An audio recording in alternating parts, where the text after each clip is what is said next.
Hello. Hello. Is this thing on? Hello, everybody! Welcome! Hello!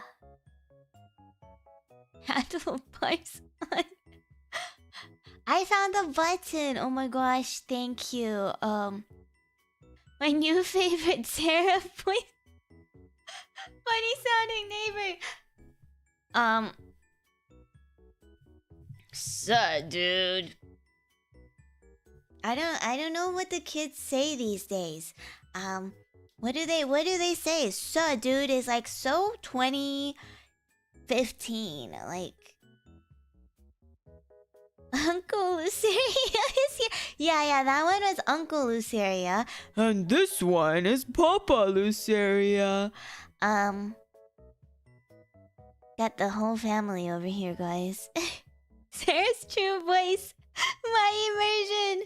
Shh, don't tell anyone, okay? Oh my gosh. Okay, so like that SYABU, like for the longest time I had no idea what that meant, and then I learned that it meant shut your bitch ass up or something. And I was like, man, can't people just say shut the fuck up these days? Like what, why do we have to keep abbreviating things? I don't know, maybe I'm just really old now.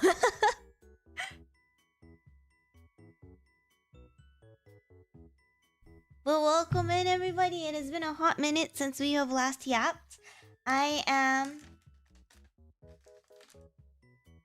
very, very excited to impart all of my infinite wisdom on all of you today. I'm sure you've been eagerly awaiting my yaps because I sure have a whole ton of opinions, guys. Okay. Idge bowl. I don't know, like, do people call it Idge bowl or is it IJBOL? I recently learned of Idge bowl as well, and I hate it. What do you mean Idge bowl? Just say LOL like a normal person, or just go haha like a normal guy. What is wrong with you? Idge bowl. Idge bowl. So funny. Idge bowl.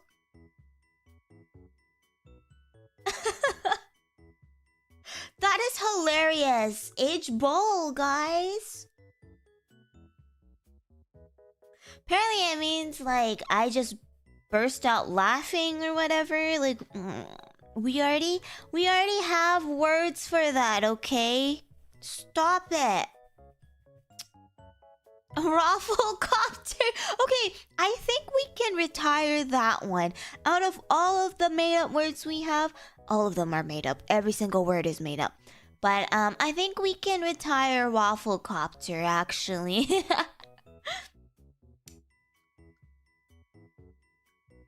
If it ain't broke, don't fix it. Exactly. Exactly. We literally have Lamau at home and it just rolls off the tongue. Like honestly, like even lol works. Just say LOL. New gens hate us so much they don't want any of our stuff. Well, maybe that's because they're just afraid of us. Understandable. We don't want anything to do with boomers. They're a little bit scary. XD, okay, I don't know. I still find myself like using XD in like certain situations, but it is kind of outdated. It is a little cringe. If you're like using XD unironically, then unfortunately you are cringe. Just like tee-hee pedal like a normal person. Dog. Sarah certified millennial. I know this is gonna break a couple of hearts, but I'm not actually a hag. I'm not actually a millennial. Unfortunately, your carbuncle is a Gen Zer.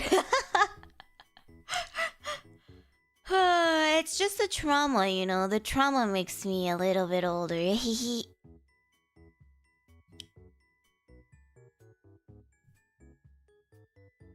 What the heck is LQTM? Is that like an actual thing? Oh no, she's a zoomer. It's true. I walk into a room and everyone's like, Oh look, the zoomer's coming. happened a couple of times before in the past.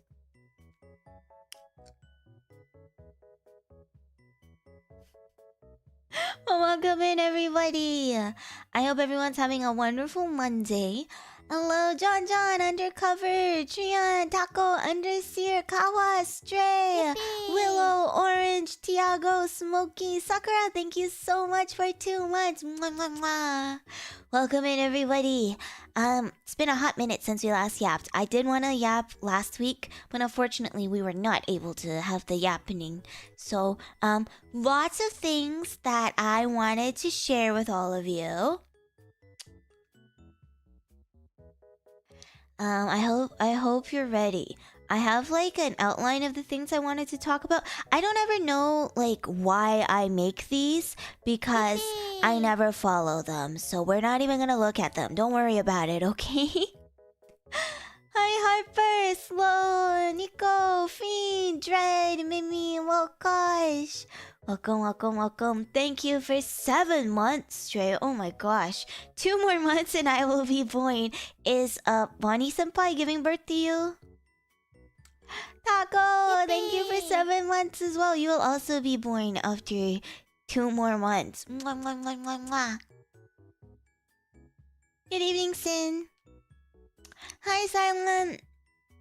Hello, hello, hello. Alright, so... are we gonna do anything special for 9-month membership? So... okay, so if this month is... if September is 7 months for the people who subscribed right as membership opened, that means October will be 8 months. And November will be 9 months. Wow, look at me. I can do math. And you know what else is happening in November? My 1-year anniversary. That's right. So, I don't know. Maybe we'll have birthing ASMR. Better let Bonnie know she is about to birth a bunch of serotonins. Yeah, sorry. I had to hire a surrogate. I'm not ready to pop the babies out like that, guys. Everybody's getting birth during the donathon. I'm gonna have a donathon schedule, and then on one of the days, it's just birthing ASMR. I don't even know how I would do that, honestly. But I'm sure I can figure it out. Serotonin's being expelled as kidney stones. Okay, so the roleplay goes like this. We thought I was actually giving birth to my baby carbuncles after 9 months, but no, they're actually my kidney stones, and I just have a very, very, very painful time, and the entire ASMR will just consist of me going,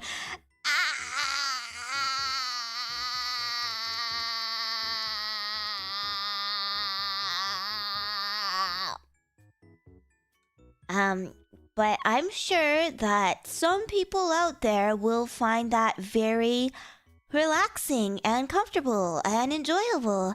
I don't know, there are lots of freaks out there. ASMR must break free from containment. Are you like alien? Like you're gonna break out of my tummy? You better stay in there for 2 more months, Rabbit. Thank you. Mwah, mwah, mwah.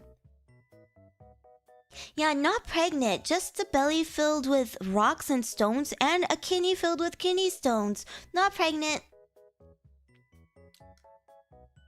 The gems on our heads. Okay, so what if carbuncle lore goes like this? What if you are expelled as a kidney stone, but the stone is like the gem on your head, and then eventually you grow from that? It's like an egg, but instead of an egg, it's a kidney stone. And instead of hatching from the kidney stone, you just grow out of the stone.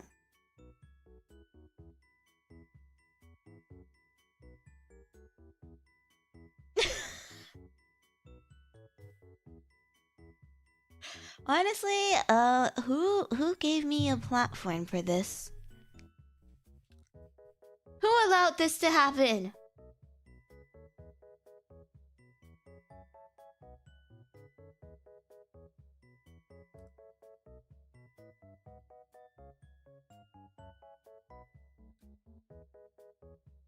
Maybe some revisions.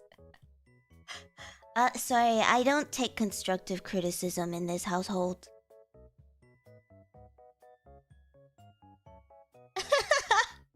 Oh, how many months along are you? Are you excited to be a mother? Oh, your husband must be so happy. It's shit. I just have to poo really bad.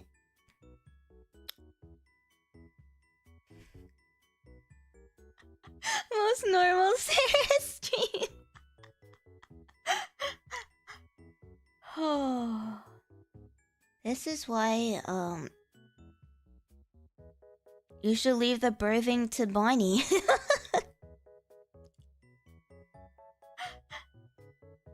That is not my forte.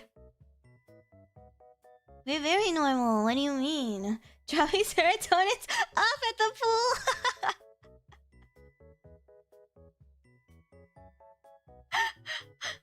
Oh, I'm sure people have joined to me saying worse things. I'm sure that's normal now.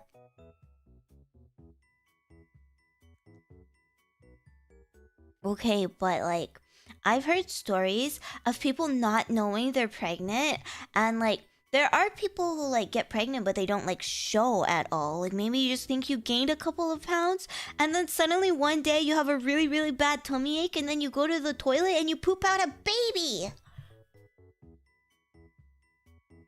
That is so scary. Good morning, crayons. Hi, Daniel. I don't know, we better like use protection when we hold hands with each other from now on, okay? Legendary butt, baby. Congratulations, is Bree the father?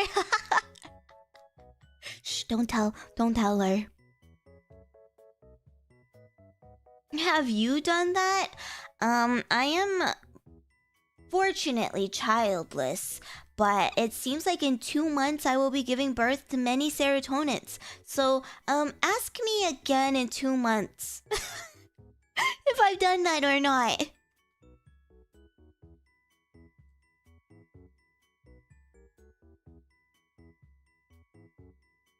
Also maidenless.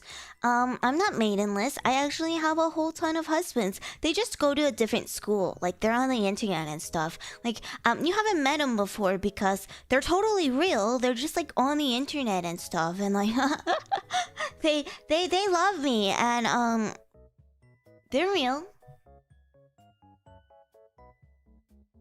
Oh my god, it's a yapper. Aren't we all? Sarah got laid, let's go! Yeah, totally, like, on the internet with, like, you know, my internet husbands who are totally real, like, yeah. Not a figment of my imagination. They just go to a different school, okay? Go to a different school. You haven't met them because they go to a different school. Can you, like, stop interrogating me? I'm like...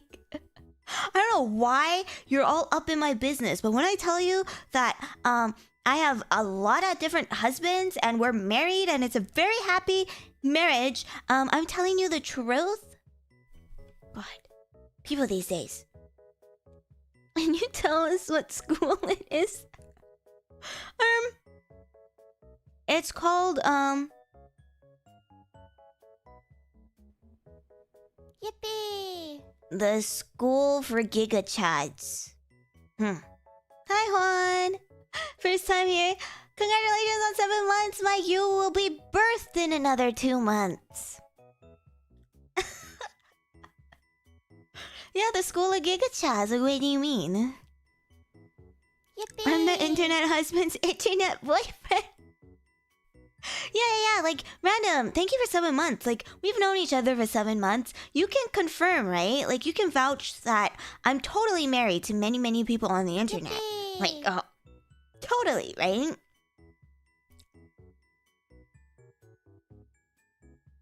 Male husband here.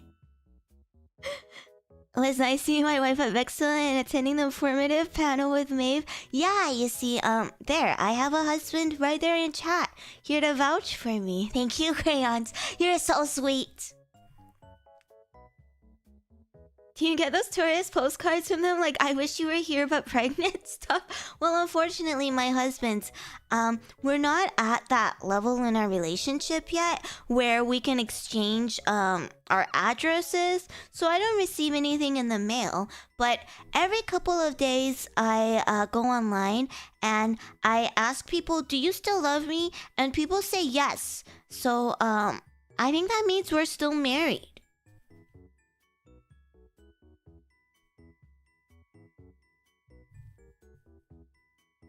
Yeah, you see, that clearly means that nothing has changed in our relationship, and we are totally still married. Wow, why are you trying to make me feel like I'm maidenless? I'm not maidenless. Come on. How much action are you getting, huh? Can't wait to get birthed by my wife in 2 months. I'm so excited, Thiago. Thank you for 7 months. I can't wait to birth out all my husbands.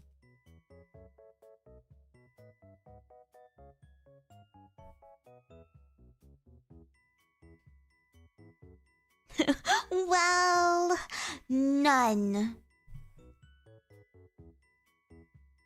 There are 300 children coming. Please join us for the holidays.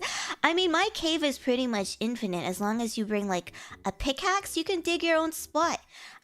So you're all invited, okay?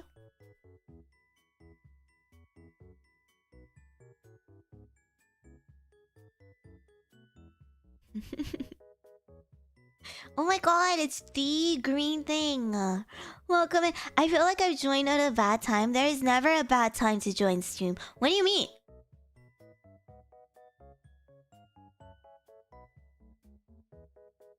Just say your husbands haven't been born yet. Okay, it's very complicated. That's not how it works. Like, my husbands are real. And they have been born. That's how I got pregnant in the first place. But it was from a lot of really, really intense, unprotected handholding, by the way. But like, they're also being birthed at the same time. So don't question it. If you're a real Ceratonin, you would know what that means, okay? Oh, my husbands are my children, my brother, my father, you know, all kinds of things. They fill many roles, you know. They wear a lot of shoes, and it's not easy. It's definitely not an easy task.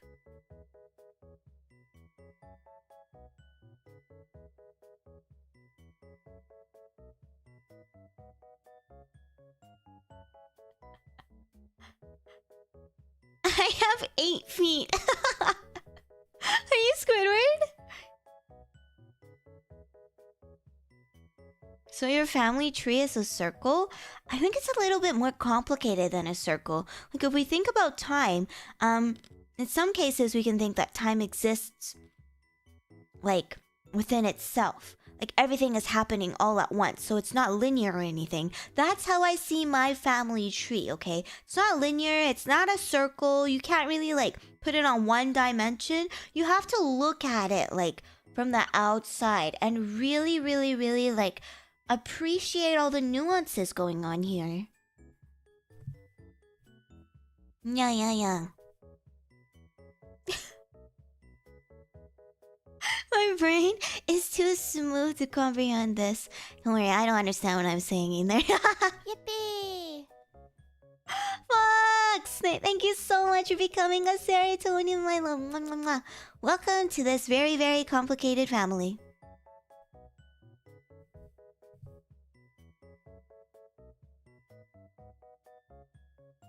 So your family is like a Minecraft workbench? I don't understand what that means, but yes. Stop, you convinced me. This is what convinced you? I literally gave out 30,000 kisses yesterday, and that didn't convince you, but this is what convinced you? Flint and steel? You mean chicken jockey? Hi, Wokil, welcome. Thank you for dropping by. You know what's really funny? I hope people here understand that when I say that I was gonna give out 30k kisses, I didn't actually mean I was gonna give out 30k kisses. The disclaimer was right there, guys. I don't know how to count. Why do you expect me to be able to count all the way to 30,000? I can't even count past 3. Right? And like, you guys should all know from like from different streams that I'm actually a master pause baiter. Like, I am the queen of master pause baiting. Like, I don't know, apparently everything I do is clickbait, so no, it's fine, we counted for you. It was 30k. It was 30k to me. You literally gave out 30k kisses. I know, like, what are people saying? Like, what do you mean it wasn't 30k? Did you count it yourself? If you haven't counted how many kisses I actually gave out, I don't think you should have a say in this.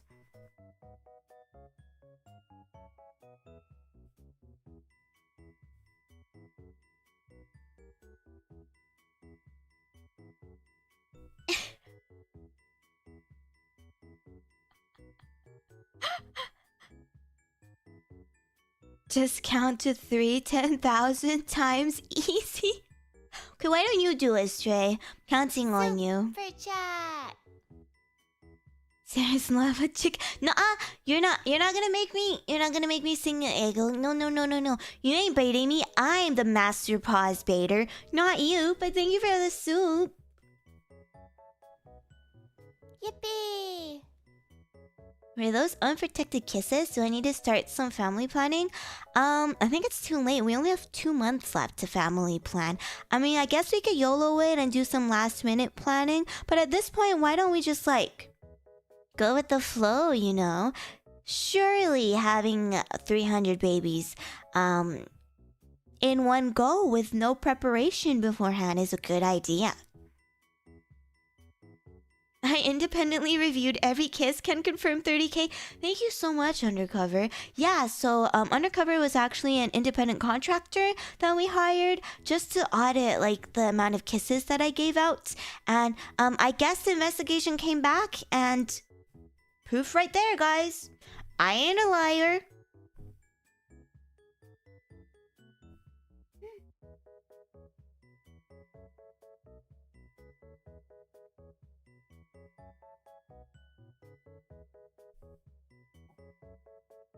You said no nerds. That is true. I did say that nerds were not allowed in this stream. It's because you would make us feel bad. If a nerd was nerding all over us, then we just have to sit here listening to them going, actually?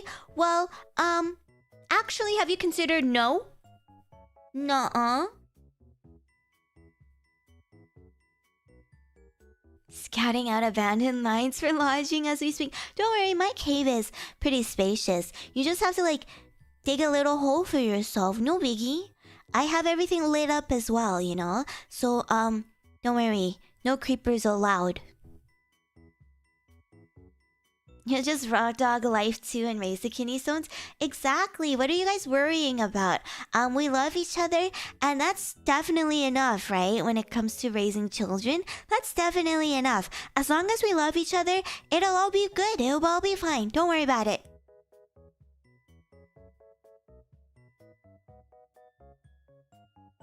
I do think that a lot of my serotonins are certified #crazy, but I also don't think They're that insane. I don't think they know how to count. So first of all, in order to count the kisses, they would have to learn how to count. And I just think that's a hurdle that most of us won't be able to overcome.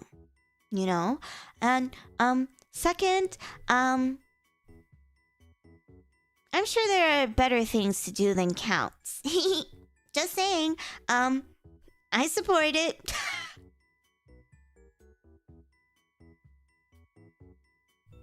One of them will become prime minister or whatever Sarah's neck of the woods has. Yeah. Okay, so pop quiz. For those of you who are Canadian, you are not allowed to answer this question, okay? But I was in I think a grade 5-6 social studies class, and they were doing Jeopardy because it was like the first week of school, and you know, you have to ease the kids back into school, right? But they were doing a social studies Jeopardy game, and one of the question was, who is the current head of Canada? And let me tell you, the amount of answers we got was crazy. I just want to know, do you guys know who is the current head of Canada? And no, it's not Cera Luceria, unfortunately. Canadians are not allowed to answer, okay? Scott Pilgrim, that's a good guess, okay. Damn it, no idea. Minister Duke Justin Trudeau. Prime Minister, the King. Okay, but do you guys know what the Prime Minister's name is? Do you know the King's name is? You have to give a name, okay? You can't just say like, well, the head is the head. You have to give me their name. Like, we all know who Donald Trump is, right? So give me the name for Canada. Carney? What Carney? H2O Sakana. Justin Bieber. Okay. So we got a whole bunch of different answers, but there were people guessing, there were kids guessing Justin Bieber. That was an actual guess. We had someone guess like Justin Timberlake as well, which is crazy to me because I had no idea kids these days even still knew who Justin Timberlake was. Mr. Canada. Jim Carrey. Yeah, so there was Justin Bieber. Good job, Mila. You think just like a fifth grader.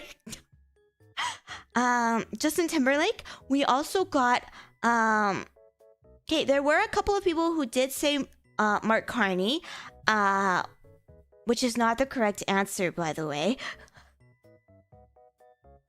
Ryan Gosling. Yeah, we also had some people guess, which I think is a good guess, but also a very stupid guess. I think it might be me. Someone guessed King Charles Spaniel, the dog.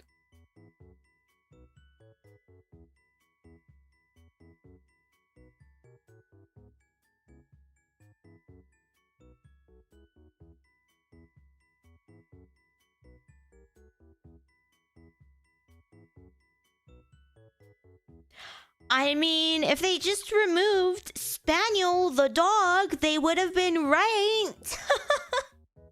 Literally me.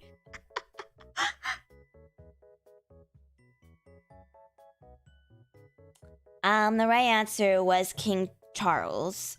It is Mr. Charles himself, unfortunately. But not the dog, not the dog.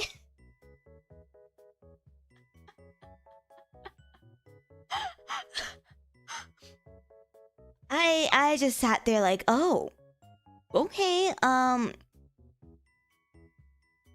interesting. Yes, it's definitely Justin Timberlake and his dog. Yeah, it's not Cera Luceria. Very unfortunate. They wouldn't let me take control of Canada because I would just be too powerful, you know? And with global tensions already so high, it just wasn't appropriate. It wasn't an appropriate time for me to take the throne, but eventually I'll get there, you know? It took King Charles many years before he was considered the king. So, I think I'm okay with waiting just a little bit longer.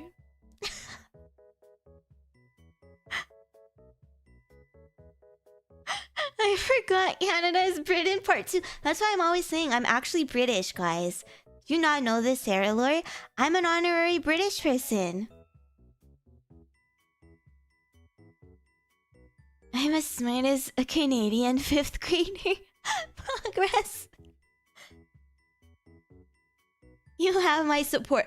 Well, unfortunately, I don't think royalty is a democracy, but maybe if I work my way up starting from prime minister, maybe we can use the democracy to our advantage. Just to start off, you know.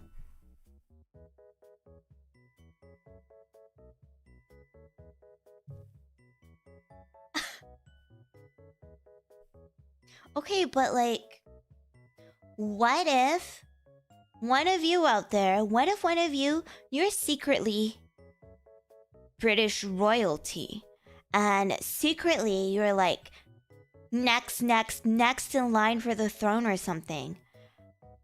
Oh my gosh, that means we're like already married, which means like I am like 5 steps closer to becoming the ruler of Canada.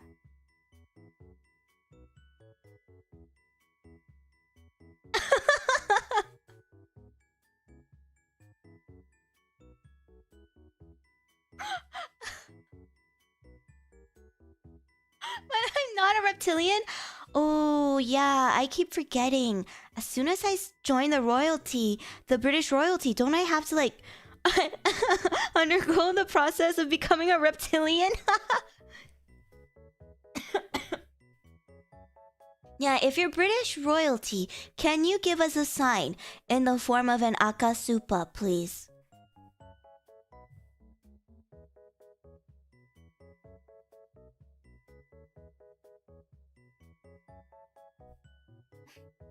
Good night, Mark.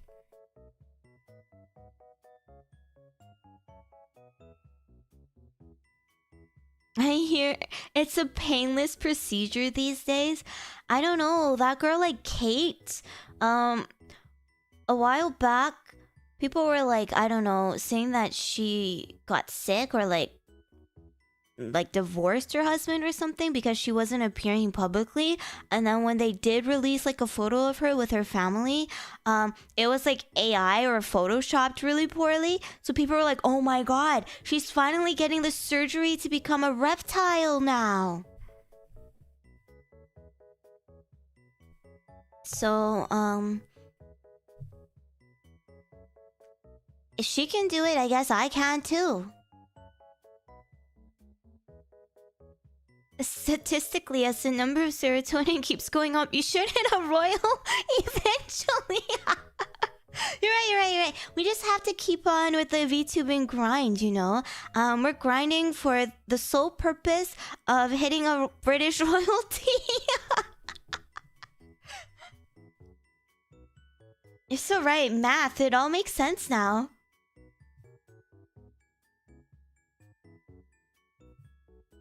Good night, Firehill. One day we'll get there. I'm a royal pain in the behind. Oh no, do you have hemorrhoids? Hemorrhoids are very, very scary. You don't want hemorrhoids.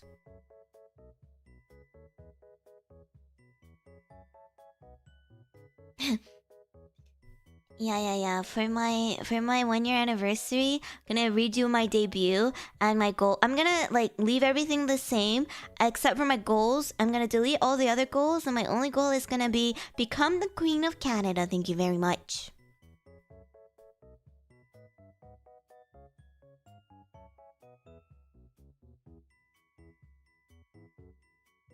Someone get that serotonin a pillow, like one of those donut pillows, right? Apparently they're pretty helpful. So if you do sit in one spot, in one position the whole time, consider getting a donut pillow so you don't have hemorrhoids. Anyone can get hemorrhoids, guys.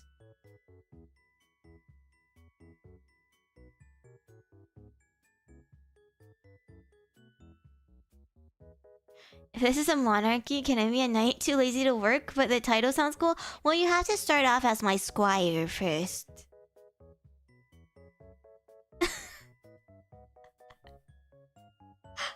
And then you guys can like choose which way you want to die. Like, I'm assuming that because I'm royalty, I can just execute people, right? Be like, to the gulag with you. That's the thing that they can do, right? Sir, congratulations, you have become president of Canada. Hey man, it's not that bad up here, okay? It is. It's very bad up here. I don't know if I trust Sarah with a sword on my shoulder to knight me. Don't worry. What's the worst that can happen? You lose both your arms? Why do you need your arms? I can just feed you.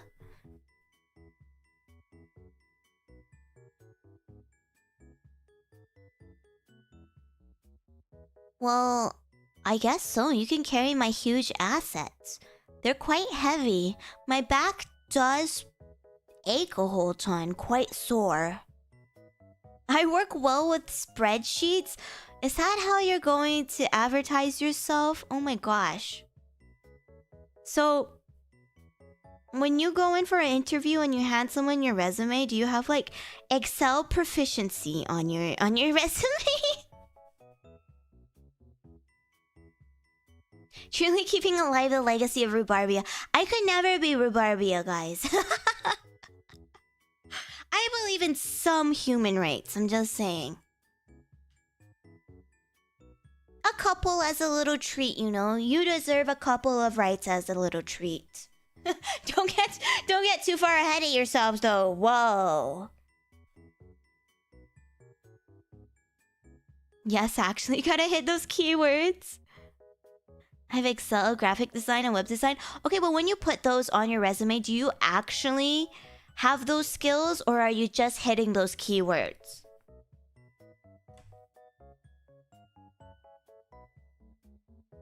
It's even an esport? Oh my gosh, people making everything an esport these days, instead of just going outside and playing a real sport. Hi, Jake. Yes, I can use Excel. Competitive Excel goes hard.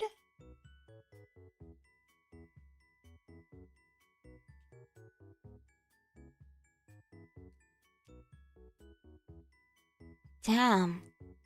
You guys are crazy. Actually knowing how to use Excel, I mean, that is a really, really handy skill. And I think everyone should learn how to use Excel.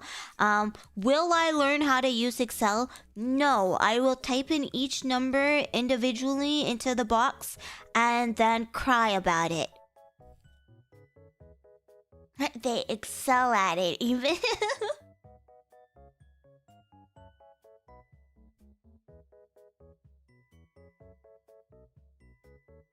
Instead of playing League, well,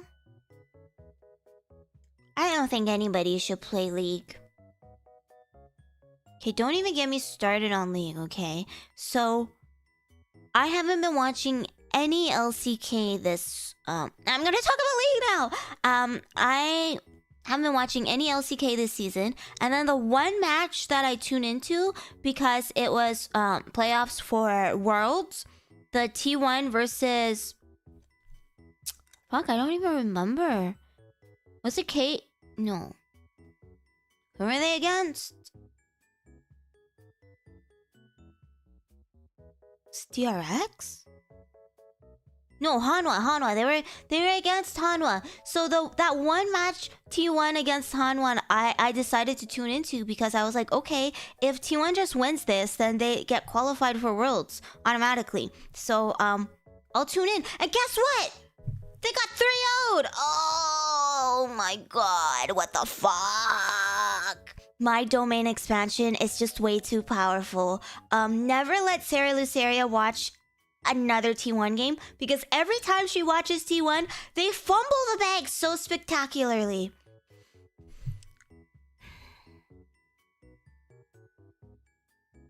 Also, I watched the game before that. It was the GenG versus KT game, right? It was the GenG versus KT game. So if GenG just beat KT, then T1 and Hanwha qualify for Worlds automatically. So GenG just had to beat KT, which they have been shitting on the whole season apparently.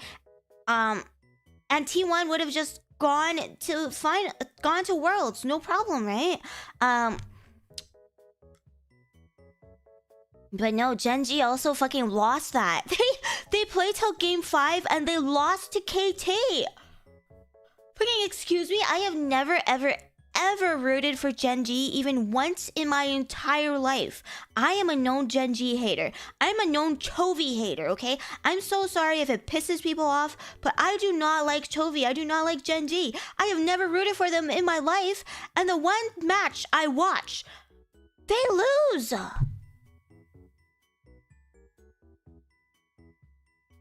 They literally sweep every other time. They're so good. Like, I hate them because they're too good, okay? It's just not fun to watch them because they're just too good. You know they win. They win everything. But the one series that I watched, they lost? And they lost to fucking KT? What? Yeah, needless to say, I was very upset. So the next day I watched the T1 versus Hanwha Life games, and they got 3-0'd. I was so fucking mad, guys.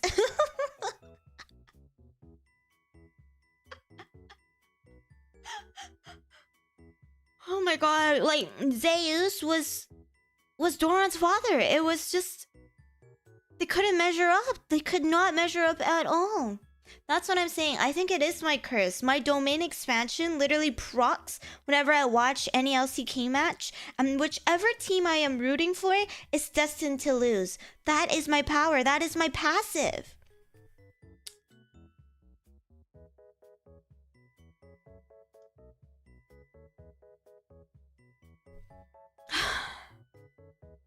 Very upset. This is why I say don't get me started on League of Legends. Who mentioned League of Legends? Was that you, Dread? Who brought up League of Legends?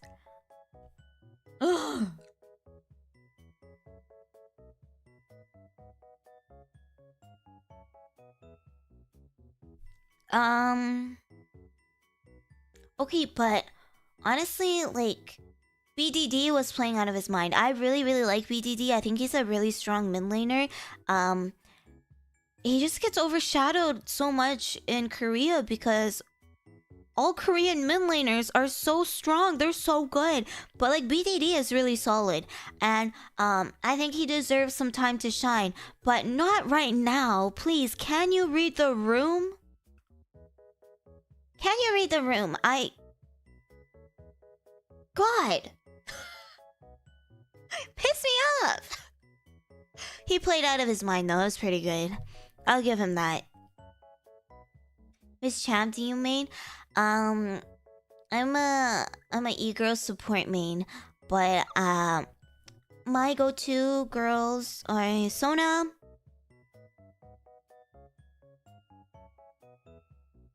I don't even want to name anyone else because I just like Sona. But unfortunately, I think it is my calling to not be a cute girl because every time I play like not a cute girl, I win really, really, really hard. So it's very frustrating. You just want to be a cute girl, but you're only good at really big burly guys and like Rakan. It's very depressing.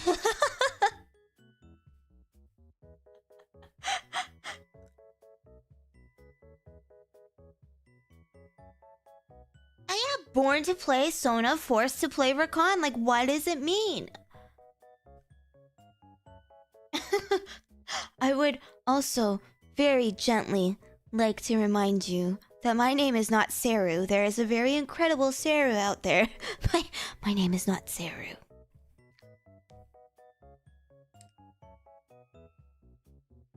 I'm not even like Braum. I think Braum is too passive as well. I really don't like playing Braum because he's like... Sorry. Boring. Just not a big Braum fan.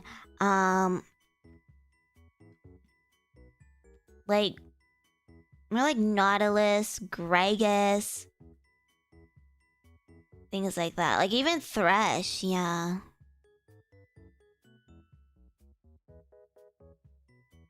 I don't know. I just want to be a cute girl. Why play game if you can't be a cute girl?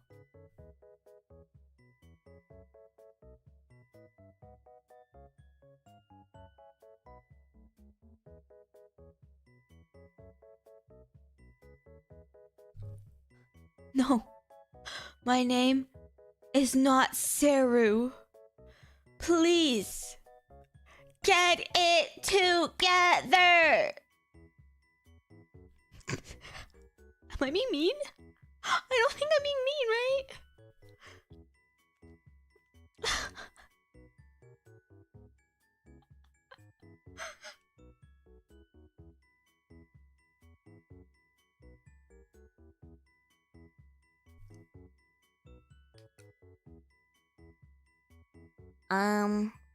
Okay, so that was my League of Legends rant.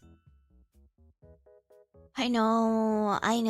Don't get me started on League of Legends ever again. This is so embarrassing. I just went off. Sorry about that. Nobody even plays League of Legends here, right? Right? None of you play League, right? There's only one correct answer here.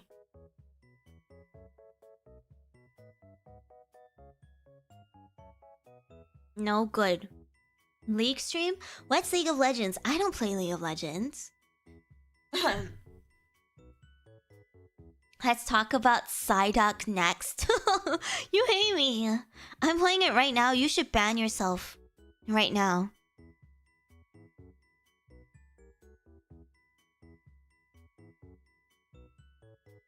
Sarah is a Chadbunkle? Yeah, I'm somewhat of a Chad myself. I swear, we can't take you anywhere. She'll just go off about League of Legends. Hi, John! Psyduck, right as we mentioned Psyduck.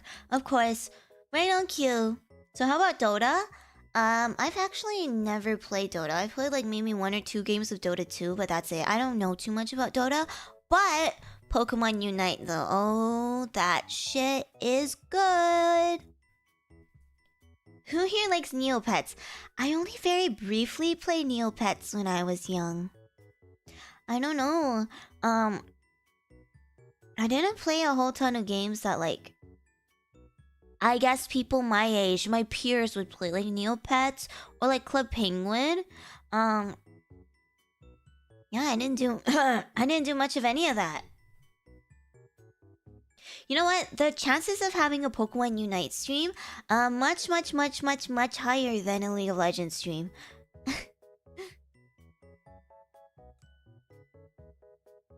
Unite is just fun and silly, okay? But I refuse to touch Unite until I get a Switch 2. Now, do you see this epic transition? Now we're gonna talk about the Nintendo Switch 2, guys.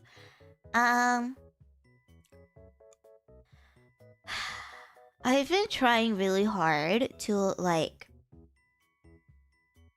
not get a Switch because I'm like, at this point I really don't need a Switch 2 because there aren't even any games that I want to play. That's my copium, even though there are many games that I want to play on it. Which Pokemon do you rock and Unite? I was a Pikachu main. I played a lot of Ninetales, Sylveon, and Glaceon as well. But I think my main would be Pikachu. I just really liked balling. Going in, killing a bunch of people. I wish I had a Psyduck in Unite. I think I was speaking to somebody about this. I don't remember who it was, but somebody did say that there was Psyduck in Unite. Like just a plain old Psyduck. Not like one that can evolve into Golduck, but just Psyduck? I don't know, I haven't played Unite in a really long time because I don't like playing games on my phone. Like MOBA games on my phone, but on the Switch, the UI and stuff, it's just so laggy. Like the game itself is fine, but everything outside of the actual game is just like so unbearable. So I I haven't touched it in a quick minute. There is Psyduck. Okay, so is it just like plain old Psyduck? Can it evolve into Golduck? Just a Psyduck and oh my gosh, guys, we have to play Unite. Okay, so it's a mob. It's like a minion. Is it like a jungle minion? Can you play a Psyduck?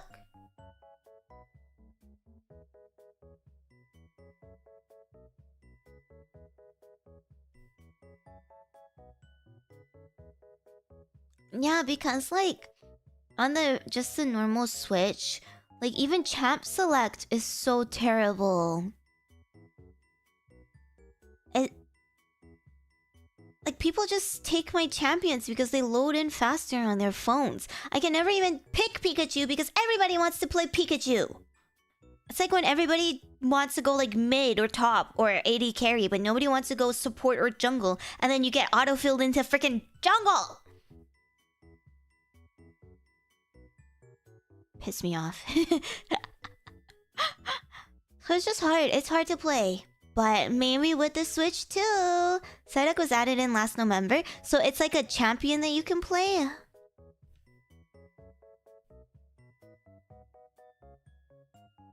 Oh my gosh, now we have to play Unite. It'll be so fun. Come play with me.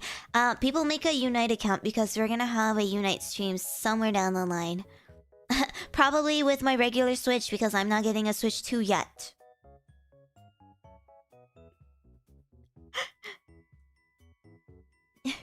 Remember back in the day where like they didn't have like the current lobbies and you just kind of like queued into a game and you had to like scream in the chat box and you're like bot, sup, mid, and then if two people call out the same thing, you have to like fight to the death for that role. Anybody that old? Unite's also on the phone, so you can download it from like App Store. The good old days. It was so scary. Okay, back in the day, it was better for me because back in the day, I was not an e-girl. I played a whole ton of champions. My champion pool, much larger back in the days. Actually, I started off as the Talon main. I played a whole ton of old Mordekaiser. So, it was less scary for me because I could go different roles. But, now I will only ever play support. So, thank God that's not a thing anymore.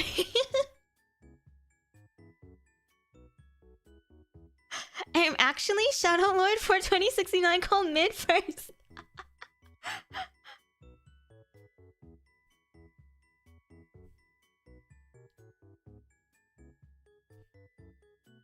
Oh, Comfy. Yeah, Comfy is really cute. I really like Comfy. It literally just you and me, right?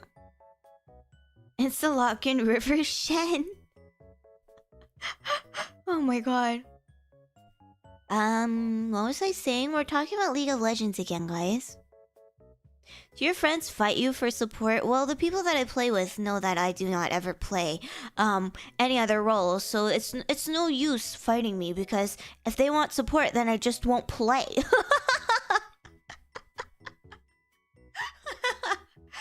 Okay, sometimes if I'm feeling really, really generous, I might go mid. But that's very, very rare. Hi, Chaotix! Right, we're talking about Nintendo. Wait. Yeah, so, like, don't play League of Legends with me if you want to fight me for the support role, because then I will just not play. It's not that hard to not play League of Legends, if I'm gonna be real. Yeah, or just play ARAM.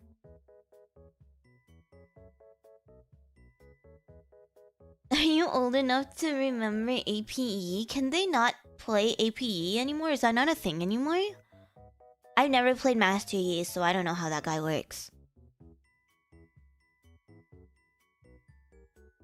I will fight with you just to mess with you? No, I will literally leave. I'm like, okay, yeah, sure, I respect it. You can play support, but then I will not play. Have you seen Silksong? I have seen so many people play Silksong, but I've never played Silksong, or what was the previous game, like Hollow Knight?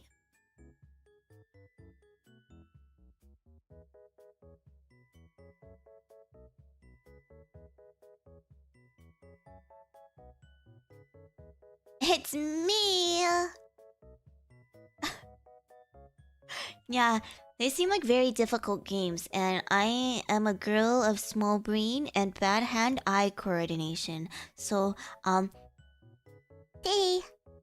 But I'm sure you guys, like, have seen plenty of people play that game these days, so... You don't need to add another VTuber who is tragically bad at it to your roster.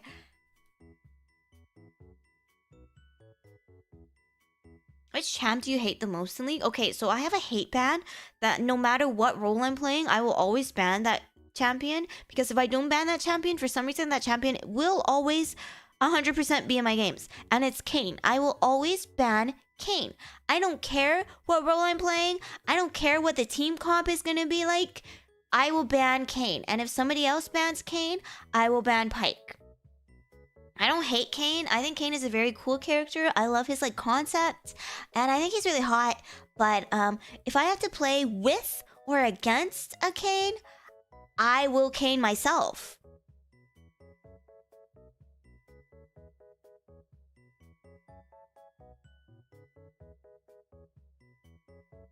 Blue Kayn coming for you through the walls, and it's always Blue Kayn.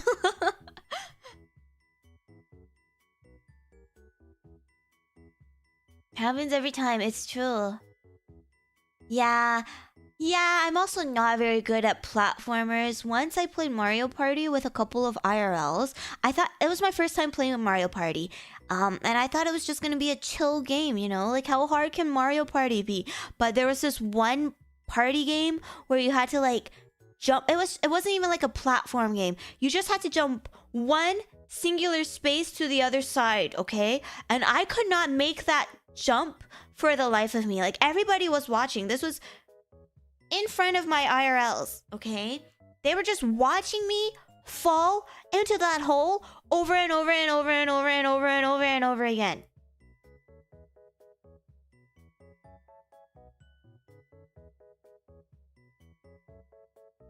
There's a Uma Musume party game and it's hella expensive. What? What do you even do in that game? Mario Party is a sicko's game. Mario Party ends friendships. I don't know. Since then I've played Mario Party a couple more times, like on stream too, and it's been pretty fun. Then maybe it's because we're more on the same level, you know. All VTubers kind of trash at games, so I'm among my people. I'm among my people, guys. Oh wait, that sounds cute. How much does it cost?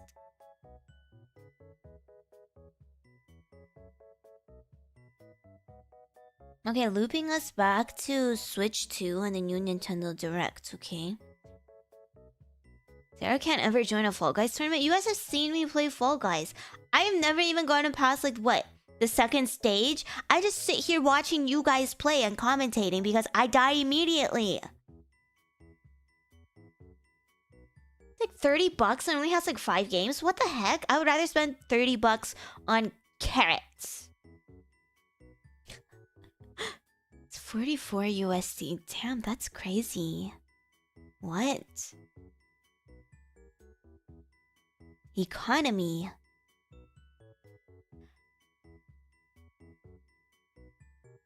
I was clenching everything hoping for an Awakening remake. So, I was also thinking that it would be a remake this time, but I wasn't like,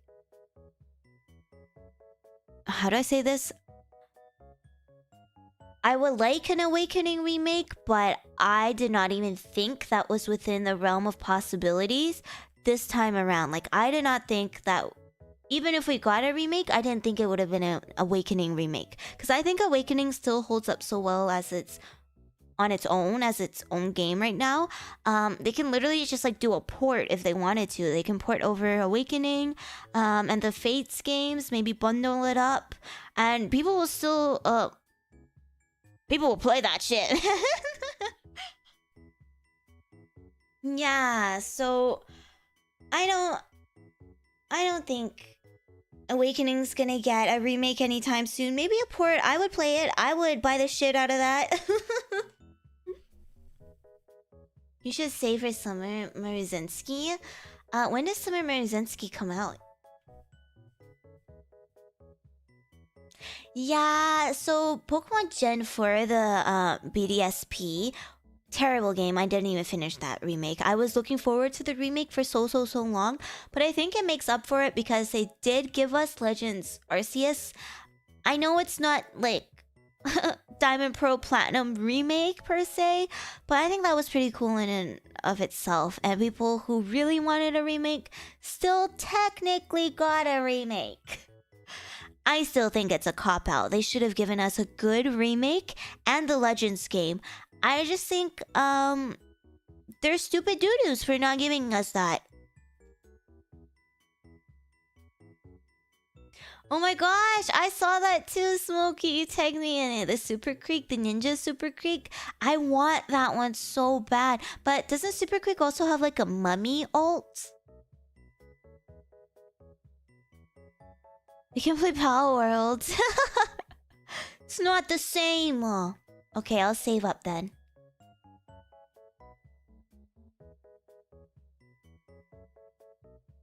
Yeah, I don't know. Fire Emblem, yeah. I just think that... What do you mean her mommy ult is just herself? Shut the fuck up. Mummy Super Creek is like 6 banners after summer. Okay, so I can save for the summer banner and then save again for the Mummy Super Creek. Yes, let's go. Is there anything else that I need to pull for in between it all?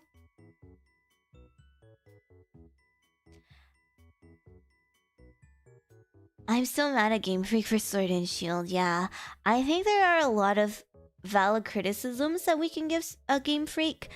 Super Freak, yeah. Google Babies on my mind. Besides Kita-san, when is the Kita-san rerun?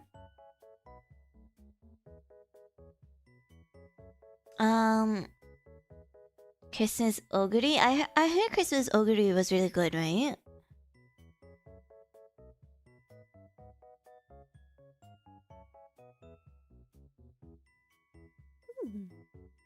So many things to pull for, so little carrots, guys.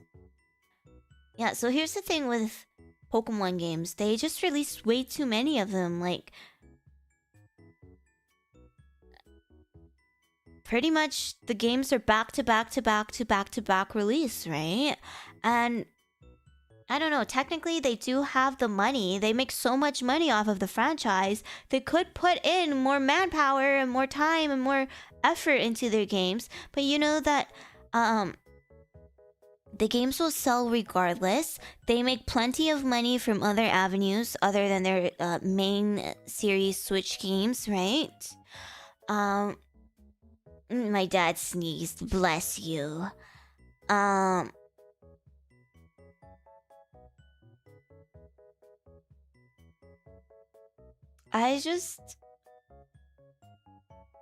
Yeah, they make so much money, it doesn't really matter. They don't have to, like, really polish up their games because regardless of what they do, they will still sell their games, right? But, I also think that, not to play devil's advocate, because I have a lot of criticisms when it comes to Pokemon and Game Freak, but I also think that the games that they've been releasing recently have been some of their best games yet. I know that's crazy, that sounds crazy, but let's take off our nostalgia goggles and, like, I don't know, I had so much fun with Scarlet Violet. Like, yeah, that game ran like absolute ass. My dad sneezed again, bless you, father. Like, yeah, that game ran like absolute ass, and it looks bad, but the story was so good. I love the new mechanics, like the open world. The way that Pokemon just ran around and you can see all the shiny Pokemon. I thought that was so good. Yeah, and the characters were incredible. The new Pokemon were so cute. Like, I don't know, I just had a really good time playing Scarlet Violet. Like, yeah, that game is lackluster in many, many, many different ways, and it could have been much better. I think if they really worked on it and polished it further, it would have been such an incredible game. Bellybolt, yeah, Bellybolt is in it. Yeah, like if they just even like optimized it better for the Switch, then it would have been fine. Like, I'm not even asking for crazy graphics, because I think most Switch games don't have very good graphics. It's just, you know, you're constrained by the hardware that you're working with. But the story was good. Like, Area Zero was so good. The characters were so good. I don't know. I just had a really good time with it.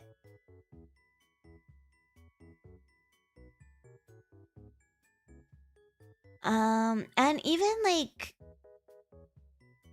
yeah, like riding on your legendary Pokemon was so cool. Shining grinding was really fun. And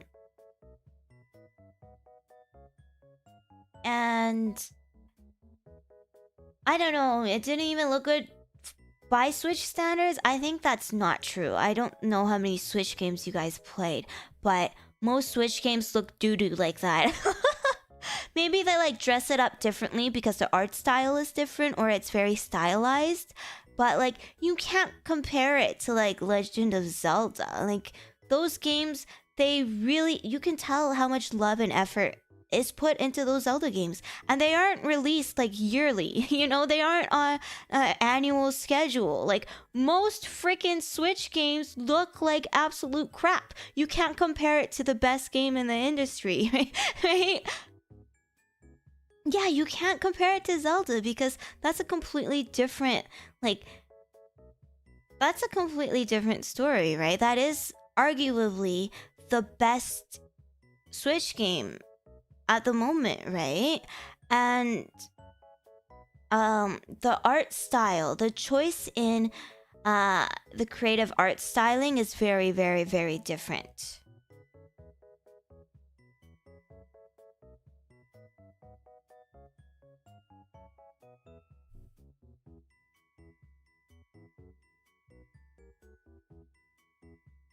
Game Freak apparently don't even know how to rotate a 3D model in code. Is that true?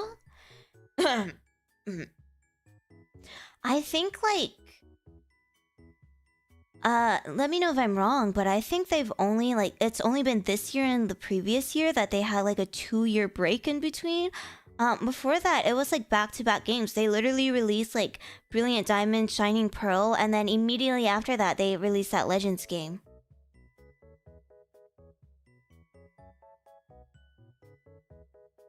Yeah, I love the recent Pokemon designs. I think all the recent Pokemon designs are absolute bangers. I think they're definitely better than the original 151, okay? Like, be so for real. Take off your nostalgia glasses. You literally had a Pokeball Pokemon in Gen 1. Be so for real.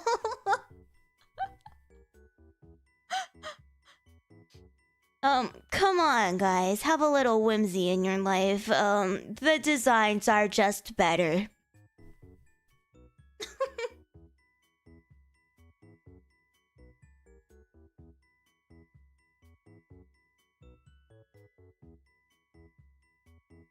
Like, be objective about it. I'm not saying Gen 1 wasn't bad. Yeah, Ball and Bigger, I mean, wasn't good. It's not bad by any means. I think it's a great game. Like, Gen 1 was great, Gen 2 was great, Gen 3 is great. Right, they're wonderful games. And you know, they hold up really well. But I'm gonna be so real over here. You gotta take your nostalgia glasses off. Obviously, the first ever Pokemon game you played is gonna be the best Pokemon game. Obviously, it's gonna be a great time for you because you played it when you were a kid.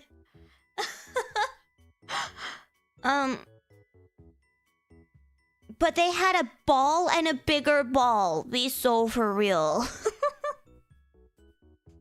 Ball and bigger ball.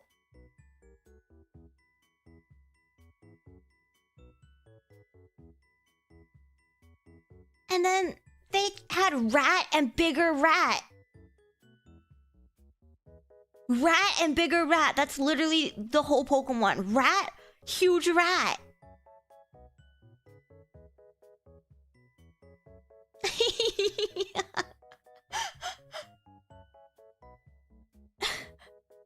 Snake and bigger snake.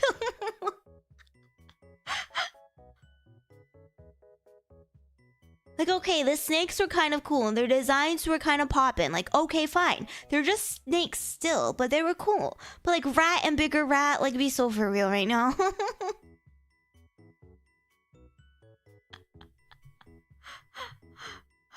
Come on, guys, come on. Ball and bigger ball.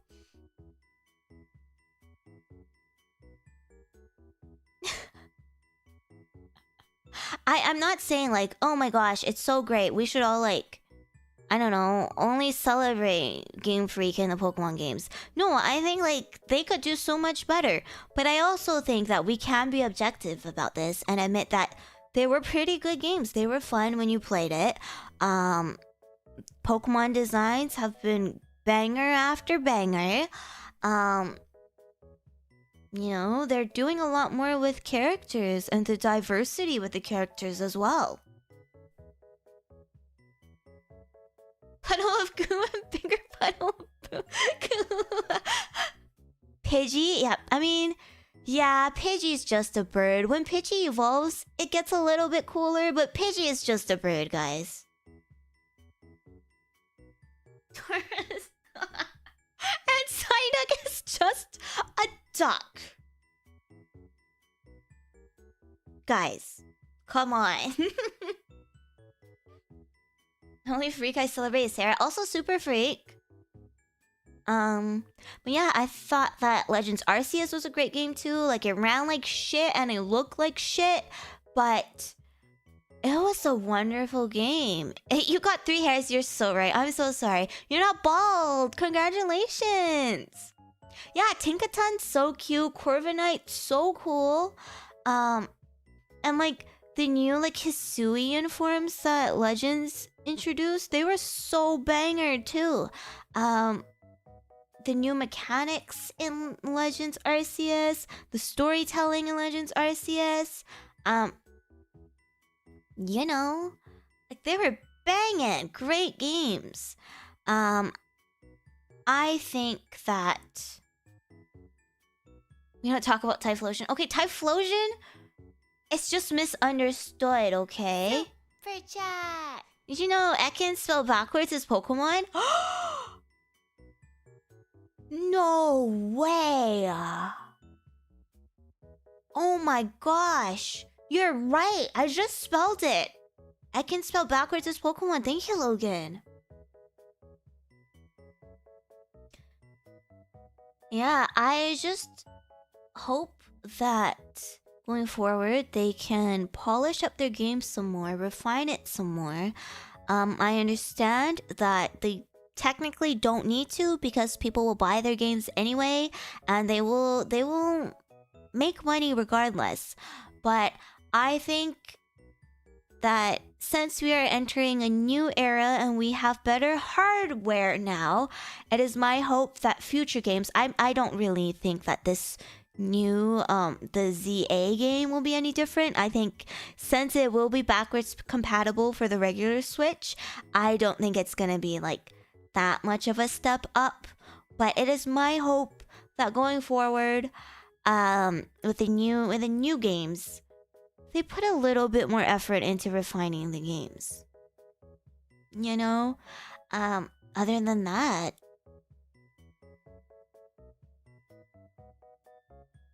I like them.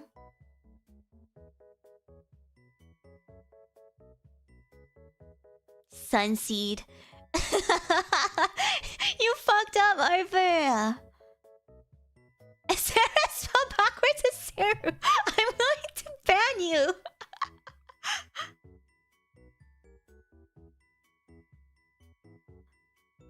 I can't believe this. I'm going to ban you right now.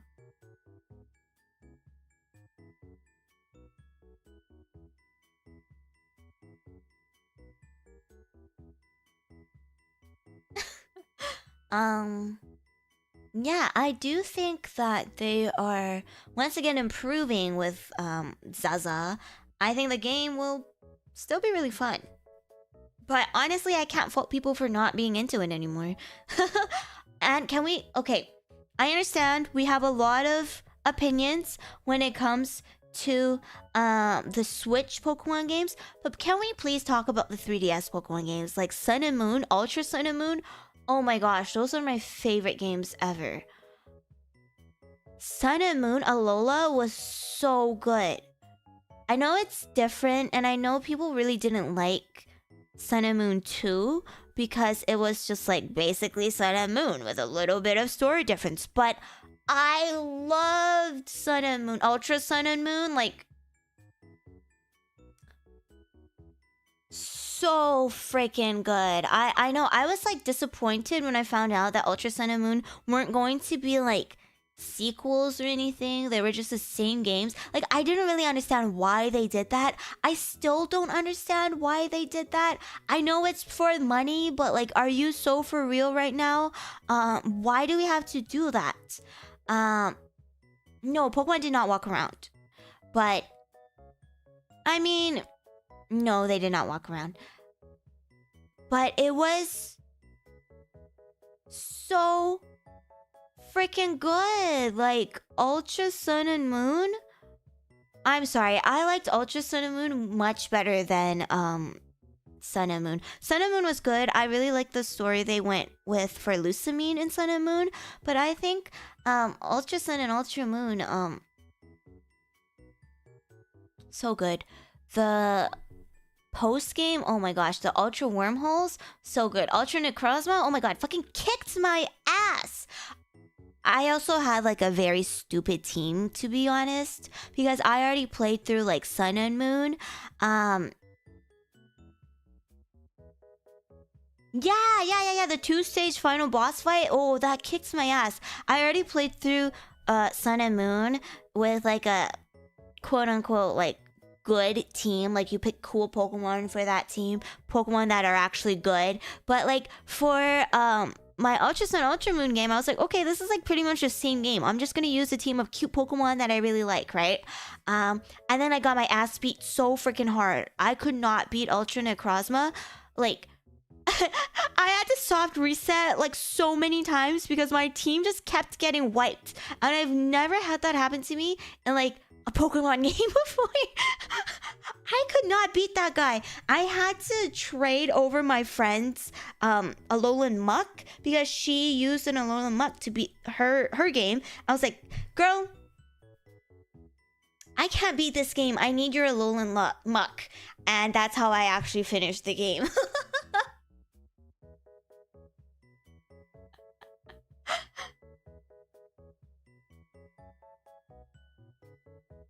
Yeah, got mucked. I don't remember who I had on my team, but I know the first time around I played like with Sun and Moon, I played with Poplio, and then for Ultra Sun Ultra Moon, I wanted to play with Rowlet, but this is gonna be something that I'm probably gonna get hated on. I'm just gonna put out this full disclaimer right here. I love Rowlet. I think Rowlet is the cutest bean ever. So adorable. But I was not a fan of the Decidueye. Please do not kill me. I think they're very, very cool Pokemon. Like, design-wise, so cool. Rowlet Decidueye, wonderful top tier Pokemon design wise, but I really did not feel Decidueye. Like, he was kind of slow. He didn't hit as hard as I wanted him to. You know, like, I really was not feeling him. So, hi Joe. Oh, what about Hisuian? I haven't played with the Hisuian version before because obviously I chose Typhlosion. Cynical is my favorite starter of all time, so I had to do it to him. But I wasn't feeling Decidueye, so what I did was I forced my Decidueye to have a baby. It pooped out an egg, and then I just used Rowlet. I had like a level freaking 50 Rowlet on my team.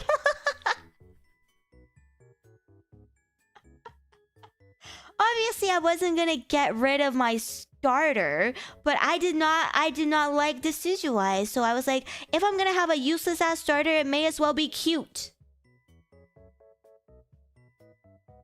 Decadewey? Oh my god, Decadewey is a good name for a Decidueye. So don't worry, I still had my starter on my team. I still have Rowlet on my team. It just wasn't a Decidueye. Okay?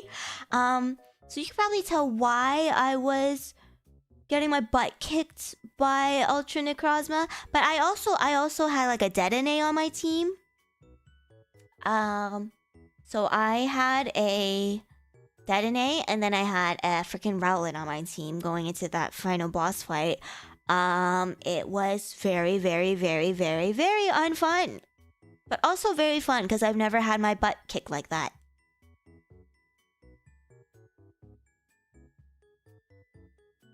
Incineroar is cool, yeah. I really like Litten. I think Incineroar is really cool. I did not like how, you know, Litten just stood up. I think the same thing goes with Sprigatito. I do not want Sprigatito to stand up, but they just keep standing up.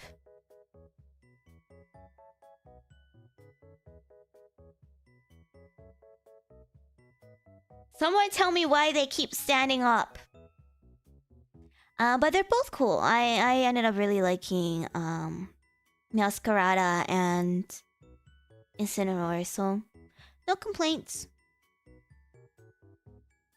I like Samurott as well. Very good starter. The fake ghost Pikachu? Put some respect on Mimikyu's name.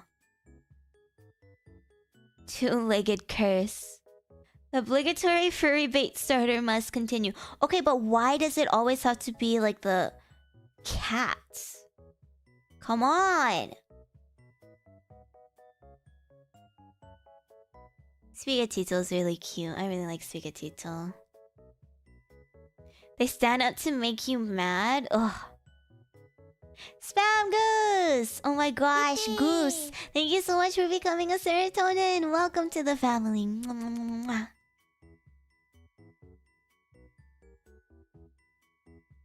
Okay, Gagumboomon if you hate 2 legs to 4 legs. Okay, but then once like Garurumon evolves again, Digivolves again, he gets back on 2 legs. Okay, with Digimon, I can like excuse because very clearly Digimon's going for like, once they fully evolve, they will be goon bait. And I respect it. I love that for them. So it's fine. But why do we have to do that with Pokemon too? Ugh.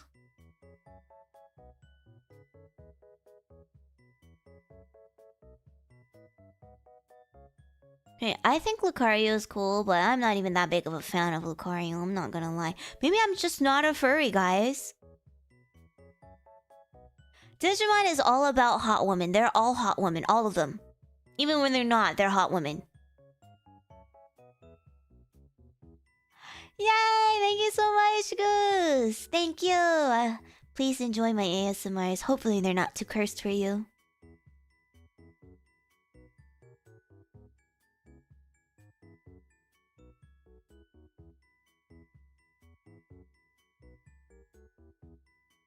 Yeah, they're always on 2 legs. Stop standing up.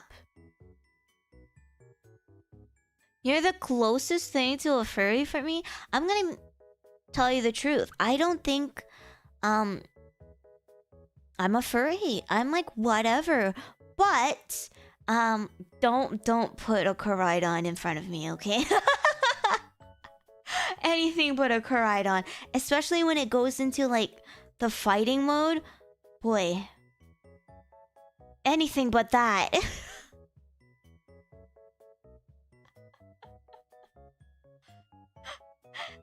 See you later, crayons. Have a good day at work.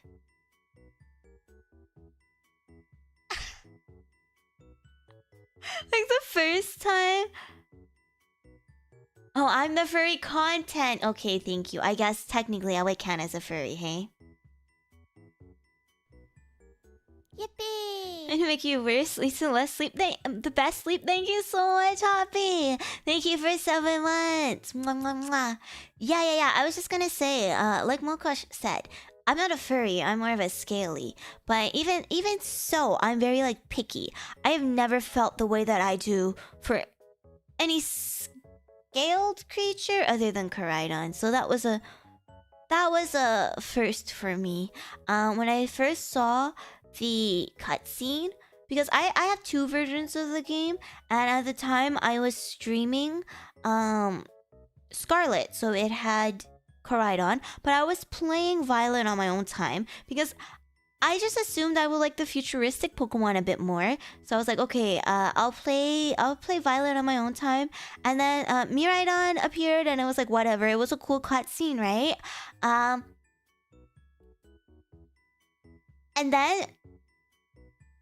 And then I played Scarlet on stream, and that cutscene hit. The one where he picks you up and flies you out of that nest of like JonJonHs of Houndours and Houndooms. Yeah, and that was the moment I was like, interesting. This is quite interesting.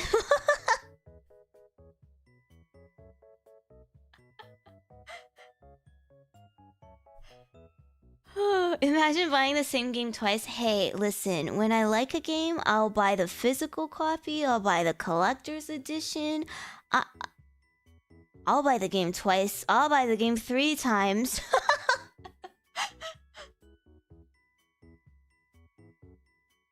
I've bought that Pokemon game multiple times because I've gifted them as like gifts for friends as well. So you know. What about Salazzle? I used Salazzle in my Sun and Moon playthrough, actually. I love Salazzle, but not in like a gooning way, you know? Not in like the, oh my gosh, Koraidon way. I thought Salazzle was cool. She was a really, really, really badass.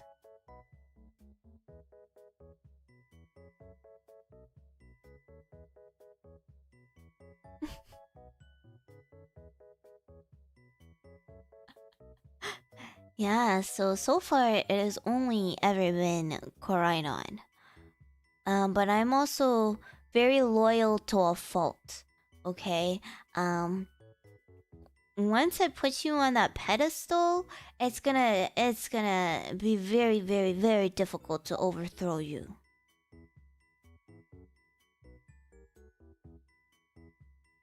We love you, but not in a gooning way. I don't think that's true for 99.99% of the people here.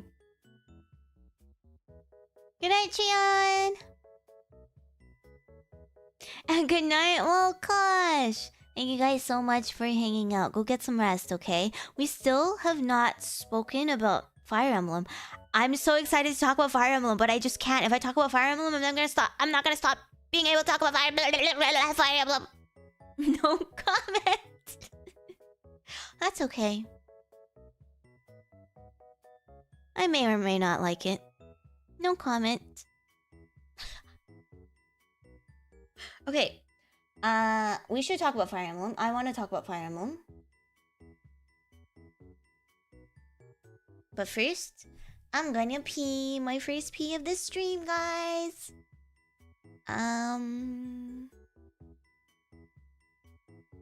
While I'm gone, you guys should talk about... You guys should start the Three Houses discourse for me. Go! We're gonna yap about Three Houses. Duh! Okay, we're back.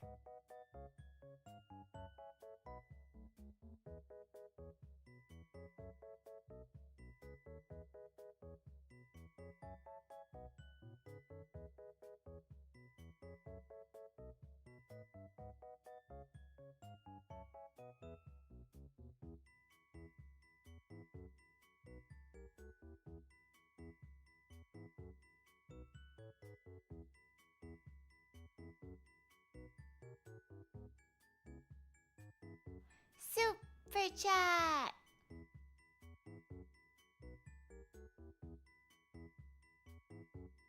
Super chat.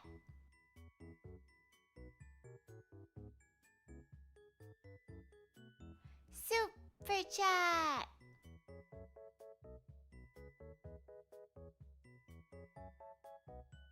Super chat.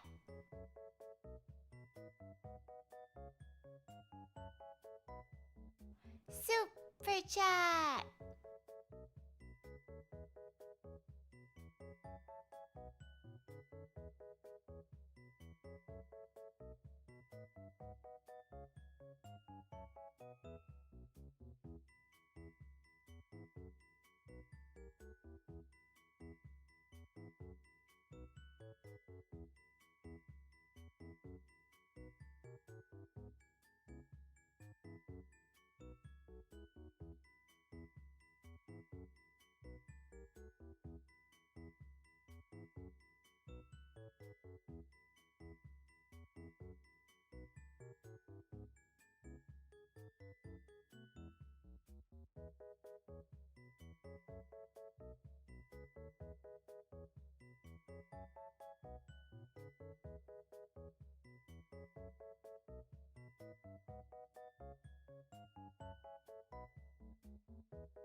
I'm back. Sorry, I just had to ban the person in chat who kept talking about Edelgard.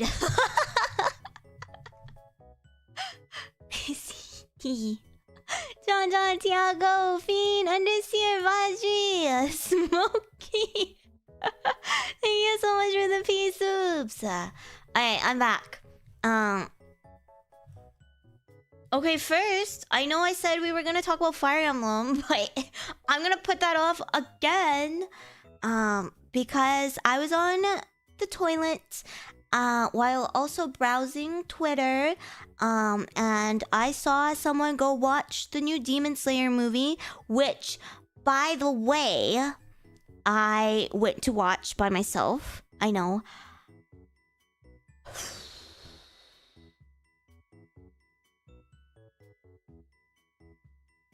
I just want to say, like, I'm a very big Demon Slayer apologist. Like, I'm a fan of Demon Slayer. I adore Tanjiro. I know people think he's, like, really boring. But...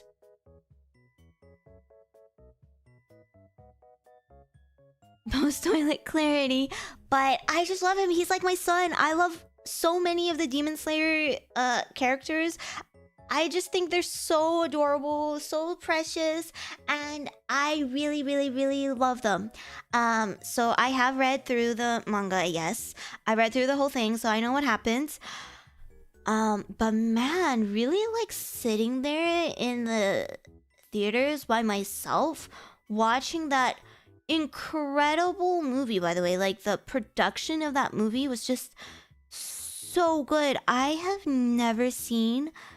like a movie looks so... okay, Noja was pretty good. Okay, Noja was pretty good. I watched that in theaters as well. That was really good. But this is different. Like, I've never seen, like... anime go so hard. But man... if the story wasn't some ass, I tell you... like, I even read it. I was fully aware that I was going into the part 1 of this trilogy, which is probably going to be the worst part of the trilogy, and it was just going to be not great, but I'm sure the animation could carry. Like, the animation was great. The music, oh my gosh, the sound design was so good. But oh my god.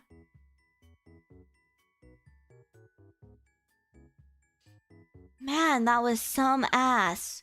I'm just saying, the movie itself visually and like the sound, everything about it was so good. The movie, the production of the movie, like, it looks so stunning. And this one fight, like the music that they had playing, oh my gosh, I like jumped out of my seat because I just could not believe what was happening. But man, that story, guys. I think it's better when you read it because you can just skim through it, right? Like, when you're reading it, like, sure, okay, all of that happens, all that yap and the flashbacks and the tragic backstories, sure, they happen. But, like, you can kind of just, like, really quickly read over it, and you can stop at any point so it's not... so it's not, like, too overwhelming. But when you fit it all into one movie... man, like, the pacing was bad, yes. I think the pacing was bad. I don't think it was a good idea to put all of this into the first movie. But it was also, like, inevitable because that's what happens in the story. Like, unless they want to, like, go completely off script, there was no helping it. Did Tangerine get up and say stand back? It's demon slaying time. And demon slaying all over the place. Honestly, I wish he did more of that. There was quite a lot of that, but not enough.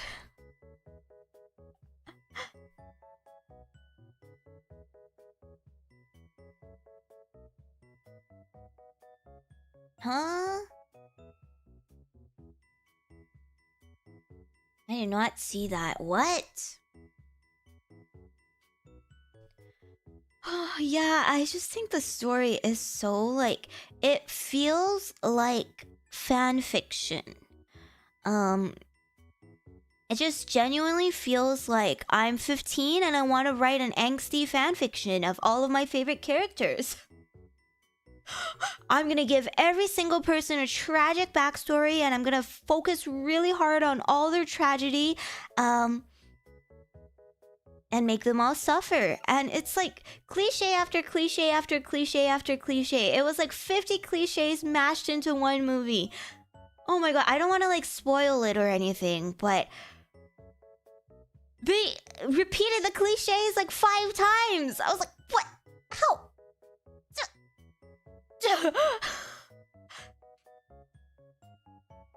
Could not bear it, I'm telling you.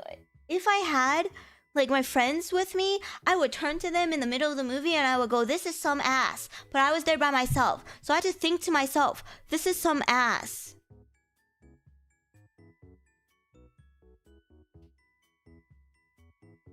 And you know what really pissed me off? I went to like one of those fancy theaters with big seats. And with those fancy theaters, right? Like it was bad. It was really bad ass. Like terrible ass. Like the movie itself, like the production of the movie, I don't want you to get it twisted. Like the movie was beautiful and I still think it was a good movie. But oh my god, the story, oh. So in those theaters with the bigger seats that you can like recline back into, most of the times they come in like twos, right? So I have 2 seats, 2 seats, 2 seats. I was there by myself, so I had some random sit next to me, and I had assumed the random was just a regular person. She came with a group of her friends and she sat next to me. It was fine, right? And then in the middle of the movie, she started to lean on the handrest, on the armrest that was in between us. So not the one that was like between her and her friends, but the armrest that was between me and her, a stranger.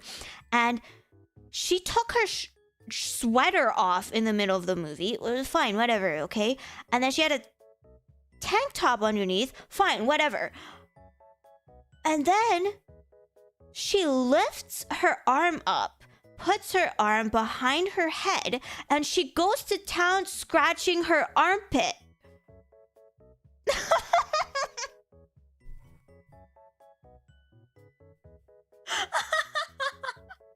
Right next to me! She was fucking scratching her armpit like pretty much the whole movie. Like, I wouldn't have even known that, like, she was wearing a tank top or anything if she wasn't, like, furiously going to town on her armpit.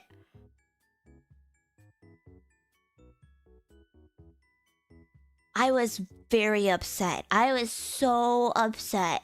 And then she, like, I don't know, she also, like, kept coughing, but she wouldn't really, like, cover her coughs. It wasn't, like, a big... It was like...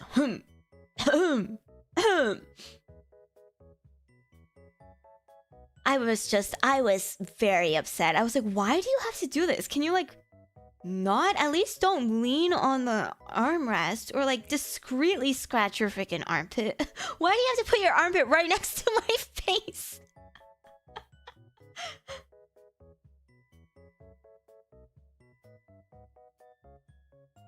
Yeah, so that was very bad. I don't think I will go watch the next Demon Slayer movie in theaters if I'm not going with like a couple of friends. That was terrible.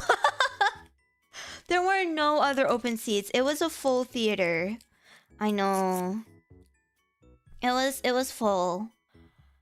I would have moved so fast, but yeah, at one point I thought, okay, maybe this is like a kid, okay? Maybe this is like a kid. Kids, they don't really respect society. But then once the movie was over and the lights turned on, I looked and she was not a kid. She was a fully grown adult. And she appeared to be neurotypical. She was just yapping with her friends like nobody's business. And I was like, I know what you were doing throughout that entire movie, lady. You were scratching your pits.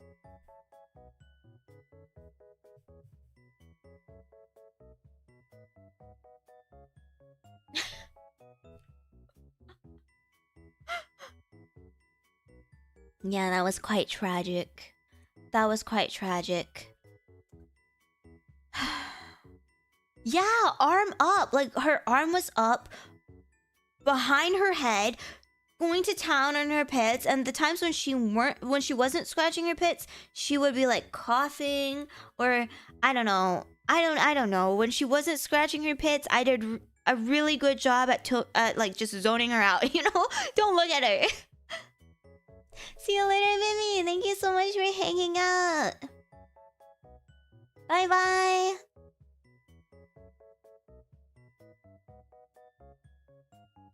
Yeah, good movie. Beautiful, beautiful movie. I honestly, I was expecting it to look gorgeous, but I was not expecting it to sound so good. The sound design, oh my gosh. I can go on and on and on about that. Yeah, bad pacing, bad story, bad writing, bad lady sitting next to me scratching her pits. Oh yeah, she also like checked her phone numerous times. Like she would constantly be checking her phone. Like, yeah, her screen brightness was really, really low, but still, she was right next to me. Like whenever she checked her phone, it like lit up the world. Maybe she didn't want to be there. Maybe like her friends wanted to watch this anime movie and she just like was not into it. But why did she have to torture me like that? Did you have people cheering and clapping? No, actually. I think there were a couple of like laughs here and there, but it was a pretty like quiet theater, all things considered. I know a lot of people talked about like their experience. They were like, "Oh my god, it was so fun because everyone was like cheering and stuff." But no, that didn't happen for me. The only time that's ever happened was like when I went to watch Spider-Man No Way Home. Like everyone was so excited for that movie.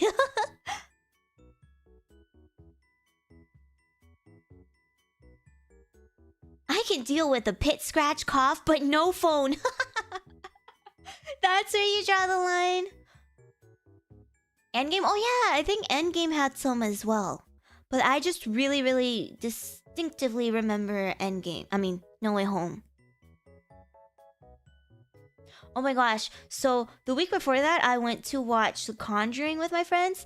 Okay, long story short, I brought up watching a movie. I said, how about we watch Demon Slayer? They said no. How about we watch The Conjuring instead? So we went to watch The Conjuring, and then nobody went to watch Demon Slayer with me. Anyway, I went to watch The Conjuring last week, and no spoilers. I didn't think it was that good of a movie. It wasn't very scary. It was more so focused on like the plot, I guess, because technically it's the last movie in the series, and they wanted to like wrap it up. But there was a couple of jump scares, but you could like see it coming from a mile away. There was this very, very obvious moment when a jump scare was going to occur in that movie, and when it happened, there was this one guy who screamed so loud. Like, it was a genuine scream of fear. He was like, "Ah!" And that made my day. That made my week. That was so funny. Should have gone to Weapons? I know, I really want to watch Weapons too. But, I don't know, normie friends, they pick the normiest movies ever. He, like, straight up went like, "Ah!" somewhere from within the theater.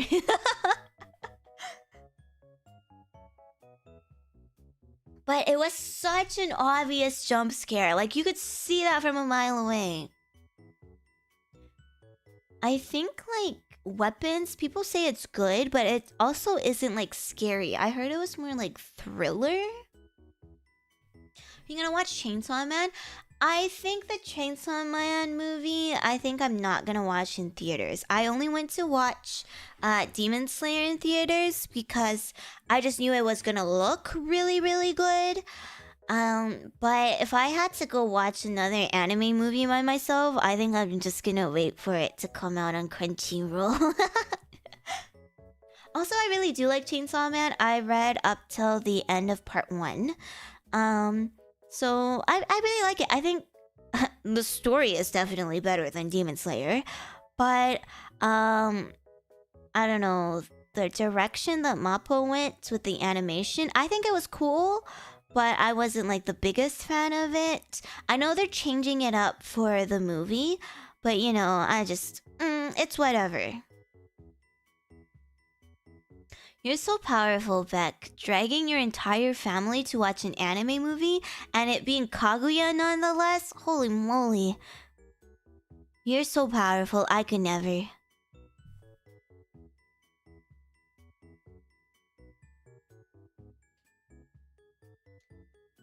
But I think the Chainsaw Man movie is still gonna be pretty darn good, guys. I'm still really excited for it. But yeah, probably not gonna go to the theaters by myself anytime soon.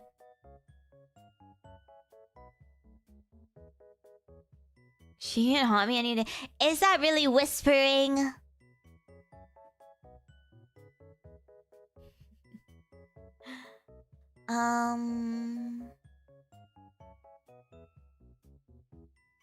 Yeah, I don't know. I'm not looking forward to the new Jujutsu season. I really did not like the culling game arc. I thought that was really boring. There's just too much yapping, too many rules, not enough cool stuff happening, okay?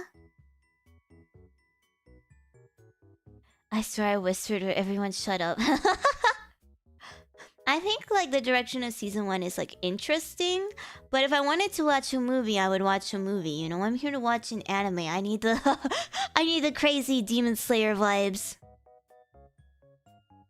Yeah, if only I had an internet husband IRL, guys. Come on. Truth nuke. Yeah, I mean, I don't know. I think like culling game was the downfall of JJK.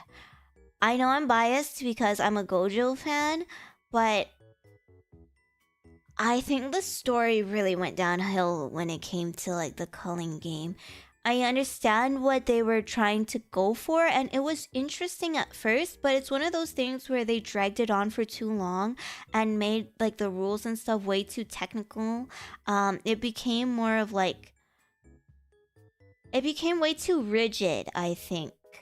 And then after that, I think the momentum just like fell off completely. The fight, I'm gonna spoil it if I keep talking about this, but I think this is all things that you should know by now. You know, the fight between Gojo and Sukuna was really good.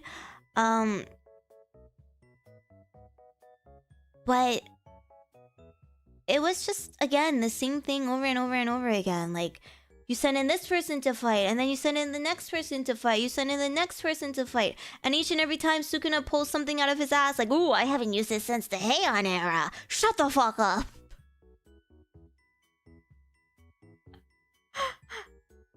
But yeah, like, some of the fights are really cool. I'm really looking forward to, like, Yuta's fights and stuff. But in general, I think the hype really died down for me during the culling game. And then it never really picked back up afterwards. You know, it was just like, okay, like we were expecting this to happen, but can you like get on with it? Yeah, it was just like, it really pissed me off how it felt like every single week, like they're sending in a new person to fight Sukuna, and then obviously that doesn't work, so they send in someone else, Ugh. You may as well pull out aliens like Naruto. Just pull out an alien and kill Sukuna. I don't even care at that point.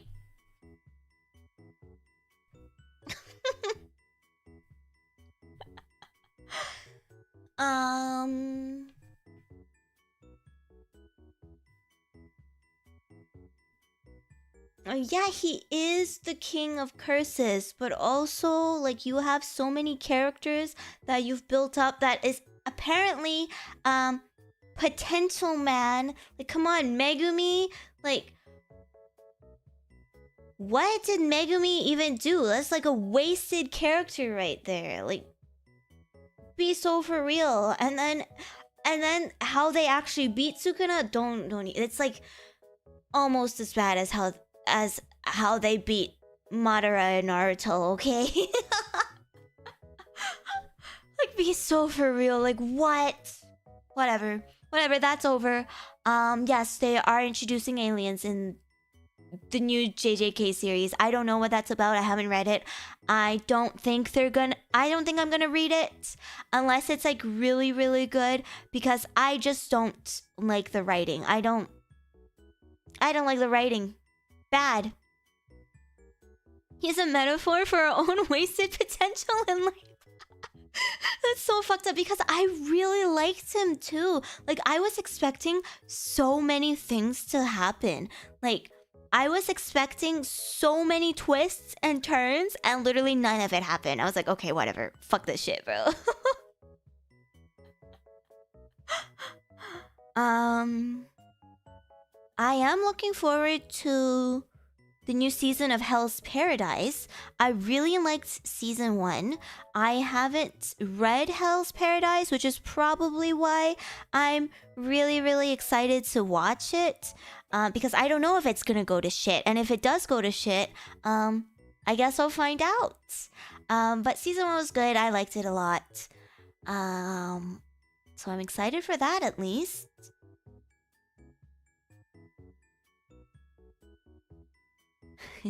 Hydrofusion, hi. New season of 86. 86 was really good. I didn't think I was gonna enjoy 86 as much, but I really feel like at the end of that one season, everybody should have just died. I'm just saying. It would have really, really boosted my enjoyment of that series if everybody passed away. But that's just me, because I don't like things to be happy.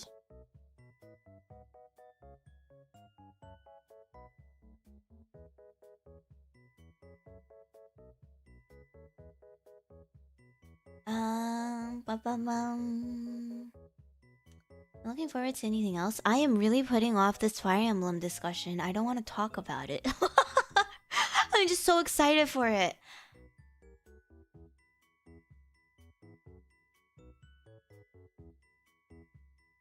Yeah, but they have to do the tragedy good, okay? It can't be like Demon Slayer tragedy. Like, Demon Slayer tragedy is too cliche. I want it to be like an actual tragedy. Like, everybody fucking dies. And they can't die happily or something. I don't want to get... Yeah, just don't utter your stupid opinions, Smokey. I'm looking forward to more Apothecary Diaries. That one was really fun. So far, I'm also enjoying The Summer Hikaru Died. I read a little bit of that. I thought it was really interesting. I thought it was cool. I am really blown away by the incredible animation in The Summer Hikaru Died. I was not expecting it to look that good.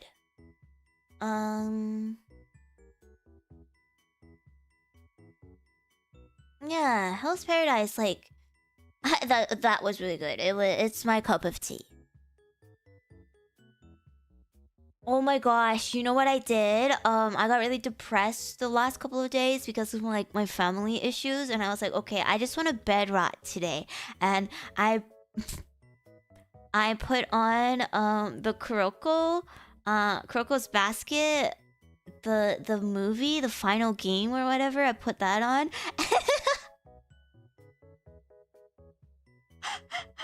And I just watched that in bed, and I was like, wow, this is incredible. Like, Blue Lock could never. I'm a big fan of Blue Lock. I think the anime is wasted potential, of course, but man, Kuroko was so peak. Oh my gosh. Like, I know everybody loves Haikyuu. Everybody loves Haikyuu. Nobody has said anything bad about Haikyuu before, but holy moly, Kuroko! Oh. That was so good. So one of the characters in Kuroko has the same voice actor as Levi and like Law. Levi from Attack on Titan and Law from One Piece. And I really like that voice actor. I forgot that he voiced Akashi from Kuroko. And I just forgot how cool of a character he is. He literally, I don't know how it works, but he has the eye that allows him to see into the future, and he just ankle breaks people. He just stands there and he says kneel, and everybody gets on their knees, bro. Like, yeah, they're playing basketball. Okay, buddy.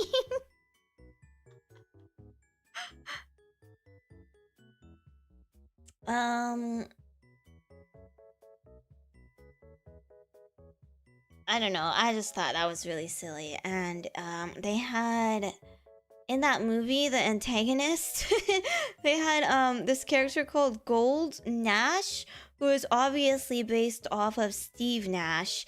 And when I was younger, I used to watch a lot of basketball with my dad. I don't remember much about it anymore.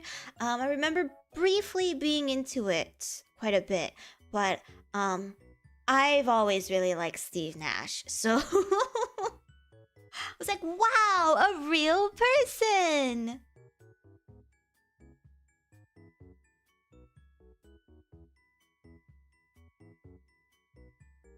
Is using telekinesis to break people's ankles a foul in basketball?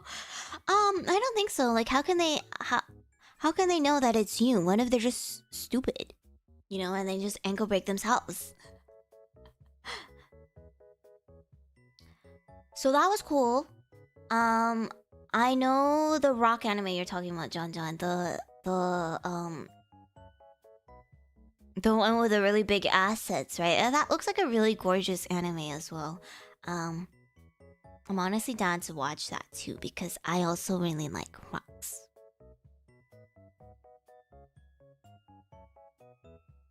I just hiccuped. Am I gonna hiccup again?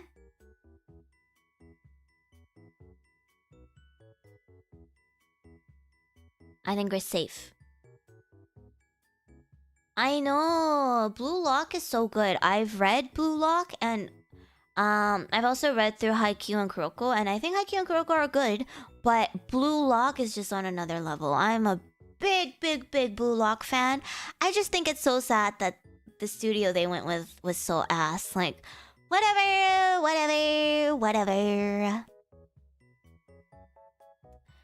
I have not seen any JoJo. I'm so sorry. I know every time I tell people I'm like just your typical shonen nerd, everyone's like, oh, but so you've seen JoJo? I'm like, no. You see, about that, no.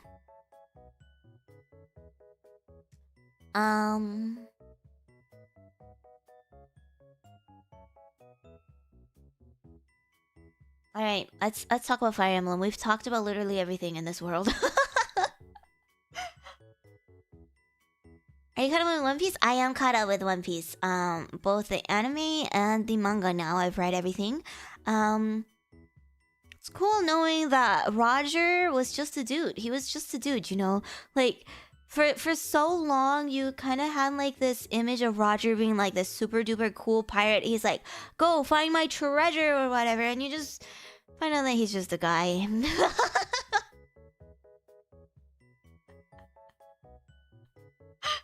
Like, okay, you know, boys will be boys, I suppose. At this point, it's funnier to just never watch JoJo. Yeah, it feels like it's gonna be so difficult for me to catch up, you know? So I understand people who don't want to watch One Piece, because that's a lot to commit to one singular show, right? I feel that way about JoJo, and that's not even near One Piece levels.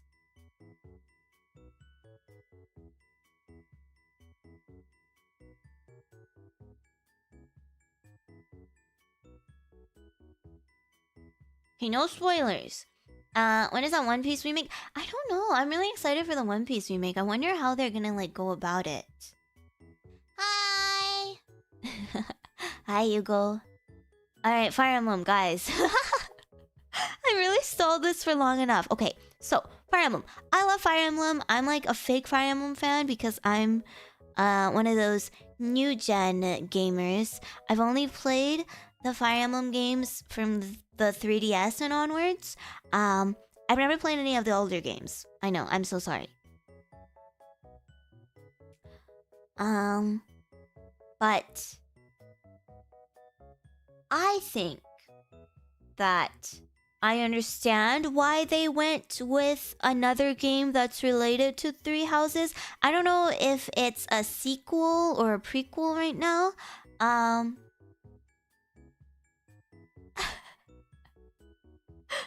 But I don't know, surprisingly there are like a whole ton of Fire Emblem fans out there. People don't really like talk about it, but people are into it.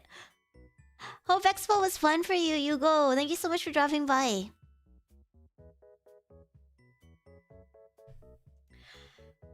Like I understand why they want to keep milking Three Houses, but I was really surprised. Like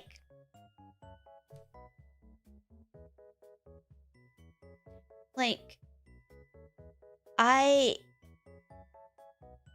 understand, but I was not expecting it. I really thought they were going to release either a remake of an older game that people haven't really played before, because I know that their older games are good, but they could really do with some quality of life updates, okay? Like a remake would be perfect for those games.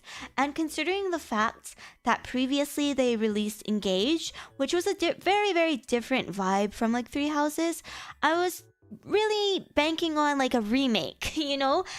Or, I mean, if not a remake, I was expecting them to come out with a completely new game that was like on par with Three Houses, because like they can make really good games. Like Three Houses is a great game. They can do something like that. They don't have to keep milking Three Houses, right? But then it was another Three Houses.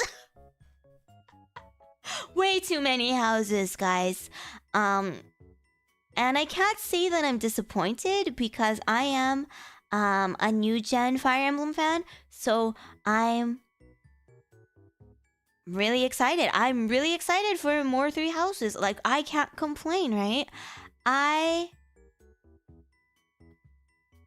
You must have learned so many things about me, Hugo. But thank you so much. The condos. Fire Emblem, but it's actually Tomodachi Life, because in Tomodachi Life, they all live in one big apartment.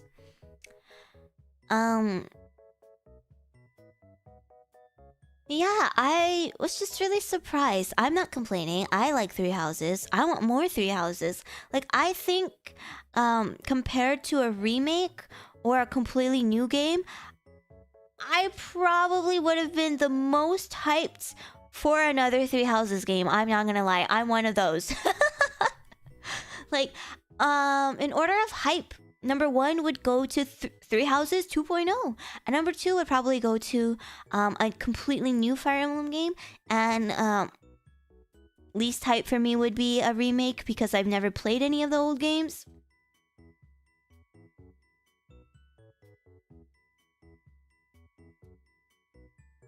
So I think it worked out in my favor. But you already got Three Hopes. I actually haven't played Three Hopes. I got the game, and I'm not like against playing it. I think it's probably a really cool game. But I haven't finished all the routes in Three Houses, despite me saying how much I love Three Houses. I haven't finished all the routes, so I didn't want to spoil it. So I never played Three Hopes. But I also wasn't expecting, you know, another Three Houses. So I wasn't really in a rush. I wasn't really in a rush to finish Three Houses or play Three Hopes, you know? Well, now I am definitely in a rush. I think Engage was different though. What they did with Engage was that they focused more on mechanics. And honestly, like gameplay-wise, Engage was leaps above like Three Houses. Like, if you're really into strategy games, think Engage would be the perfect game for you. But a lot of people are new Fire Emblem fans who came from like Three Houses and even like Awakening, right? So Engage was I think a little bit more off-putting because not a lot of people playing Fire Emblem are like, oh my gosh, I love these Fire Emblem mechanics, you know? So that's why it did worse, but I think that's very different from their usual game, so I don't think that they're going to like not do new games anymore, you know what I mean? I really liked Engage. I thought Engage was so much fun. Like, the story itself was pretty bad, but I really, really like the new mechanics, like the Engage mechanics where you can summon up the spirits of older Fire Emblem heroes. I thought that was so cool and it was so fun. It looked like visually really stunning too. The characters I thought were designed really well.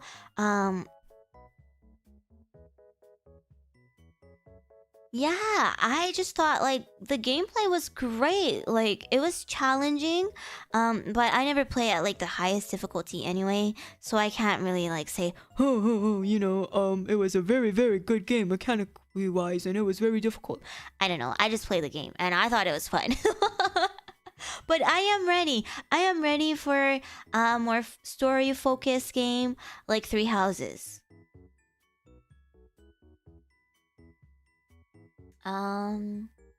So I hope with this new game they implement the good from Three Houses and the good from Engage. I think it wouldn't hurt to have some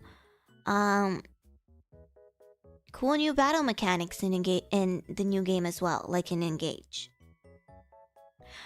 But I do think they are like milking Three Houses a little bit.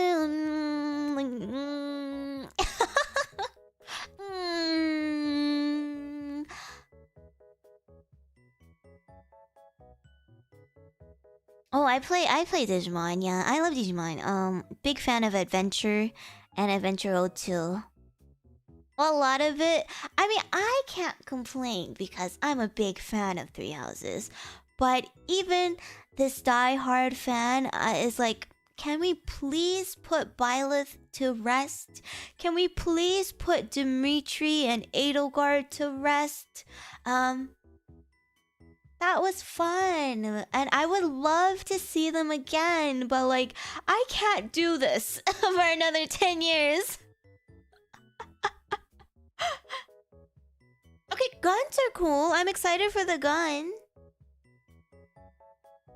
Apparently they do have to fight forever. I'm really hoping that this is a sequel, just because if we do get like, I'm not a sequel, a prequel.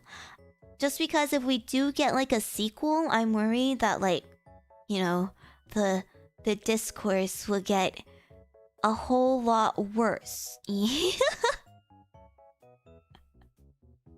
Because like, when you're given like a game like Three Houses, there isn't a set ending. You can choose the ending that you want, right? Hi, Mion! Thank you so much for the raid. I will be playing Peak with Mion, Maeve, and Amaya tomorrow. I'm not sure if I'm going to be streaming it or not yet, but I'll let you guys know, okay? It's going to be fun. It's going to be at 7 p.m. PDT. And I've never played Peak before, so it's going to be my first time ever playing Peak. Go check out Mion. She's streaming it, I think. I love Mion a lot. She's such a silly girl. She's so much fun. She's a huge yapper as well, so go give her lots of love if you love the yaps, okay? And you'll see her in action tomorrow, so don't worry. But thank you so much, Mion, for the raid. Welcome in, raiders. My name is Cera Luceria. I'm the carbuncle VTuber of GLOBIE's Gen 3 Morvaria, and today I am yapping. Right now, I'm currently yapping about Fire Emblem because of the new Nintendo Direct that showed us we're getting Three Houses again. So I was just saying, like, I would prefer this new game to be a prequel rather than a sequel, because with Three Houses, you choose your ending, right? Whatever ending you choose is the canon ending. But with, like, I understand with Three Hopes, they kind of built on that a little bit, but it wasn't like an actual sequel. And my worry is that if this is an actual sequel, then, like, obviously there is one true canon ending to Three Houses, right? If it was something like a golden route, if it was like the perfect route, right? I feel like that would have been like a DLC, and that would have been cool. It would have been like Fates, where you got like that, what was it called, like Revelation route? I don't know what it was called anymore, but I think that would have been cool. I would have loved to see it. But it's too late for that now. It's too late for that now. Now they're giving us new characters, either set in the future or set in the past. So I'm just hoping that it is in the past, so it builds on that lore, you know. I would really be interested in that. If it was a direct sequel, yeah, the perfect route where everybody just lives happily ever after. I would love that for my babies. Honestly, like, give us that DLC. Doesn't have to be canon or anything. It's just for the people who want it.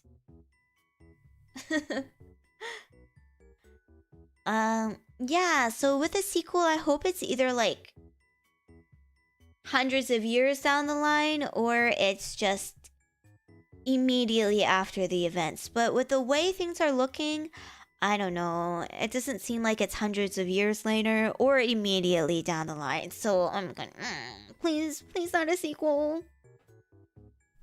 No, I would love to see like Dimitri again. I would love to see Sylvain again. I would love to see Dorothea. I would love to see Marianne again. But like, I don't know. I just think Three Houses in itself is so perfect already. If they're not going to give us like the golden perfect route, then don't give us anything. That's just my opinion.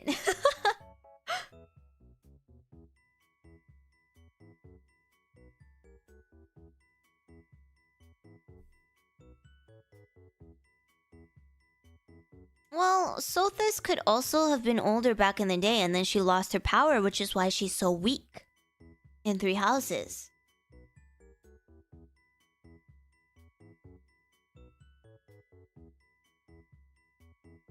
Yeah, they could also just be like, oh yeah, it's really messy over there. We don't go over there. But you know they're not gonna do that. They had to milk the Three Houses. Well, they could also be just hiding the cast, you know? They could be hiding it for now. I mean, we just got our initial trailer drop for it. Who knows what else they're gonna reveal later. Hi, Joestar.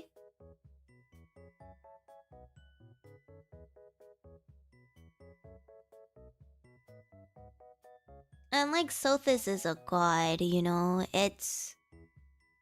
She doesn't have to be small. She doesn't have to be big. She can be whatever she wants to be. And if she chooses to be a big adult lady, in a prequel, then she can be.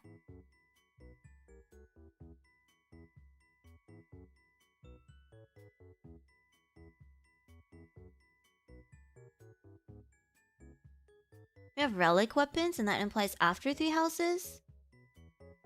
Yeah, that's what I saw as well, but I think there are plenty of ways they could still explain that away, even if it is a prequel. Like, they can even explain the gun away for a prequel. Whoa, that opinion is not allowed here. This is a Blue Lions only zone. Whoa, whoa, whoa, whoa, whoa, whoa, whoa, whoa, whoa, whoa, whoa, whoa, whoa, whoa, whoa. Just kidding, by the way. Yeah, so my understanding of it, don't quote me because I have never actually finished the church route. But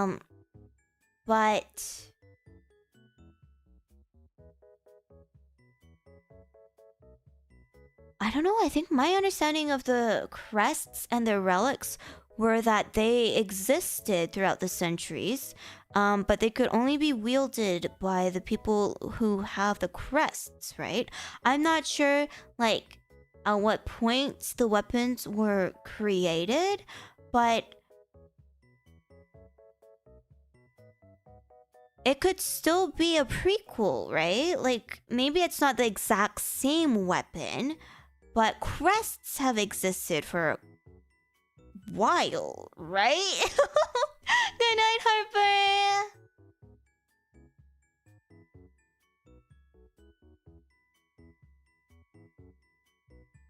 Behave yourselves.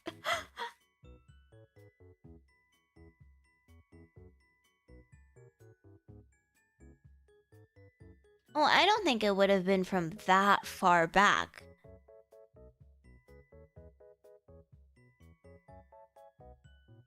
I think, like, I don't know, plenty of wars broke out. Could have been from any of those wars, you know?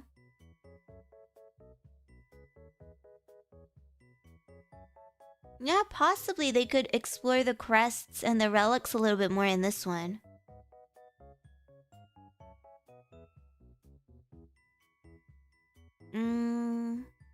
But you know what? I'm gonna give you my opinion now.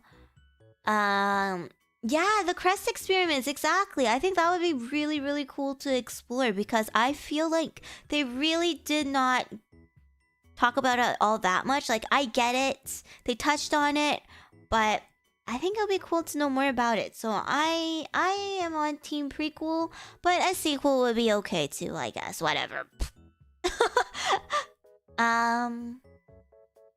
But only if I get to see, like, Dimitri again, and not when he's, like, 80 years old. I think the worst possible outcome would be, like, a sequel, but it's placed, like, in the middle, like, not immediately after Three Houses, and not, like, far out after Three Houses. It's placed in the middle, so, like, all of the OG cast is, like, 80 years old, and they're all, like, old as fuck and not cool anymore. Not saying old people aren't cool anymore, but in my video games, sometimes I do prefer them not to be old. Like, I don't know, like, if I can't see Dimitri as a young man again, then I don't want to see Dimitri at all.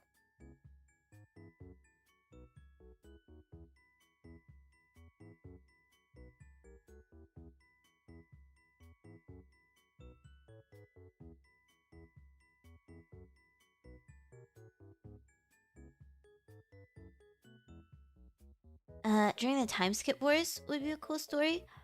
That would be quite interesting, honestly. I don't know, just with all of those new characters, I can't imagine it would be during that one time skip, right? But alternate universe would also be pretty cool. I just think that if they really wanted to milk Three Houses, they wouldn't make it an alternate universe. Because then it just doesn't make any, like, sense. There's no, like, direct correlation anymore. You're not using the same characters as before. You have a completely new cast. So why do you need this attachment to Three Houses?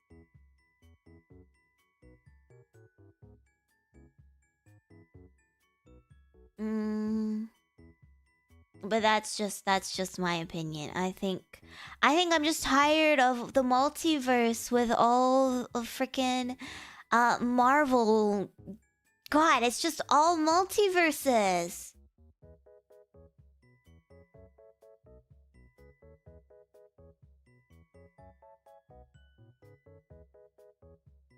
What if they made the exact same game but with different characters?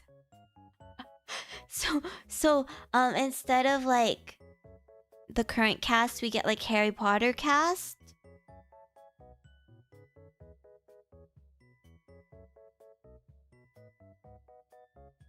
But I'm really excited. I want to tell you guys that I have this really big opinion that many people will probably disagree with. But I think that if they're gonna keep milking Three Houses and it's just gonna be another Three Houses game, I really think that they should bring back the baby making mechanics. If it's just gonna be a silly Three Houses game, please give me my silly baby making mechanics.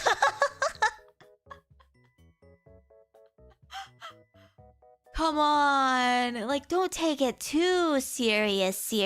Have some fun, have some whimsy. I want to min-max my units, babies. Okay, I'm glad people actually agree because, I don't know. I know a lot of people didn't like that, but I thought it was so fun. I thought it was so stupid how you could just like pair up your units and then have them have even better units.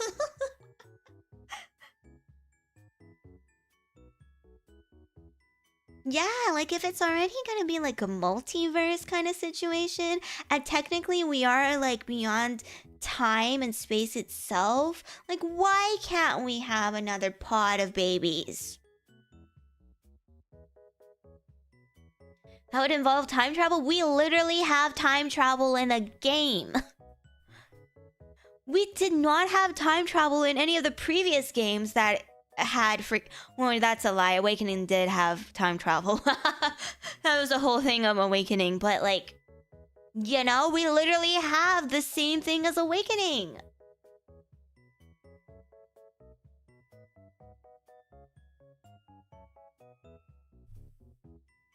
Like, come on, just give me the babies. She's referring to the color of the houses.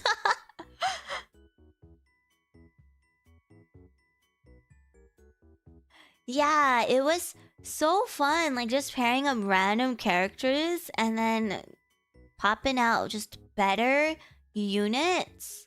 What if you don't like the babies? Well, you know, you should probably try to min-max your babies. I'm not trying to tell you how you play the game, but if you're popping out the babies, you should at least know who you're pairing up together to get the best optimal babies. And if you don't care about stats, you should at least pair the characters that you like up. You should ship whoever you want to ship, and then you won't dislike the babies. The babies will come out better and stronger than your actual units anyway. Fire Emblem Google babies. Exactly, the Gale Force grind.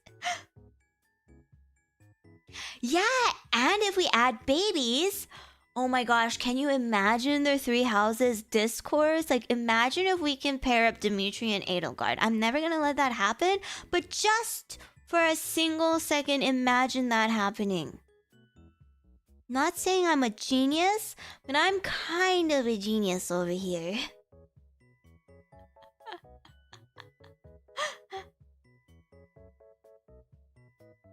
I love your diabolic mind. How to start a whole new save file to recruit Donald. Did you miss Donald? No.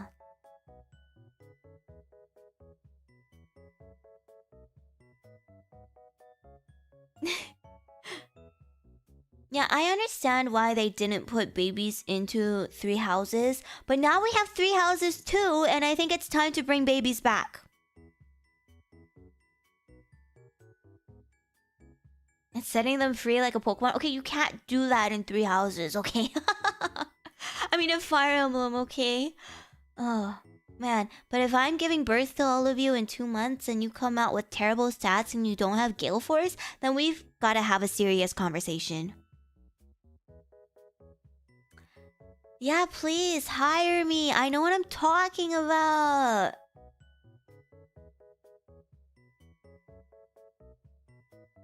Please,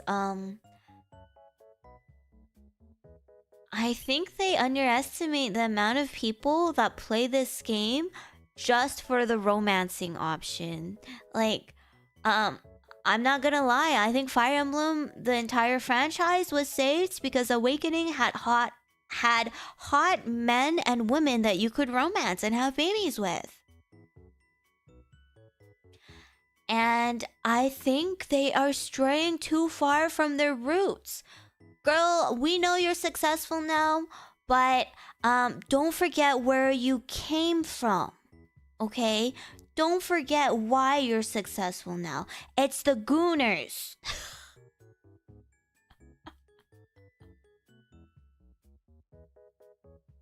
Okay, but the romance and like Three Houses and like Engage, it was so mid.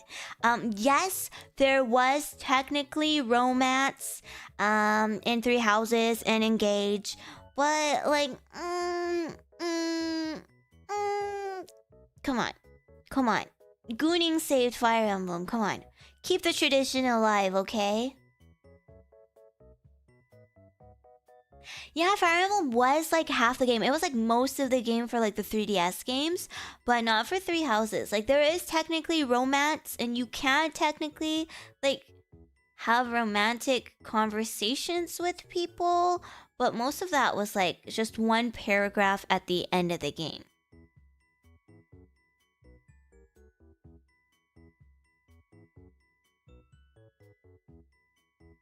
Yeah, where's the passion? And like Fates, you had like this little home that you can like invite your husband and like your kids over to, and then you have like this like yes, they like toned it down a little bit in the global release, but you could like pet their head, you could have conversations with them. It was really cute. Like I know it was like really basic and surface level, but it was really cute, okay? And they would greet you like welcome back. And it was cute. And I guess in like Three Houses you can invite people to have like tea parties, but those are all like platonic tea parties. Okay, I don't want no platonic tea parties.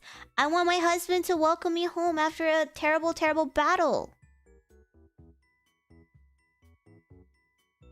Hope we get a smaller hub. So I played through 2 routes of Three Houses not knowing that you can actually run. So I've just been walking everywhere. The fast travel helps, but like I just been walking.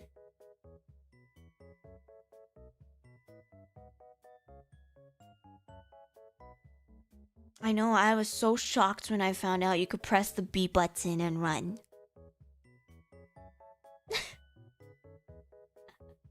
I don't really mind like the size of the hub. I think a larger hub makes it a little bit more interesting, but I think the fast travel has to be a little bit better if we want it so large. Especially like in Three Houses when you went up to like the church. I thought all of that like was just so tedious. So tedious. Don't do that. And like with the DLC when you went to like the underground place, that was tedious too. Like I don't mind a big hub, but at least make the fast travel better.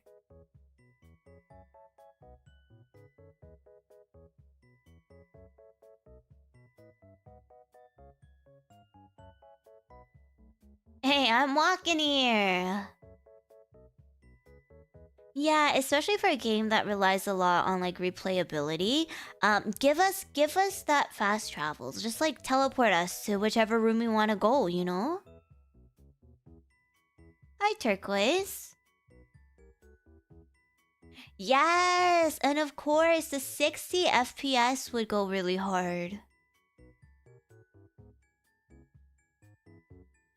Exactly! The colored dots pissed me off so bad. Like, oh my god, can they not have put like a character icon on the map? Like, I know you can like go in and like search for each one individually, like highlight each one individually to see who it is, but like, can we not have like character icons? I understand it might be cluttered a little bit, but it doesn't have to show up all the time. Maybe just like when you open up the big map. I'm definitely gonna go back and play the remaining routes. I don't know if I'm gonna play both Edelgard's route and the church route. I think I might just settle with Edelgard's route for now. But I definitely want to finish it before I play 3 houses too. I am technically done Claude's route. I didn't finish it, you know, my bad habit of not being able to finish games because I worry that I'm never gonna see my friends in my games ever again. So I'm literally at the last battle for Claude's route, but I just refuse to finish it. I think I'll go back and finish it now. When's the new Digimon game coming out?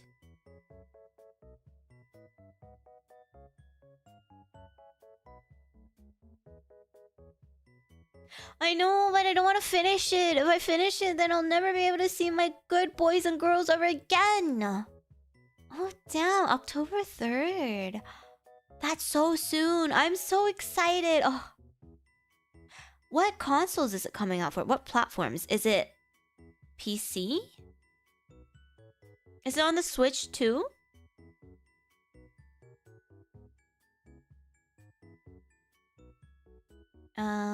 I'm really excited for that one. Everything except Switch. Okay, so it's not on the Switch too? That's surprising. Wow. Wonder why. But I guess eventually it will come to the Switch too because the other Digimon games came to the Switch.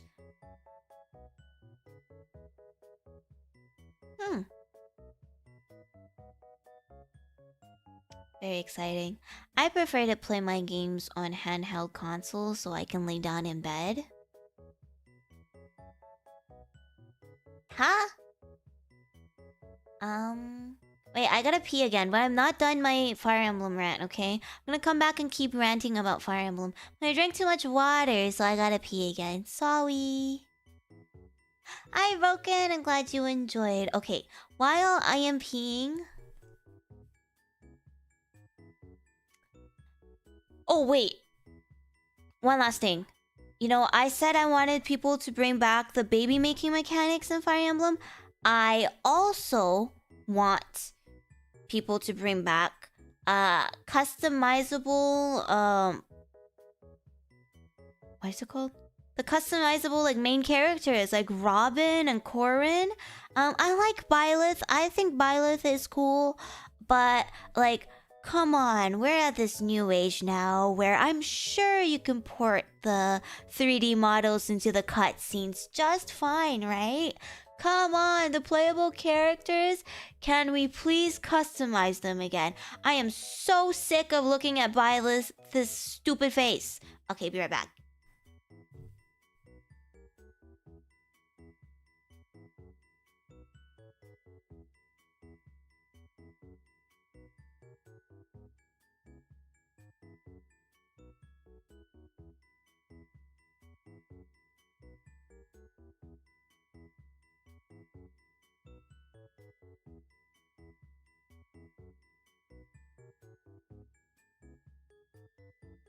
Super chat.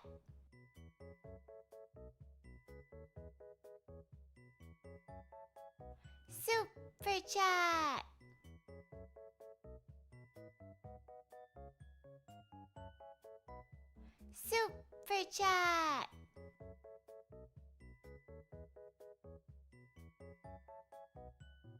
Super chat.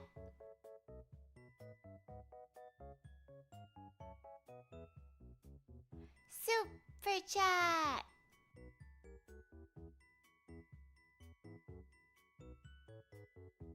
Super chat.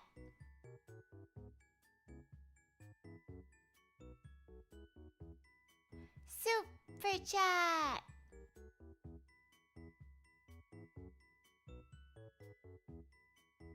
Super chat.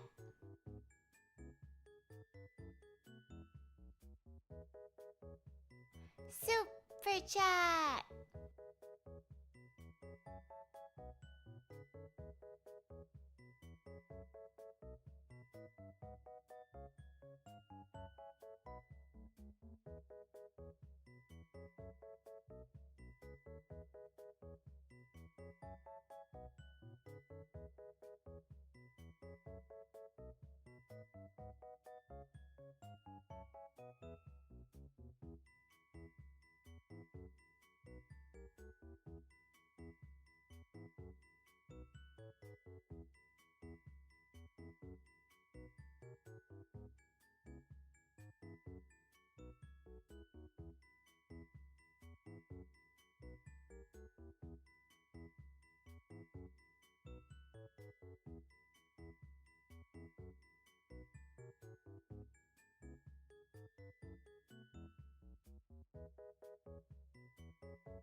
Going to pee, golden deer. It's time to rise is a crazy thing to say, by the way.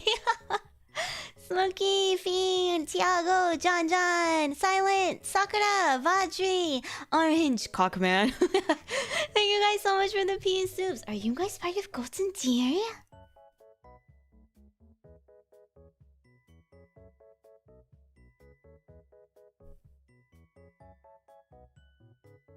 You want me to play the demo? Do you know if we can play the demo on stream, actually? It's just so much work to, like, get perms to play new games. Pisses me off so bad.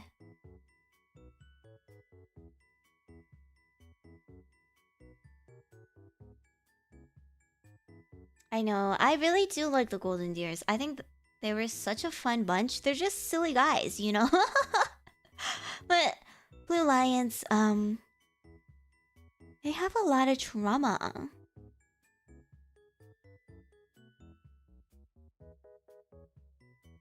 I think, like... I honestly, I don't know how it works. I don't know if there are different perms for, like, demos or, like, the actual game.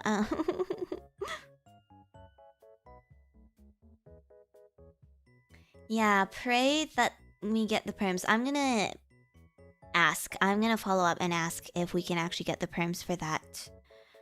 But I would love to play it. Oh my gosh. I haven't seen anything about it. I've been trying really hard to, like, not look at spoilers and stuff, which I don't do for most games. So I'm actually really hyped.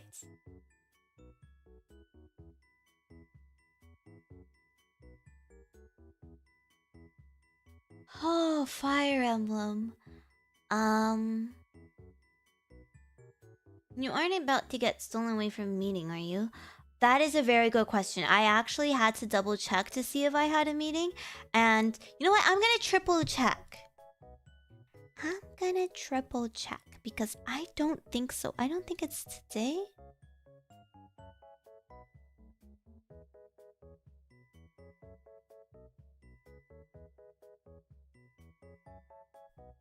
Okay, I don't...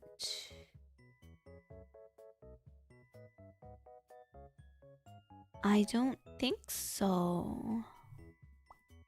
Okay, I think we're good!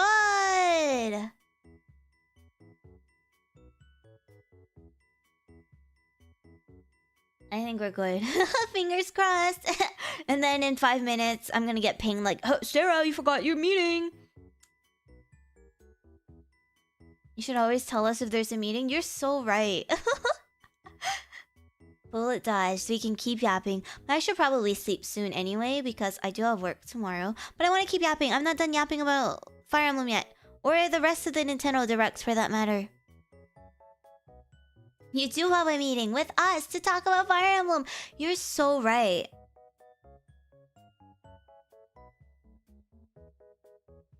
See you later, Diffusion. Thank you for hanging out. Yeah, so I want customizable, playable characters back. I want babies back. I would prefer it to be a prequel, but if it's a sequel, I'll take it too, as long as Dimitri isn't like 80 years old. If he's dead, that's cool. Or if he's like in his 30s, that's cool too, you know?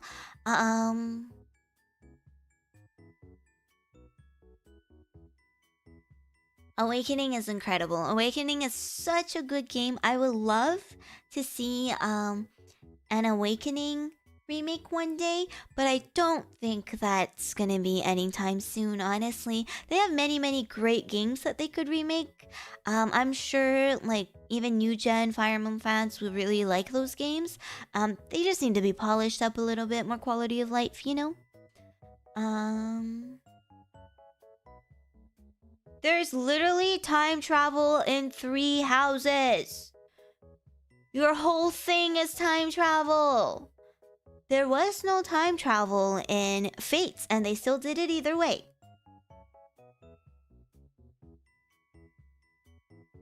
Monkey's...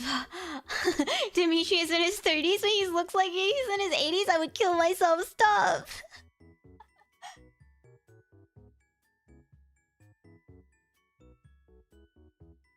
I hope they still don't give the characters feet. That's fucked up. Don't say that. Hi, Link. Yeah, I think like it makes sense to add the child mechanic back into 3 houses. 2, because I'm assuming we're still going to have our time traveling mechanic. It would just work, okay? Yeah, and then you can mix up like crest users. Oh my god, can you imagine the babies, the units that you could make? Oh my gosh. Guys, I didn't even think about that. I just wanted babies because it's fun to pair people off and ship people, but imagine mixing the bloodlines of crest holders. Oh, buddy.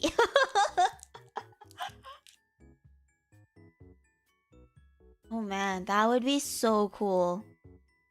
Where are the crest experimenters? Oh my god, no, I love that. Maybe like, since Sothis is like an adult now, right? I'm assuming with a bigger adult body, her power also grows proportionately. Maybe she has like more powers now, so she can like, I don't know, Thanos snap into existence like a realm for all her babies.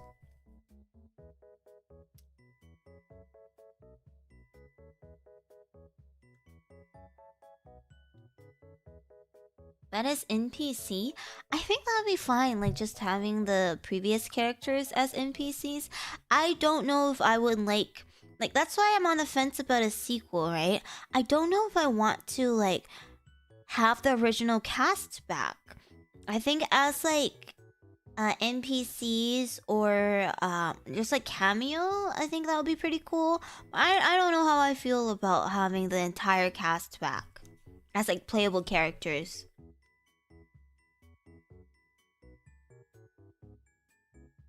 Robin with a sacred relic. Well, it does seem like it will be a new cast, right? At least like the majority of them will be a new cast, especially since we have so many new characters shown in the trailer, and it's only one trailer. 30-year-old Dimitri, but now he's an enemy for some reason. So you mean I'm playing with Edelgard is what you're saying? Okay. Let me just kill myself. Cool.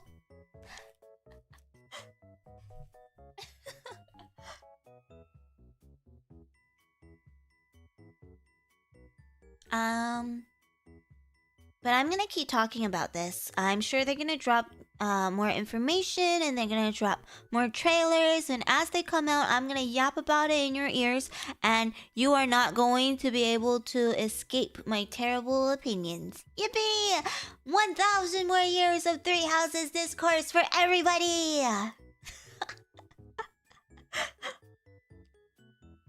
But speaking of the directs, if we move on from Fire Emblem, I know it's really hard to move on from Fire Emblem. But I'm actually quite excited for the new Pokemon game as well. Was it like Pokopia or whatever it was called? It's like the Animal Crossing, Harvest Moon, Minecraft Pokemon game. I think that looks really cute. My favorite genre, farming sims. I'm really glad that Pokemon is actually making a game like that. For 1,000 years, the humanity, and all we're gonna talk about is Three Houses discourse. And Psyduck slander. Don't forget Psyduck slander. I am like a little bit, I don't know, irked that they are so blatantly copying so many elements from different games. But whenever like someone even slightly makes a game similar to Pokemon, they're like, actually, fuck you, kill yourself. That kind of bothers me. Honestly, it just looks like Animal Crossing New Horizons, but with Pokemon. Like the whole terraforming and everything. I think it's still gonna be a lot of fun. I'm still gonna play it. I just don't think it's very cool that no one can touch their game, but they can touch everyone else's game. But I'm still gonna play it, am I not? I think that one's really cute. And Tomodachi Life. Oh my gosh. You guys have no idea how long I've been waiting for Tomodachi Life.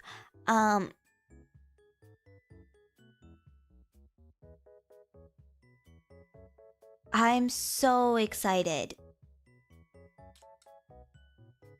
I wonder if there will be a Pokemon that puts you in eternal debt at the risk of losing your kneecaps. I don't know if they have like capitalism in the Pokemon world. I mean, I guess they do if you think of like Mystery Dungeon, I suppose. But we'll see about this one. Yeah, I've been a big fan of Tomodachi Life since I was very young. I played so there was one for the 3DS, but there was also one for just a regular DS a long time ago. And I played that one in Chinese because I don't think there was an actual like global release of that Tomodachi Life.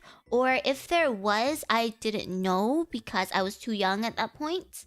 But I played the one on the DS in Chinese, and at that point I couldn't even like really read Chinese. I could read a little bit, but my Chinese was not that great. But I love that game so much. It was so silly, so much fun. And then when it finally came out, like the new game when it came out for the 3DS, I was so ready to play it in Chinese again. But they actually did a global release of it, and I was so excited. I played that game so much. I very distinctly remember there was this one summer that I went back to China to visit my grandparents, and I just played that game that entire summer, guys. It was so fun, especially because my cousin was actually the one that introduced me to Tomodachi Life, the Chinese version on the regular DS. And when I went back, I showed her like the new Tomodachi Life, and we just played it together, and it was so fun. I cannot believe they're making a new one, and we're all gonna get it. You're all gonna get it, right? So we can play together, right? Yes, thank you.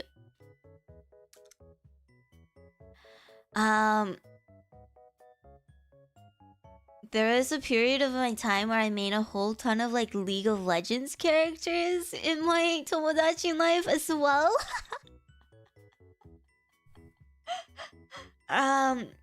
It was so stupid. You can just make stupid ass characters, and with this new one, it seems like that the me customization is so much better, so you can really make good me's. Yeah, naturally. Of course I'm gonna make a Cera Luceria me. She's gonna be so green. Yeah, I'm pretty sure like on my first save file, I had Malzahar, Talon, I had... What else did I have? I had Garen, I had Lux. I'm ready to see 900 Peter Griffins, and I didn't want to like... I also put in like my friends, obviously, and like my family, but I didn't want to like get married, because you can get married in that game, right? I didn't want to pair off my me with like any me that I knew of IRL, because that's disgusting, that's weird. So I'm pretty sure in my first save file, I married Malzahar. I was like, okay, I don't want to marry anyone I know. And my me is pretty close friends with the Malzahar me, so I may as well just marry Malzahar.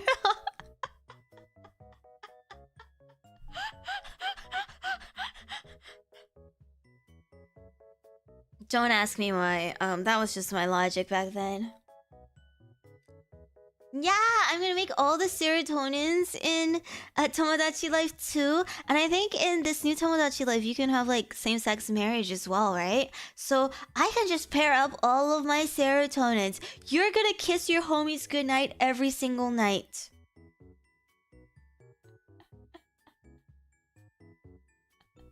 Hurry up and pick your favorite serotonin in chat. Who do you want to kiss every night? And then, of course, I, as your queen, will marry Malzahar again. Oh, I'm hungry. My tummy. My Tomodachi Life, it's like The Sims, but sillier with like me's, and it's not even like a life simulator or anything. They just go about their daily lives, and then they have like problems for you to solve, and you can pair people up. They can get into relationships, they can get married, have babies, and they just come to you with like really stupid requests that you have to fulfill. You feed them, you dress them up, you play mini games with them. It's just it's a casual, silly, fun game. Yeah, and then we could get into fights and arguments. And if I don't forgive you because you're being mean to me, then you're banned for life.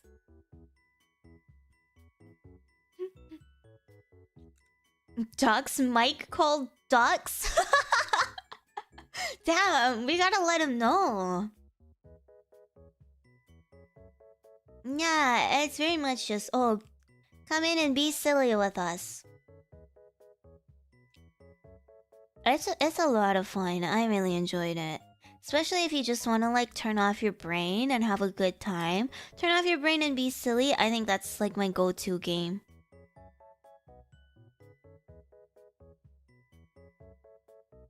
Yeah, they say the stupidest things. Like, for example, if you give your me like their favorite food, they'll do like a crazy dance and fly off into space and stuff.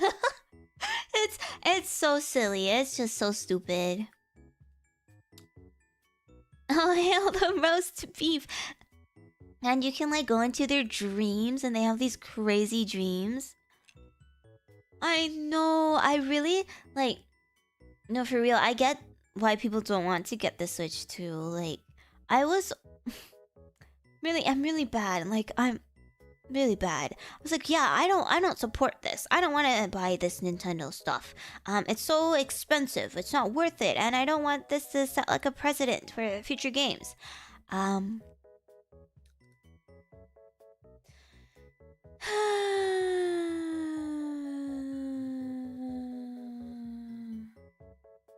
I was all about that until they started coming for me in particular.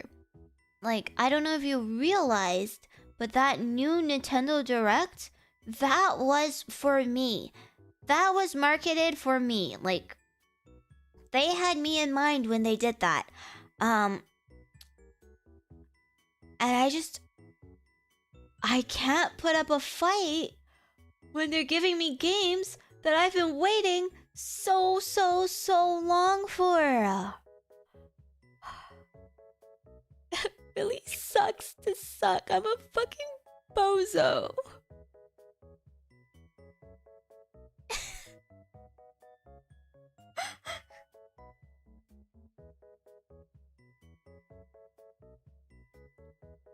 I'm also like refusing to play current games that are already out that I know I would absolutely love.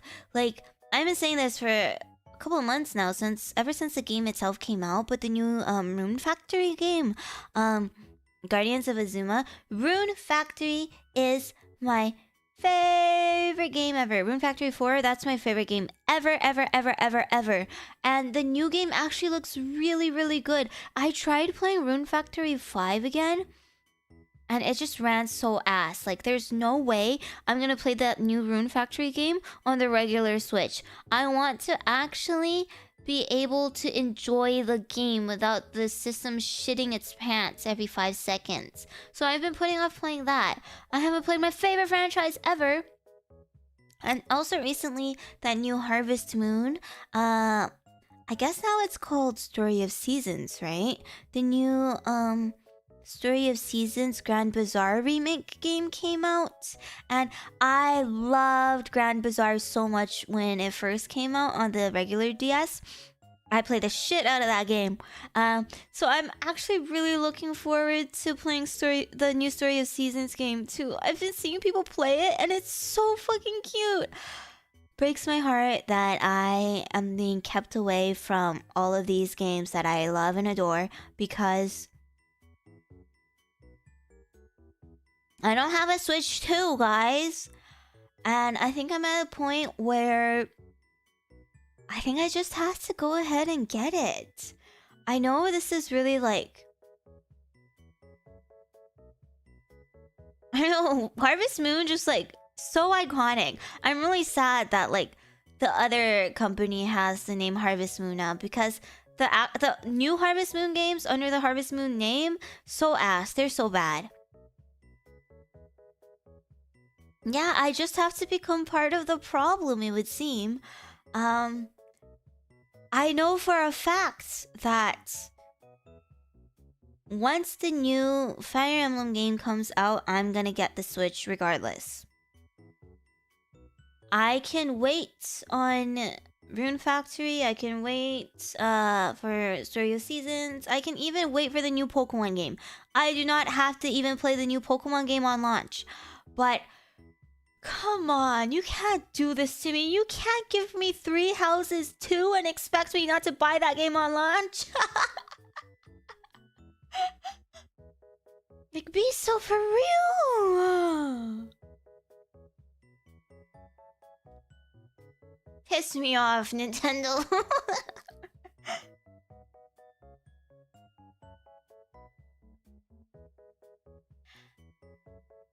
Oh, hell no. I'm not playing any of the games that are meant for the Switch 2 on the Switch 1. I already can't play Switch 1 games on the Switch 1. I know that some of these games are out on PC, Logan, but you know, with the farming sims especially, I like playing it in my bed. Like, sitting on my PC is just like work for me, because I sit here for work, I sit here for streams, I sit here for school. I can't sit here for my leisure time too, you know? Thiago, thank you. Time to begin the Switch 2 funds. I will save a portion of my Donathon funds for that, even though I should really be using my Donathon funds for my family. But you know, Switch 2. Yeah, I really did want to get a Steam Deck as well. Before all of this happened, I was actually saving up for a Steam Deck. But now I think it has to be the Switch 2. Till I dropped the Switch and hurt more than the phone. Did you drop the Switch on your face? Corpse Party. Oh, there's a new Corpse Party game? That's exciting. I love Corpse Party.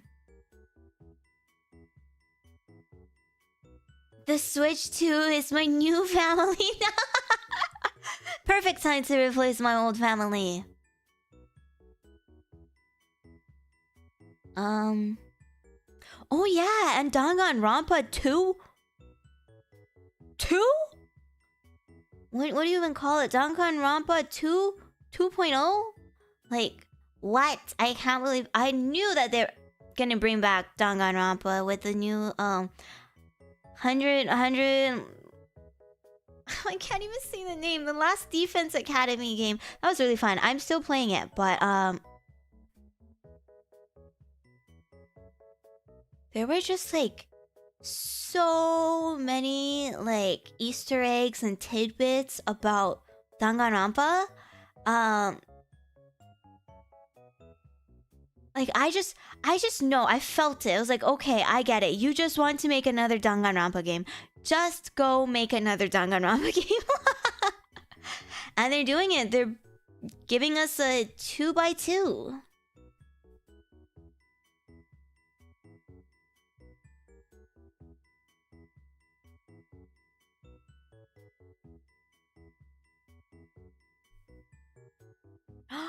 Oh my gosh! Great taste! Rune Factory 4! Mwah, chef's kiss! I've actually never played any of the Danganronpa games. I have watched people play it like over and over and over and over again. I just realized 2 times 2 equals 4. Yeah, so it is technically Danganronpa 4. They're gonna do it. I really seriously despise Danganronpa 3. I just thought that it was a really bad way to end a franchise that had such a big cult following, you know? It kind of like... I know opinion is rather split for Danganronpa 3 because it was supposed to be like the last game ever for that franchise, right? And it did like wrap everything up nice and neatly, but the way that like... I don't know, the way that they like wrote the story, I felt like was so disrespectful to 1 and 2. I'm not gonna spoil it, but I just think it made like 1 and 2 pointless. Like the games were still fun, but story-wise, I don't know. I didn't like it. I was not expecting that.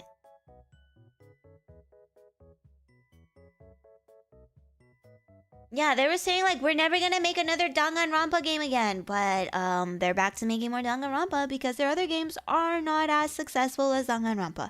So just like Fire Emblem, they have to keep milking 3 houses.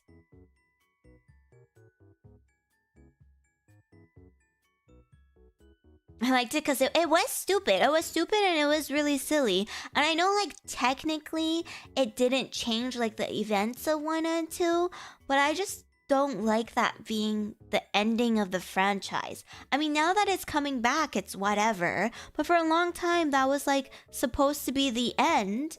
And I don't know how I felt about that being the end. That felt like, I don't know, it was a really big like, fuck you. Which I guess that's what Danganronpa always is. It's edgy as fuck, right? But I just didn't think it had to be that way. I didn't think it had to be necessary. You come crawling back to Danganronpa anyway. I don't know. They say that it's supposed to be like a port or like a remake, but everything is pointing to the fact that this is maybe like a alternate timeline for Danganronpa 2. Like if you look at oh my god, what's his name? I forgot his name. That guy that everybody he's like the Sans of Danganronpa. That guy. Yeah, Nagito. D-Rampa. If you look at like his shirt, the pattern is different from the new one compared to like the original one. So it has to be like an alternate universe, right? I'm excited to see where that goes.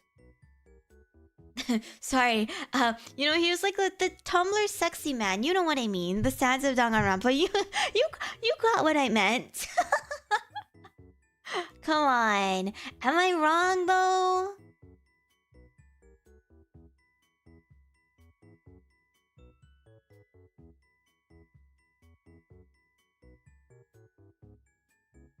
So they actually confirmed that it's a new timeline.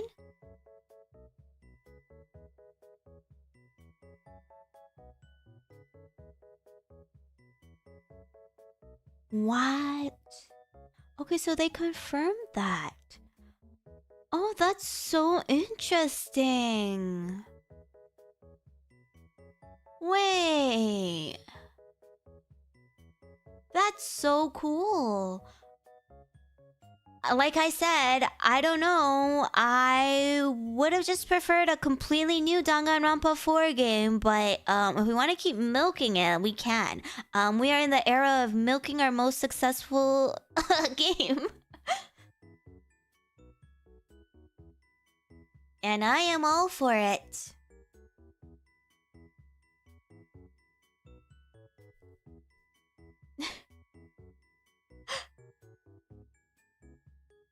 Oh man. That's so exciting. I actually really like the cast of Danganronpa too.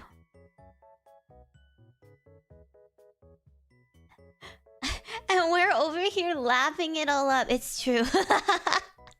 We have no morals or self-respect whatsoever.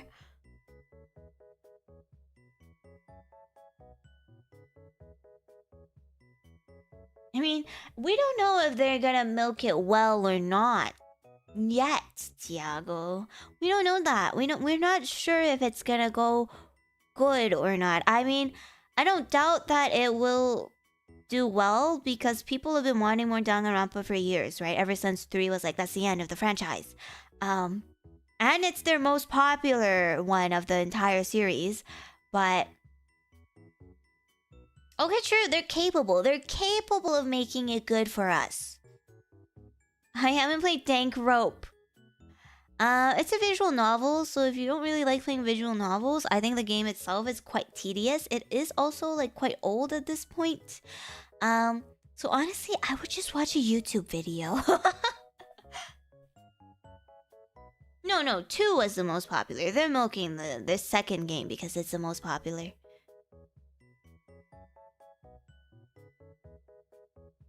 It's mostly a visual novel. They have some like mini games here and there, but I think like the mini games actually make the game itself worse because it's not really well optimized and they're very repetitive.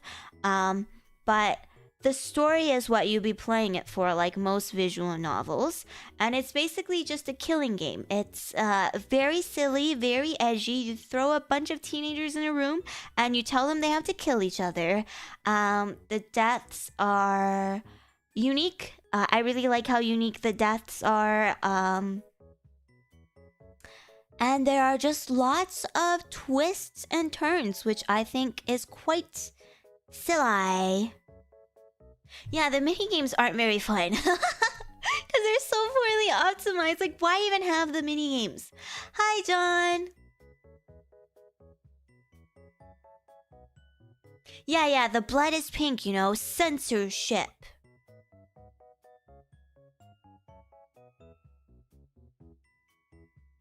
I also think it's one of those games where you shouldn't take it too seriously. I think like if you've never played Danganronpa, you can play actually Last Defense Academy. I think that game was actually great. It was very, very, very similar to Danganronpa though. But it had Fire Emblem elements, which I really liked. And it has a whole ton more replayability. So well, the whole game was meant to be replayed over and over and over again. So, yeah. Wonderful game. Yeah, exactly like Battle Royale, except once a murder occurs, it's like Among Us. It's exactly like Among Us. Once a murder occurs and somebody discovers the body, everybody is rounded up into a trial, and you have to decide who the murderer is. If you get it right, the murderer gets executed on the spot. If you get it wrong, everybody dies, and the murderer wins. So, yeah, Among Us. It's exactly like Among Us. So you have to suss out the sussy baka, and is it not just the same as Among Us?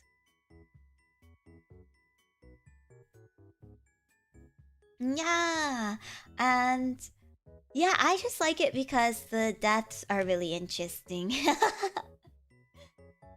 Yeah, the characters are definitely more fleshed out in Last Defense Academy. Just because you can play it so many times, and there are so many different routes to go through. Yeah. I like it. I think it's silly, but not a whole ton of replayability. I can't live with this knowledge. Come on, you guys have never made that connection, really? Really, guys? Yeah, Among Us didn't invent the whodunit murder mystery. Danganronpa itself has been out for way longer than Among Us.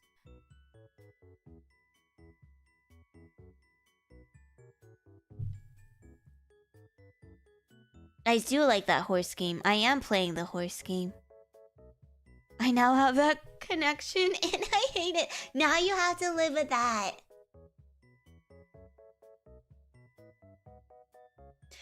Yeah, like, you can't really replay it. I mean, I guess you can go back and get all the collectibles and maybe, like, strengthen your relationship with certain people, but it's not a very, like, deep game like that.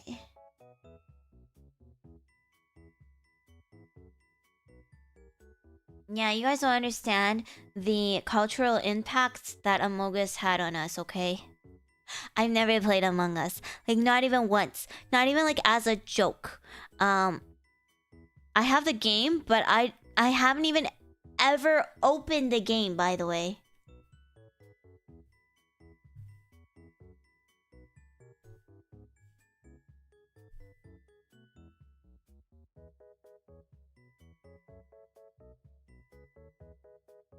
I mean, I've played, like, similar games, like Goose Goose Duck. I've played that, like, Duck Duck Goose? Goose Goose Duck. Duck Duck Goose. But I've only played that, like, once or twice as well.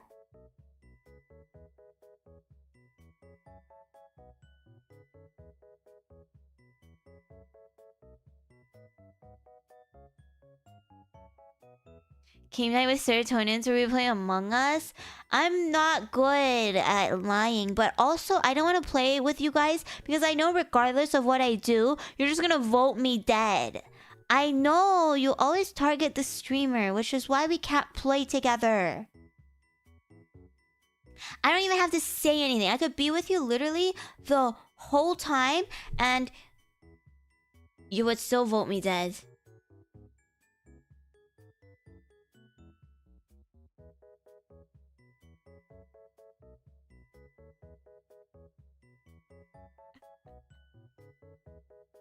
I just, in the middle of this stream, received a Maro on my PL account saying, please, I wish you would reincarnate. How do I tell him? Oh.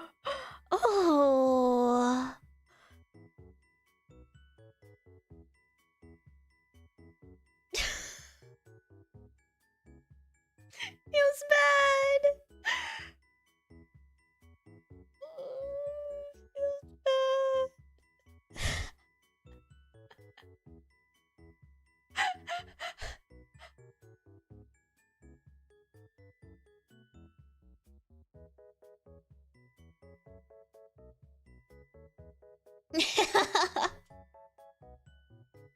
Yeah, you didn't hear what I said.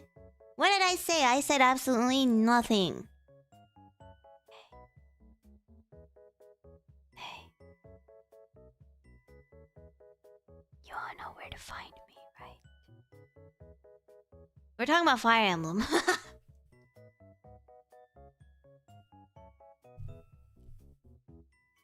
Oh, Chaotix legit did not hear. He's just raising up apple juice for what?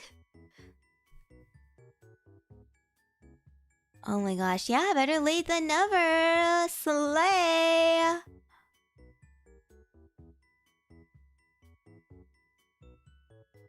This is very funny to me. Well, the thing is, I don't even know who sent this. Come on, at least sign your name.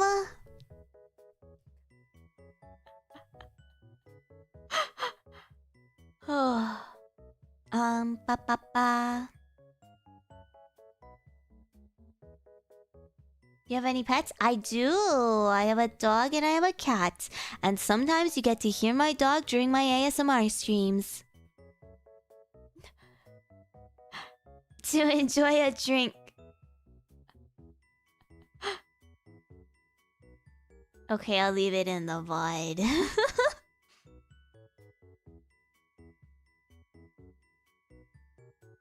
You have to pay for that feature, actually.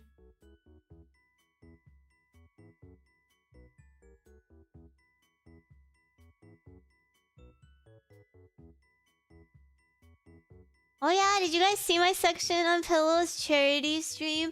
I had to like retake that 50 times because I kept yapping for too long. And then,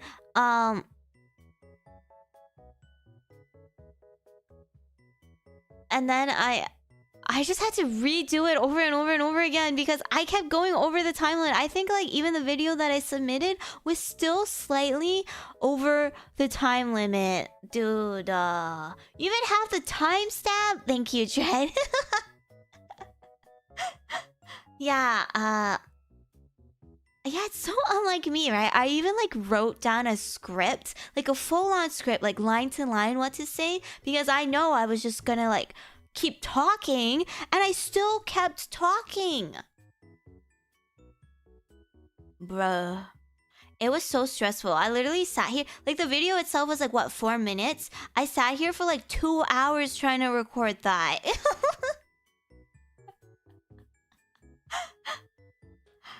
I was so tired by the end of it. I wanted to like record another ASMR video after that, but I was so tired I could not do anymore. So as soon as I got a video that was within the time limit, or like just barely over it, I was like, okay, I'm sending this off. I don't care anymore. I'm sending this off.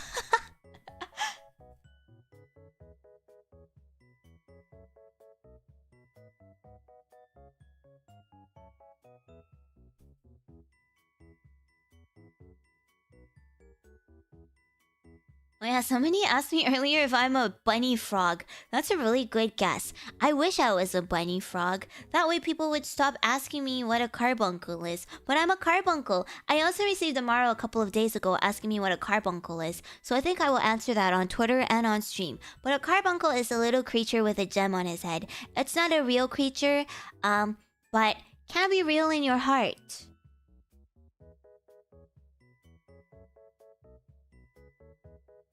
Oh my gosh, yeah, my cat does that like all the time. Like, I don't know, they get along so well, even though like they don't like to show that they get along with each other all the time, but they get along. Does that mean Sarah isn't real? Yeah, you guys have just been sitting here with the voices in your head the whole time.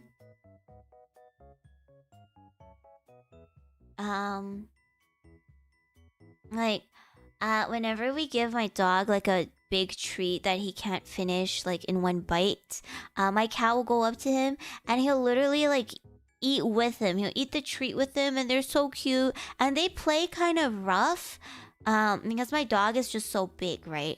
And he's still, even though he's kind of like getting up there in age, he's still such a silly boy. He'll like jump around a lot, and he just doesn't know like how big he is. So every time they play, we have to like supervise them, and I don't know, like we always end up like yelling at him, like stop, stop, stop.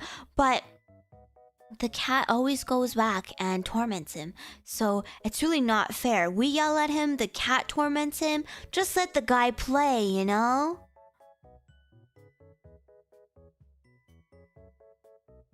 Oh my gosh, right before stream, I was actually trying to feed Ash, which is my dog, his deworming medication for the year.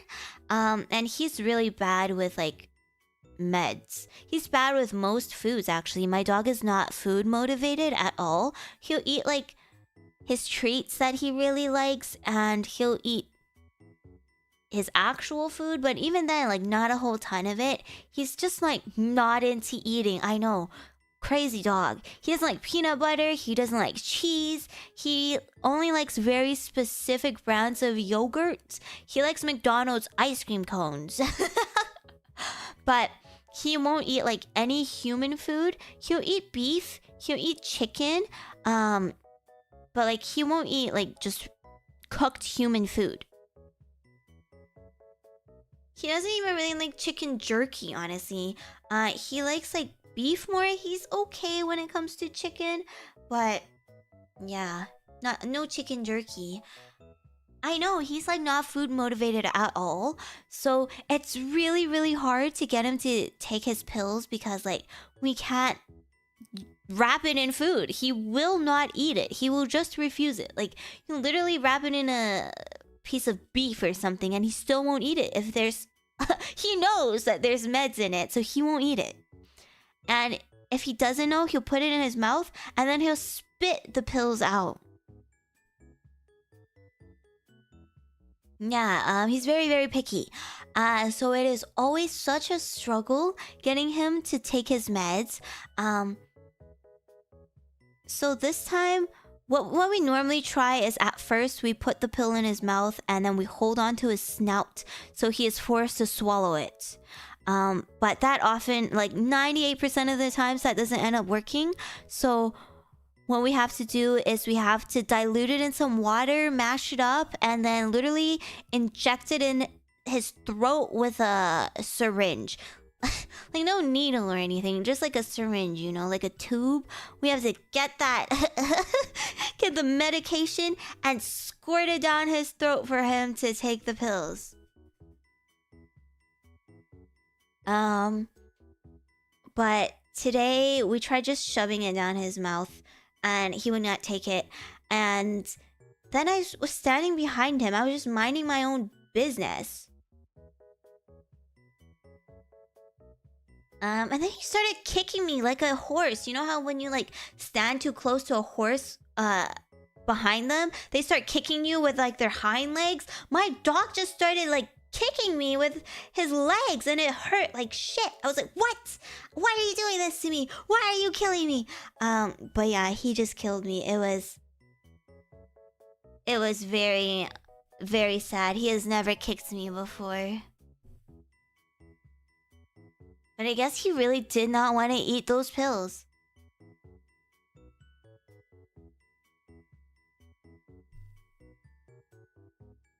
Yeah, like we've tried like wrapping pills in cheese, and pretty much everything. Like everything he likes to eat, we've tried like hiding the pills in there, but he just won't. He either won't eat the entire thing or he will leave the pill out.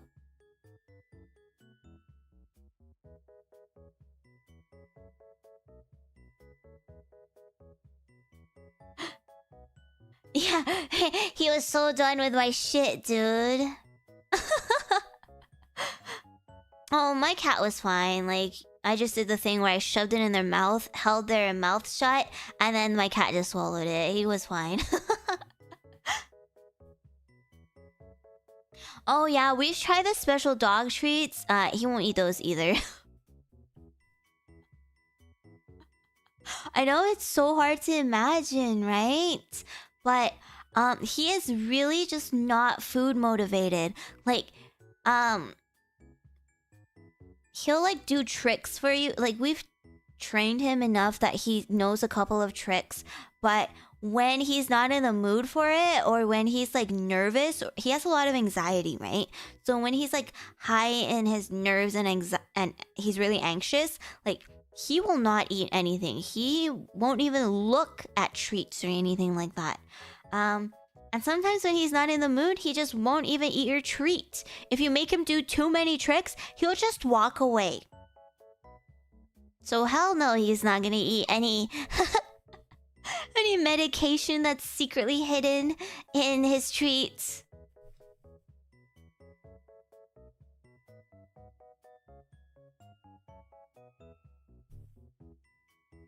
I know. So sometimes he gets like the trick, like turn around, like spin around and like jump mixed up with each other. So one time I had to like do it a couple of times because he kept spinning. I wanted him to do his jumping trick.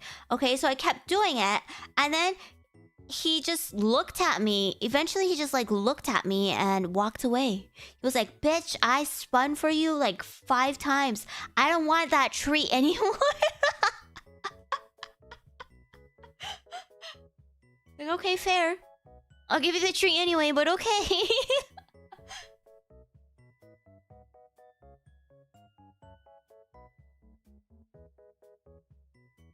And if you like leave the treat in front of him and tell him to stay, and eventually he'll just forget about it. And he'll just walk away from it. It's so funny. He'll listen. Like, he won't eat it unless you tell him he can eat it. But if you take too long, he just won't want to eat it anymore.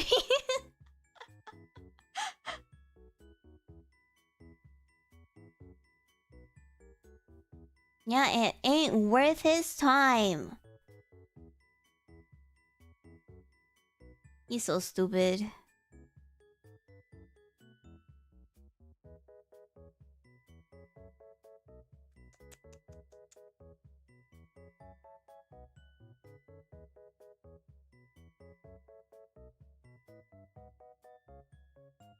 Hi, Cassie.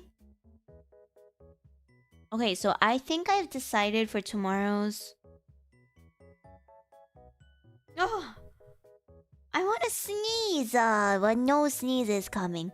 Okay, so as I was saying, for tomorrow's stream, I think I'm not going to stream my POV. I don't know. Yeah, probably not. Just because it's my first time playing Peak, and I'm sure the game is going to give me really, really bad motion sickness. So I guess this is more of like a test run. If I end up really liking the game, I'll definitely play more of it and I'll stream my POV afterwards. But tomorrow I'm just hanging out with some of my friends. Mion is streaming it for sure, so I will post that link on Twitter. I don't know about Maeve and Amaya, but we'll see how it goes. Mion is hosting. You get super dizzy, especially when you fall. Okay, that's good to know. I'm not looking forward to throwing up tomorrow. Especially not on stream, guys.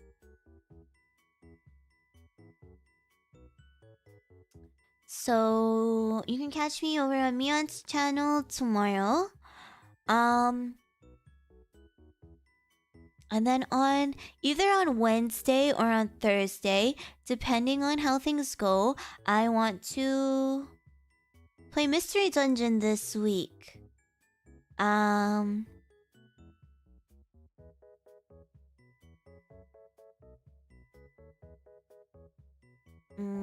But I don't have a set time for that yet because I'm not sure how things are gonna go. Oh my gosh, don't even ask me about it. I'm just so stressed every single day. Every single day! Some shit happens and... Oh. But yeah, we'll be playing Mystery Dungeon this week for sure. I just can't tell you what time we'll be playing it. And then Sunday, so the coming Sunday, I also want to do another roleplay ASMR stream because I feel like it's been a long time since I've done a roleplay one. And I have some ideas cooking in my brain. We'll see how those ideas get fleshed out. No spoilers just yet.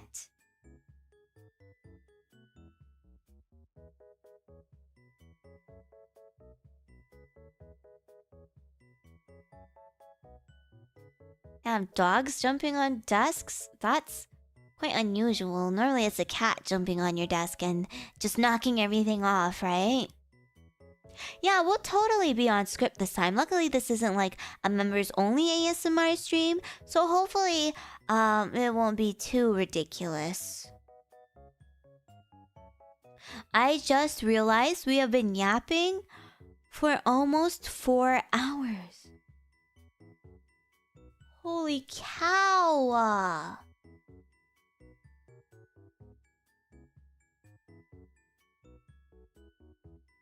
What is wrong with me? Cera Luceria says she does not like to stream for a very long time. Also Cera Luceria, yapping for 4 hours. What?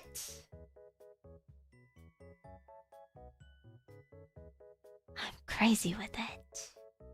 I'm insane. Okay, wait. I don't want to end yet. I want to talk about 2 more things. And then we can yap. And then we can yap. No, we're already yapping. And then we can end. So, I finished watching Dexter. I know I'm like... this is not like 2025 news. But I just finished watching Dexter, guys. You know, I've been really depressed, so I've been on my binge watch Netflix phase, and I finished watching Dexter. I don't know how many of you watched Dexter, but that show is really, really old. So I'm going to spoil it. If you, for some reason, do not want Dexter spoilers, then mute the stream. Good night, Mike. Come back later. But I watched a little bit of it like a couple years back, and now I went back to finish it because apparently there's like a new Dexter. Yeah. There's like 2 new Dexter series actually. Yeah, and Dexter is really, really old. Come on, like when did the first season come out? Not talking about the new stuff. Yeah, the first season came out in 2006. That is 20 years ago. Dexter 3 Houses. Yeah, so I went back to finish it because I heard that they had like 2 new series. One of them got axed or something, but the other one's doing really well. So I was like, damn, what is Dexter doing? Why is Dexter popping off? Oh my gosh. So I went back and finished it. And I just want to say, what the fuck? Okay, the first couple of seasons of that show, incredible. Damn, I have become touched.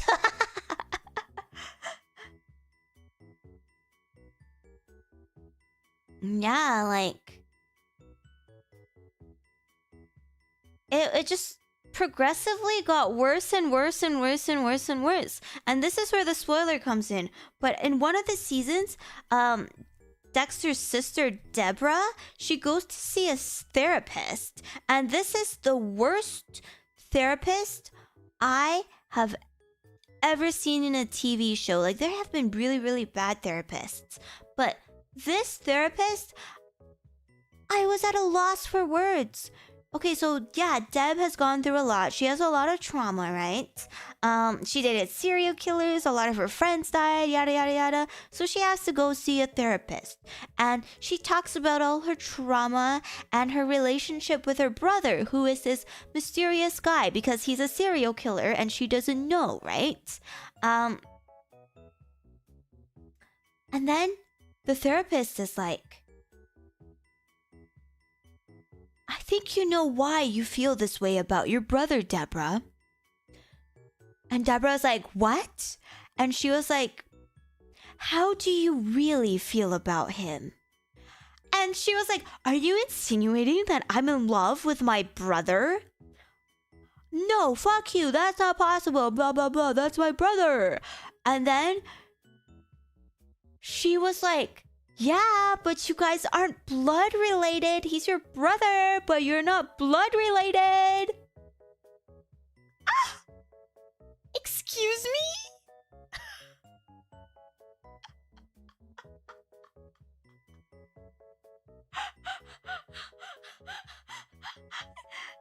I was like, what? To me, it feels like that came out of nowhere. Like, what do you mean we're adding an incest plotline to Dexter? What do you mean this is incest now?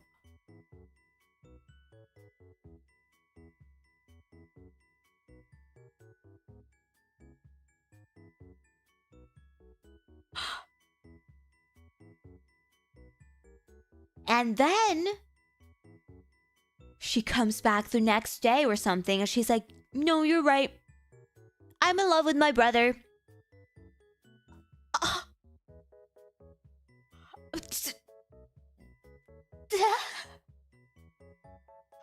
I was just so baffled. Like, what? That came out, like, there was no indication that these two had, like, that kind of relationship at all. Like, it actually just came out of nowhere. Like, I don't know, did the writers change or something? Super chat. Never had a shipper for her therapist? I know, Hugo, thank you for the soup, but right. I just thought that was so stupid, especially because it was like near the end of a season. Like, it was building up for the next season, I guess, but they used like Deb's love for her brother to explain away the things that she did for him when she found out that Dexter was a serial killer. Like, yeah, she does find out eventually that Dexter is a serial killer. And for context, Deborah is a lieutenant. She's a cop, okay? She's very much all about like justice and being righteous and stuff. So when she found out that Dexter was a serial killer, she used the fact that, oh, I'm in love with Dexter. That's why I want to protect him. So it's okay that I'm harboring this serial killer in my life. But I just thought that that was so stupid because you could still want to protect your brother. You don't have to want to suck his dick to do that. Like, huh?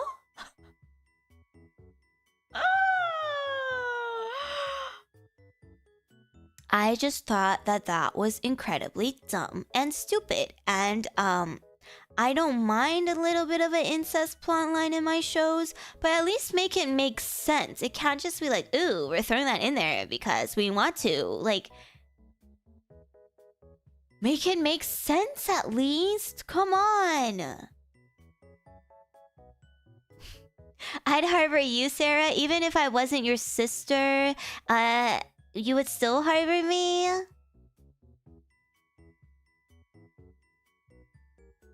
Like, I was just so shocked. And the ending itself, I didn't really like, but it surprised me because I thought it was going to be really, really, really absolute ass just from like the pacing of the entire last season. But surprisingly, it wasn't the worst. Like, it wasn't good, but it wasn't too bad. So, okay, whatever. I already watched through the incest plotline, so whatever. It sure was an ending. So that's what I wanted to talk about, my Dexter spoilers. There was incest in that show, and it wasn't even good.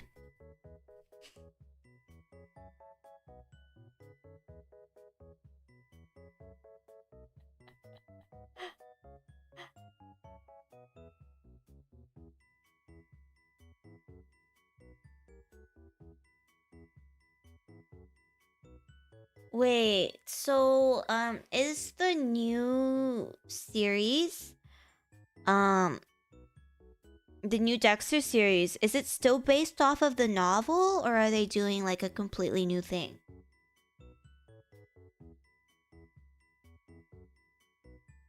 You're okay with him just dumping his sister with all of his victims? I think like for that, in my mind, like yes, it was kind of weird, but for him that act of like bringing someone out into his boat and then just throwing them into the ocean, I think that was like something that was very special to him.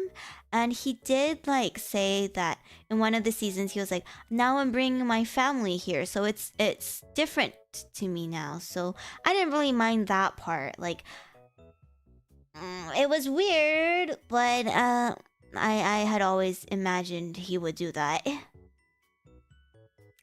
Yeah, it was just like not good incest. It came out of nowhere and it made no sense. If they explained it a little bit better, like okay, maybe, sure, but it was just really bad. It was bad writing.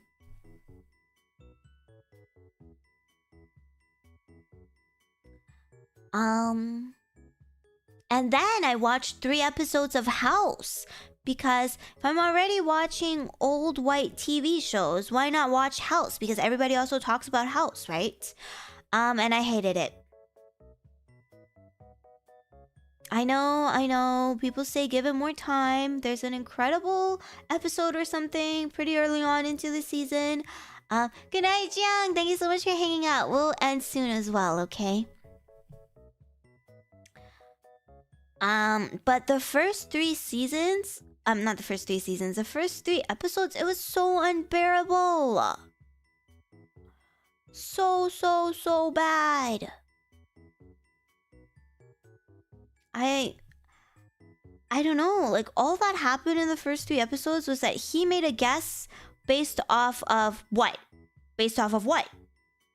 Based off of what? Literally nothing. He was just like, I'm good, so I'm making this guess. And then everyone's like, no, that's not right. Where's the evidence? We can't just be like making guesses. We're doctors and medical professionals. And he's like, nope. And he goes ahead with it. And then, lo and behold, he's wrong. And then he makes another guess. And it repeats again. It has to repeat at least 3 times. And then at the end, they're like, oh my gosh, you were actually right. Wow, you're so good at this, Dr. House. Your 3rd guess was right. Oh my gosh, incredible. And it just happened every single episode. And I got to the end of the 3rd episode and I was like, that's it? That was the whole thing? Over and over and over and over again?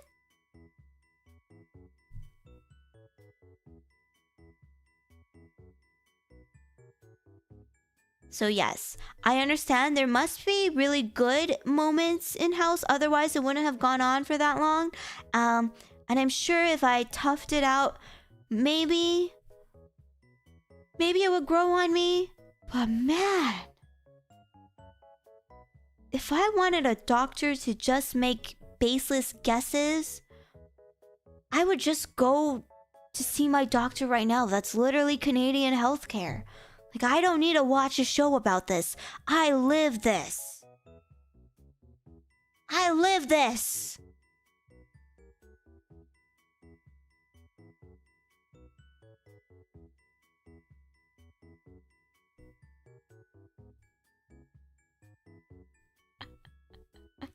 If I need to be passed around from doctor to doctor to doctor for them to make educated guesses on what was wrong with me, yeah, I would not be watching House. I live this every day of my life, guys.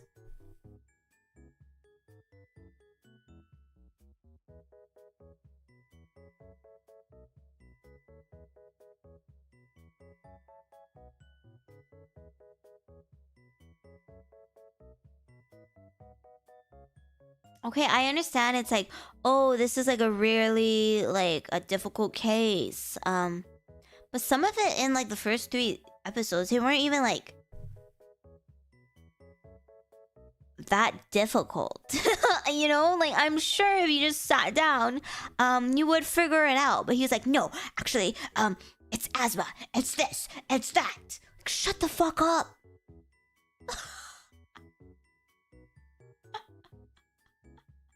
Pissed me off so bad. Like, what do you mean? Oh, it's an allergic reaction. Oh.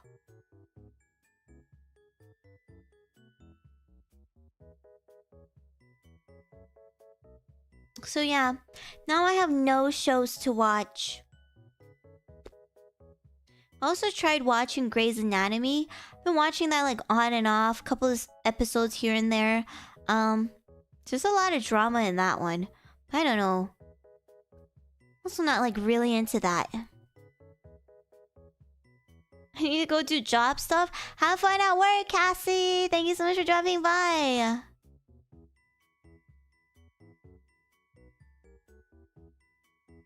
Like, he's not even a cool asshole. If he was like a cool asshole, I would have no problems with that. God knows I love myself a really narcissistic asshole. But I don't know, he was like not even that good. If he was like actually good, then I would be down with it.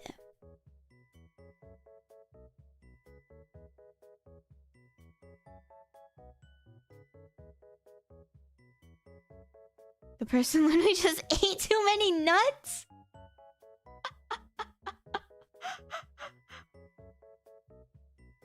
Remember an online group of med students and nurses would debunk an episode of House every week?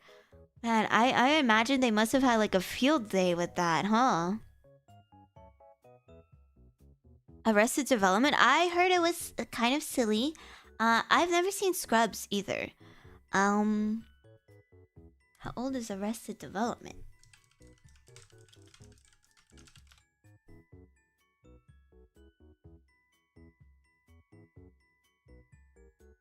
Okay, so not that old. Quite new, I would say. Scrubs?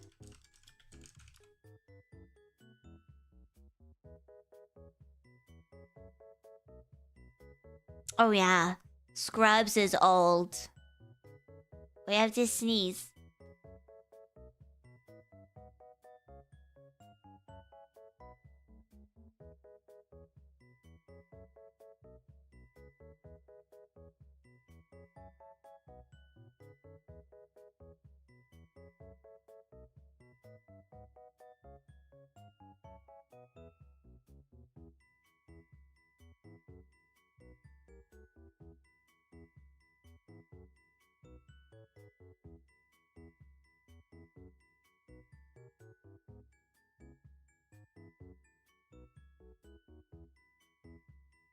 Nope, I lost it.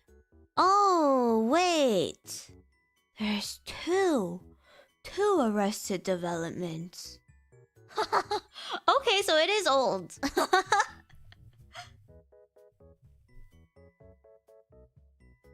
Damn. Remember a Scrubs watch along? Oh man. Now I have 2 more TV shows to try. Are they on Netflix?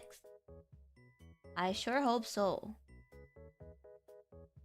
Can you help me?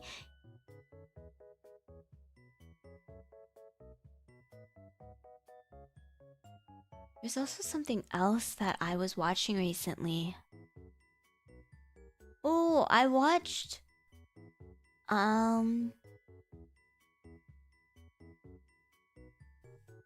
What was it called?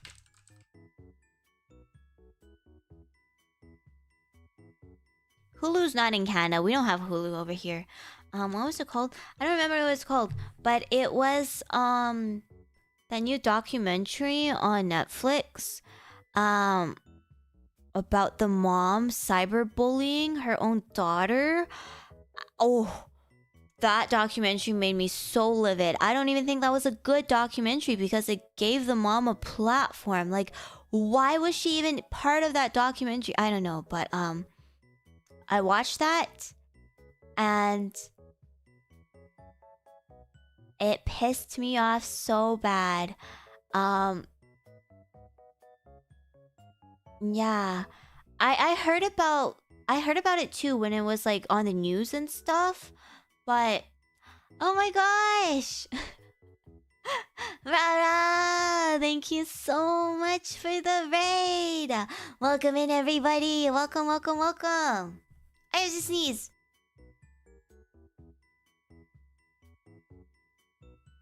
Sorry. I hope you guys had a wonderful, wonderful stream. Welcome in everybody. Please go check out Miss Rara. She is so cute. She's an epic gamer. And I love her a whole ton. Thank you so much for being your community over. Hello Raiders! My name is Cera Luceria. I am the carbuncle VTuber of GLOBIE's Gen 3 Morvaria. I like ASMR, I like to yap, and we are actually just about to wrap up stream for tonight. I had not realized I've been yapping for a whole 4 hours, but today we talked about Dexter, we talked about Fire Emblem 3 Houses, we talked about Danganronpa, we talked about League of Legends, we talked about my dog. Oh my gosh, yes, I also have to pay my tuition. That was a pretty productive night. We talked about lots and lots and lots and lots of things.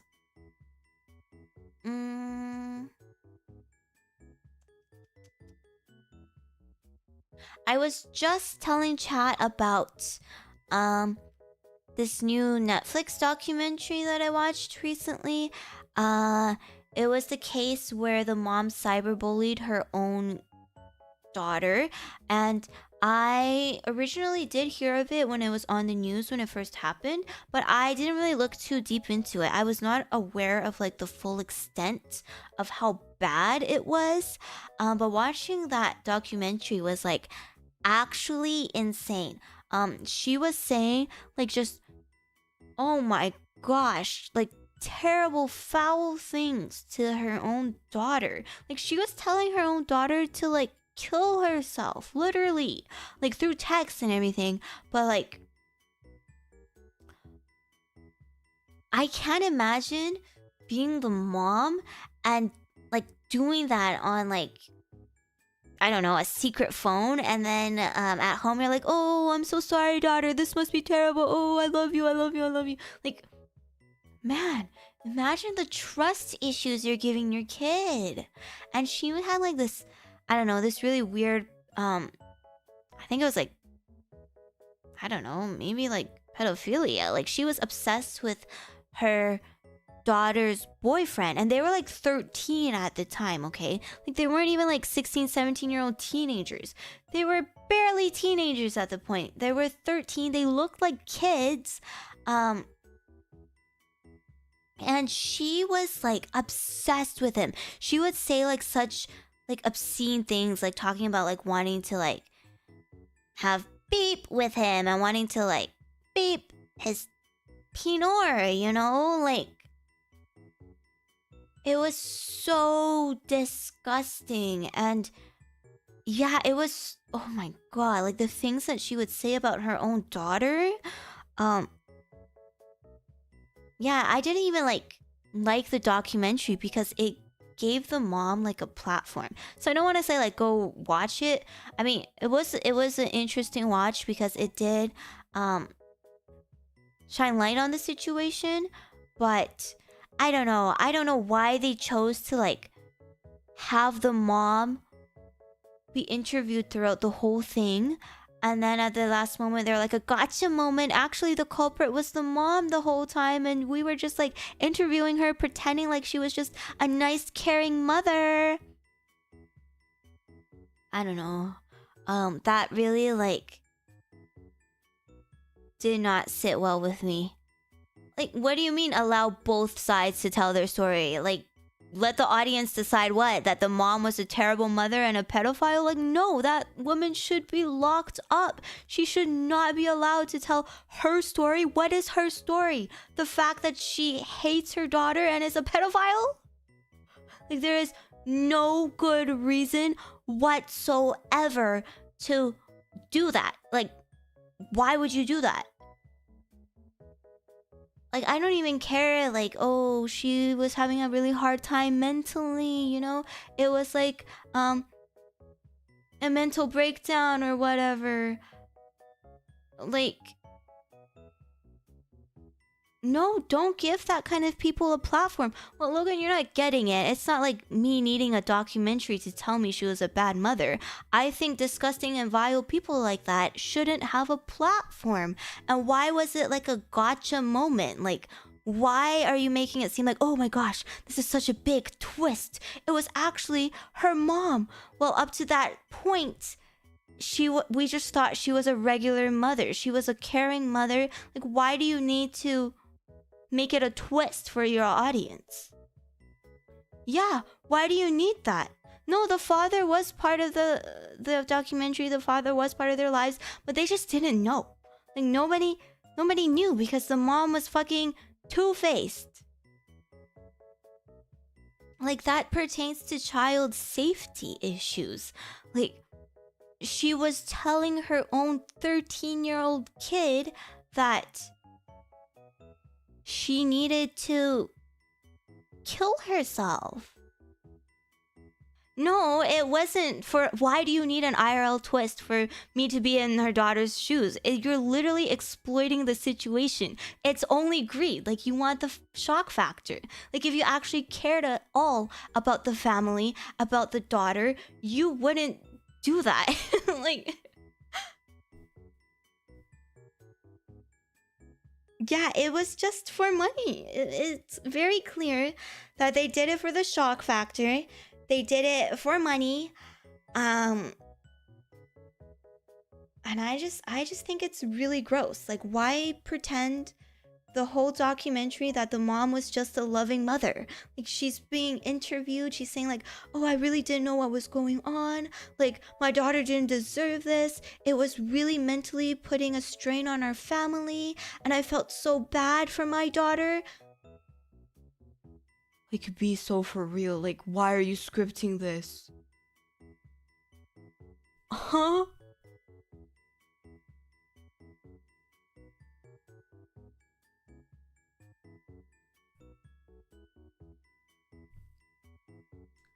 Oh, it just like was so disgusting.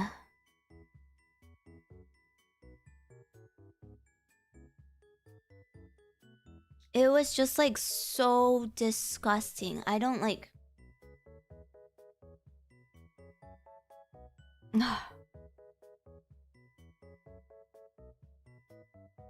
Did the daughter take issue with how the documentary was presented? She's a minor. Who... like, what?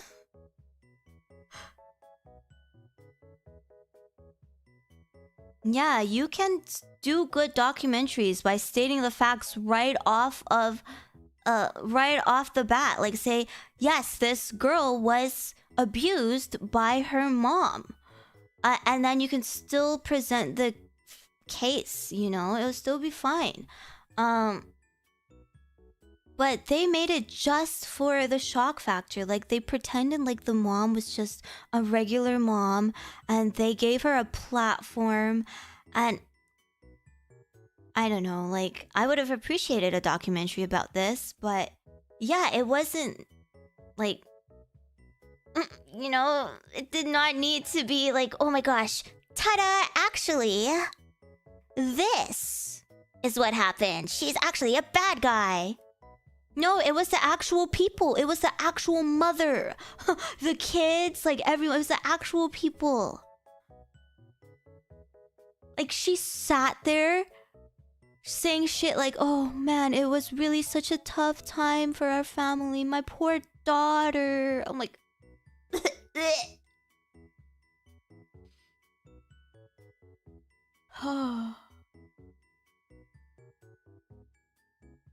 It like pissed me off so bad. Like the whole situation was so terrible. But like, I don't know.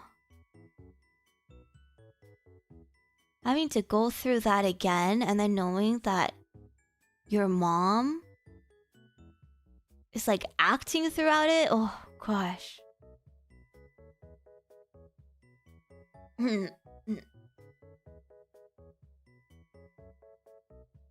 Yeah, like there was like no reason to do that. Like get her some help.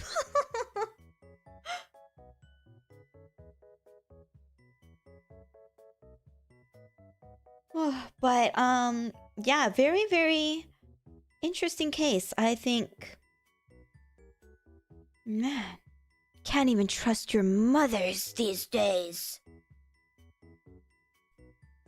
Yeah, that was something that I watched recently. Ugh.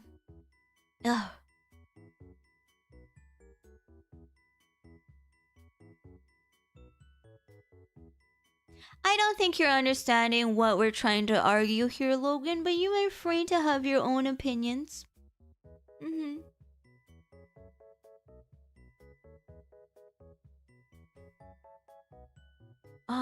And then I also watched...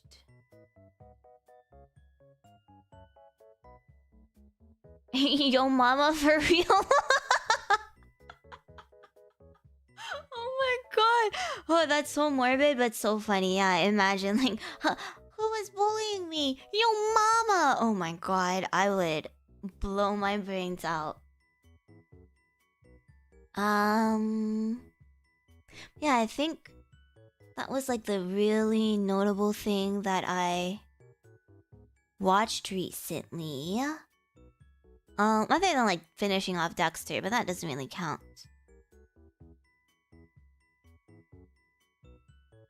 Scarred for life, for real. Oh my gosh. And like her reasoning was like, oh, she like kept denying it too. She was like, I didn't send like the first few texts, even though like the FBI already like traced it to her phone. Like it was literally her. She sent the texts, but she was like, no, I didn't send the first few texts.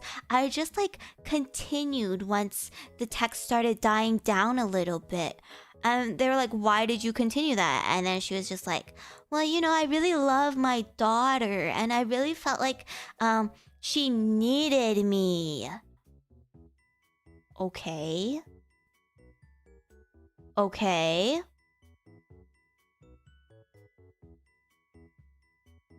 Like I do not need this lady to be explaining why she was crazy like that. Like, please. I don't know. I mean, I'm sure it was like presenting it as, oh, she was going through like major life changes because she lost her job or whatever. That doesn't like give you the excuse to torment your daughter. Like, I don't need no sympathy baiting for this woman. Like, what? Like, okay, people lose their jobs all the time. Yeah, like, why are you glazing her so hard? Like, oh, she's trying to make changes now. She's getting help. I don't care. What?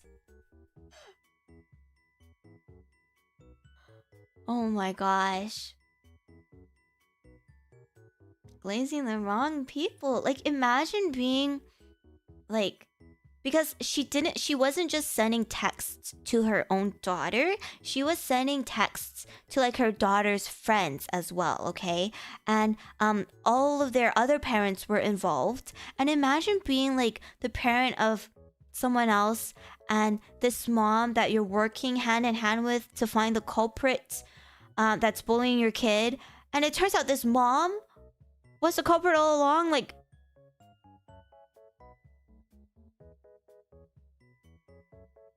she was like part of like, she was like one of the most, I guess, like outspoken person. She was like, you have to find out who's doing this. She was pushing the principal, she was pushing like the police. No, the mom isn't together with the family. But the documentary did like ask the kid like, what do you feel about your mom now? Like, what do you want to do about her in the future and stuff like that? And like, you're putting the freaking kid on the spot. Like, she was like, well, you know, she's like still my mom. I still want a mom in my life. Like, what is she supposed to say? Like, come on.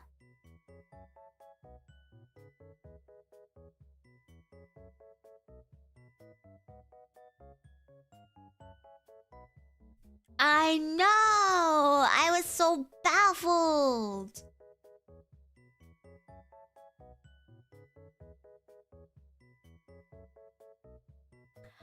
I don't know if there are any updates, but according to the questions asked in the documentary, she is open to the idea of having her mom back in her life, I think with like supervised visits or whatever.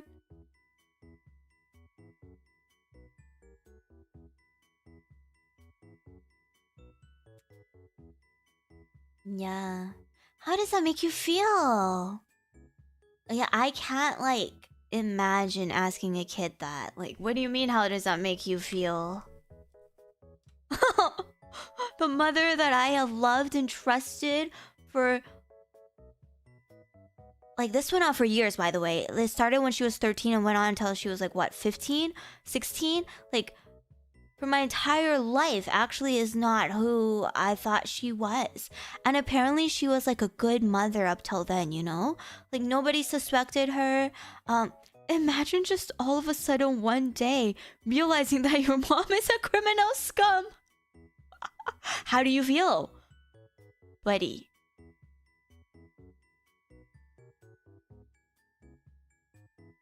Like, what do you mean, how do I feel? Really bums me out. Oh my gosh. Like, yeah, that's really bad. Yeah, buddy. I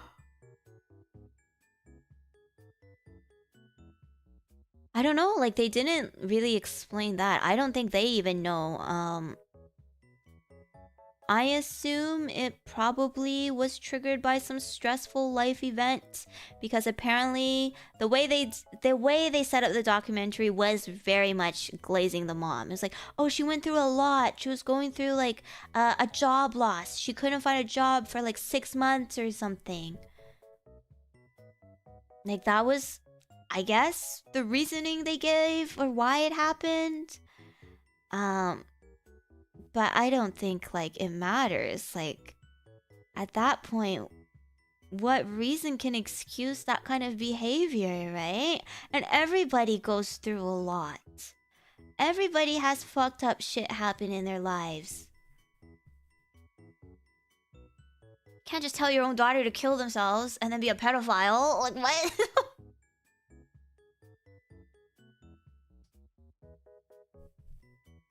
Yeah, bad. I feel quite bad about this.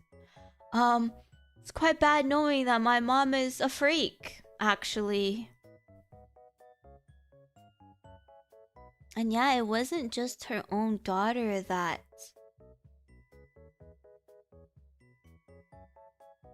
Yeah, it wasn't just her own daughter that she tormented. She tormented, like, all of her friends. It was, like, a very, very small town.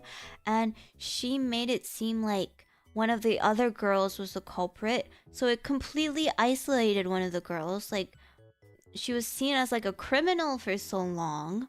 And I don't know, it was just so awful.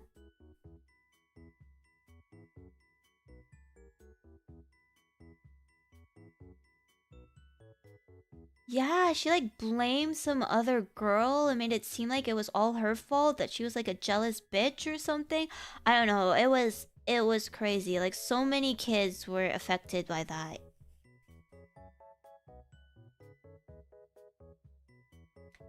Nothing like physical ever happened, but she did like continuously like text him, and it was all like very, very, very like terrible, terrible texts.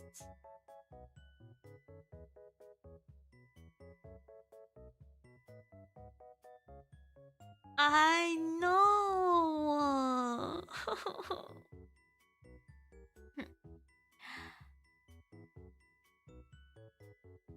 What were her official charges? That is a good question. I don't remember.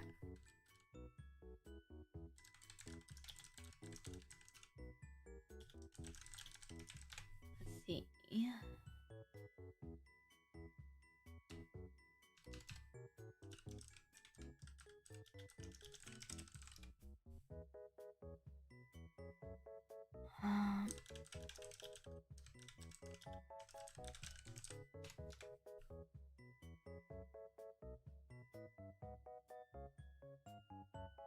So the documentary itself was called Unknown Number. As soon as I googled it, everybody is like, this like all the news stories are like, this is a very bad documentary, this is exploiting the young subjects.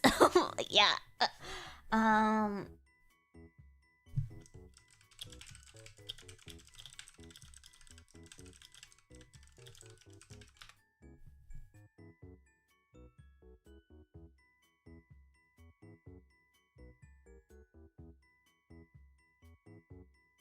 Okay, so let's see what happened.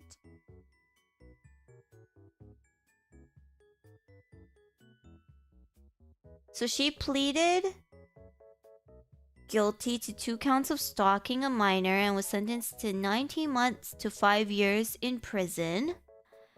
So that was in 2022, and she was released from prison on August 8th, 2024. So I guess she was in jail for like just over 2 years. Oh, maybe not even 2 years. I don't know when like she got sent to prison.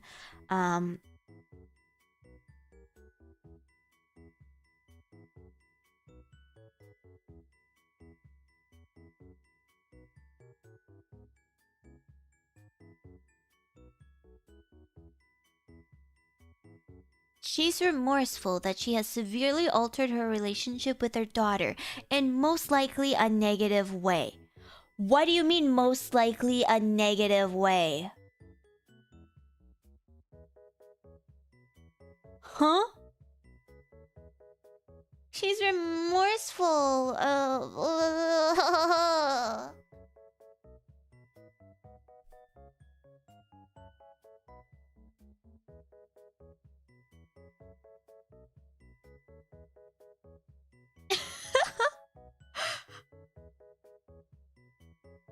Okay, and they mentioned that like the documentary mentioned that the mom was like assaulted when she was young, like when she was around her daughter's age. Okay, that doesn't mean you have to fucking... Okay, so she rationalized it like this. Okay, I was attacked when I was your age, so to make sure that you don't get attacked, I'm going to tear you down so hard that nobody will ever want to talk to you again. And if nobody wants to talk to you again, that means you won't get attacked. That's how it was explained in the documentary, I think.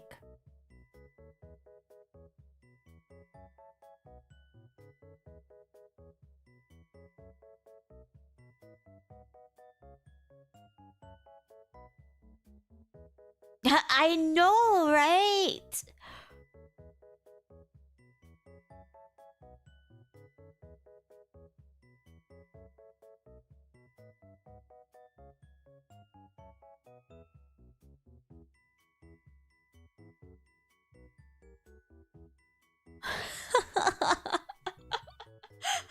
Not how it works. Oh my gosh. Yeah, this was crazy.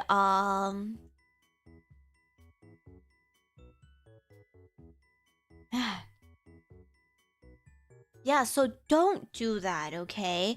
That's clearly not how it works, so don't do that. I don't know. Very, very clearly, she probably needed some help. But that's no reason to go ahead and do that. No, no reason at all. You know, trauma can show itself in many, many different ways. But it is no excuse to be horrible to the people around you, you know? Like, I don't want to downplay anyone's trauma, but if you're an adult, you should not, especially if you're an adult, you should not be taking that out on your own kids. Good night, Sarge. Thank you for hanging out. We'll probably end now as well. Yeah, so don't do that, I guess. Listen to the story.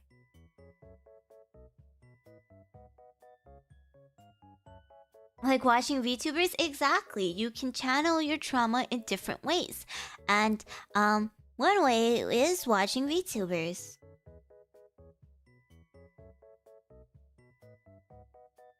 Oh, I don't know. I just got so mad thinking about it. I could barely sit through the documentary. I had to like pause so many times. I had to like pause and like fume. I was like, oh my god. Before I could go on. Okay, it's really late. I have work tomorrow. I yapped for a little bit too long. Ceravants, I promise I will give out good kisses during our mystery dungeon stream. I'm so sorry. I know I've been like skipping out on these a lot, but I promise I will make up for them. Thank you so much for supporting me. Thank you for listening to me yap. You guys are so fun to hang out with. Mwah, mwah, mwah, mwah, mwah. You guys are trading your kisses that you pay for more yaps. Now you guys learned about this disgusting case. Go check it out on Netflix if you want to watch it. Yippee! Hot chick, thank you. Don't forget about your tuition. Thank you. I will actually open that up right now. So as soon as I... as soon as I end stream, I will pay my tuition. Thank you so much for reminding me. Because I was definitely gonna forget that. Thank you. So tomorrow I will be on me on stream. If I'm feeling up to it, I might stream, but we'll see. I just don't want to throw up, you know. And I will see you on either Wednesday or Thursday over here for a Mystery Dungeon stream. And then on Sunday, hopefully I can fit in my roleplay ASMR stream as well. Thank you guys for yapping with me. Go get some rest, okay? Or have fun at work if you're at work. And I can't believe we yapped so much. Arara, thank you so much for 7 months. You are so green. Everyone's so green. So...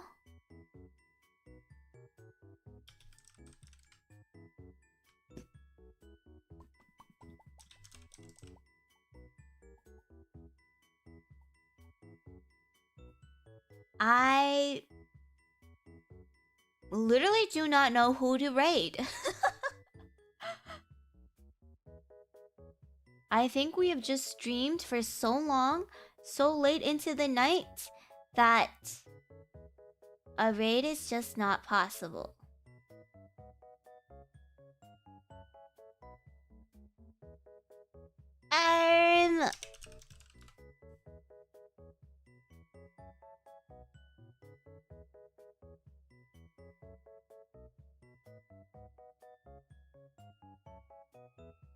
Yeah, everybody's eeping. So eepy pilled.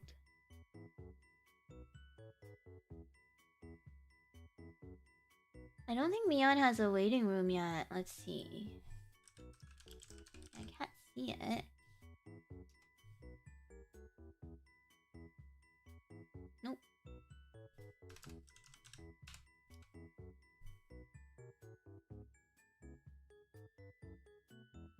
Yeah, no waiting room yet.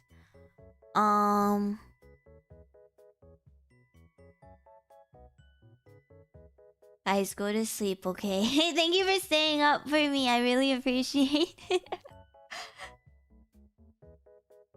I don't know, I get nervous when I raid into people I don't know, especially when they're like much bigger than me. I don't know, it makes me makes me very nervous.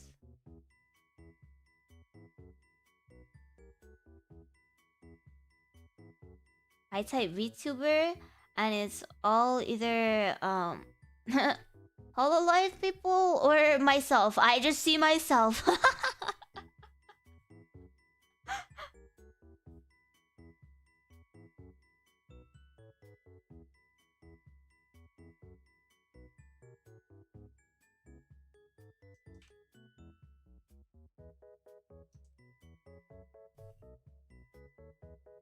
Okay. No raid.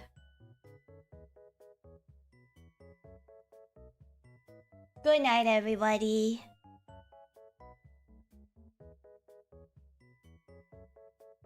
I have raided Callie once in my life, and then immediately after raiding Callie, there was an earthquake, and she was like, "Thank you for the raid." Oh my god, earthquake? So I'm never doing that again.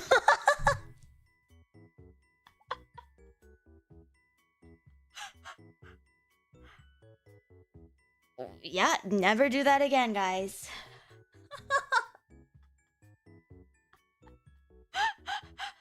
Okay, good night. Mwah, mwah, mwah, mwah, mwah. See you all soon. Bye bye. The domain expansion is too powerful. Bye bye, everybody. Mwah, mwah, mwah.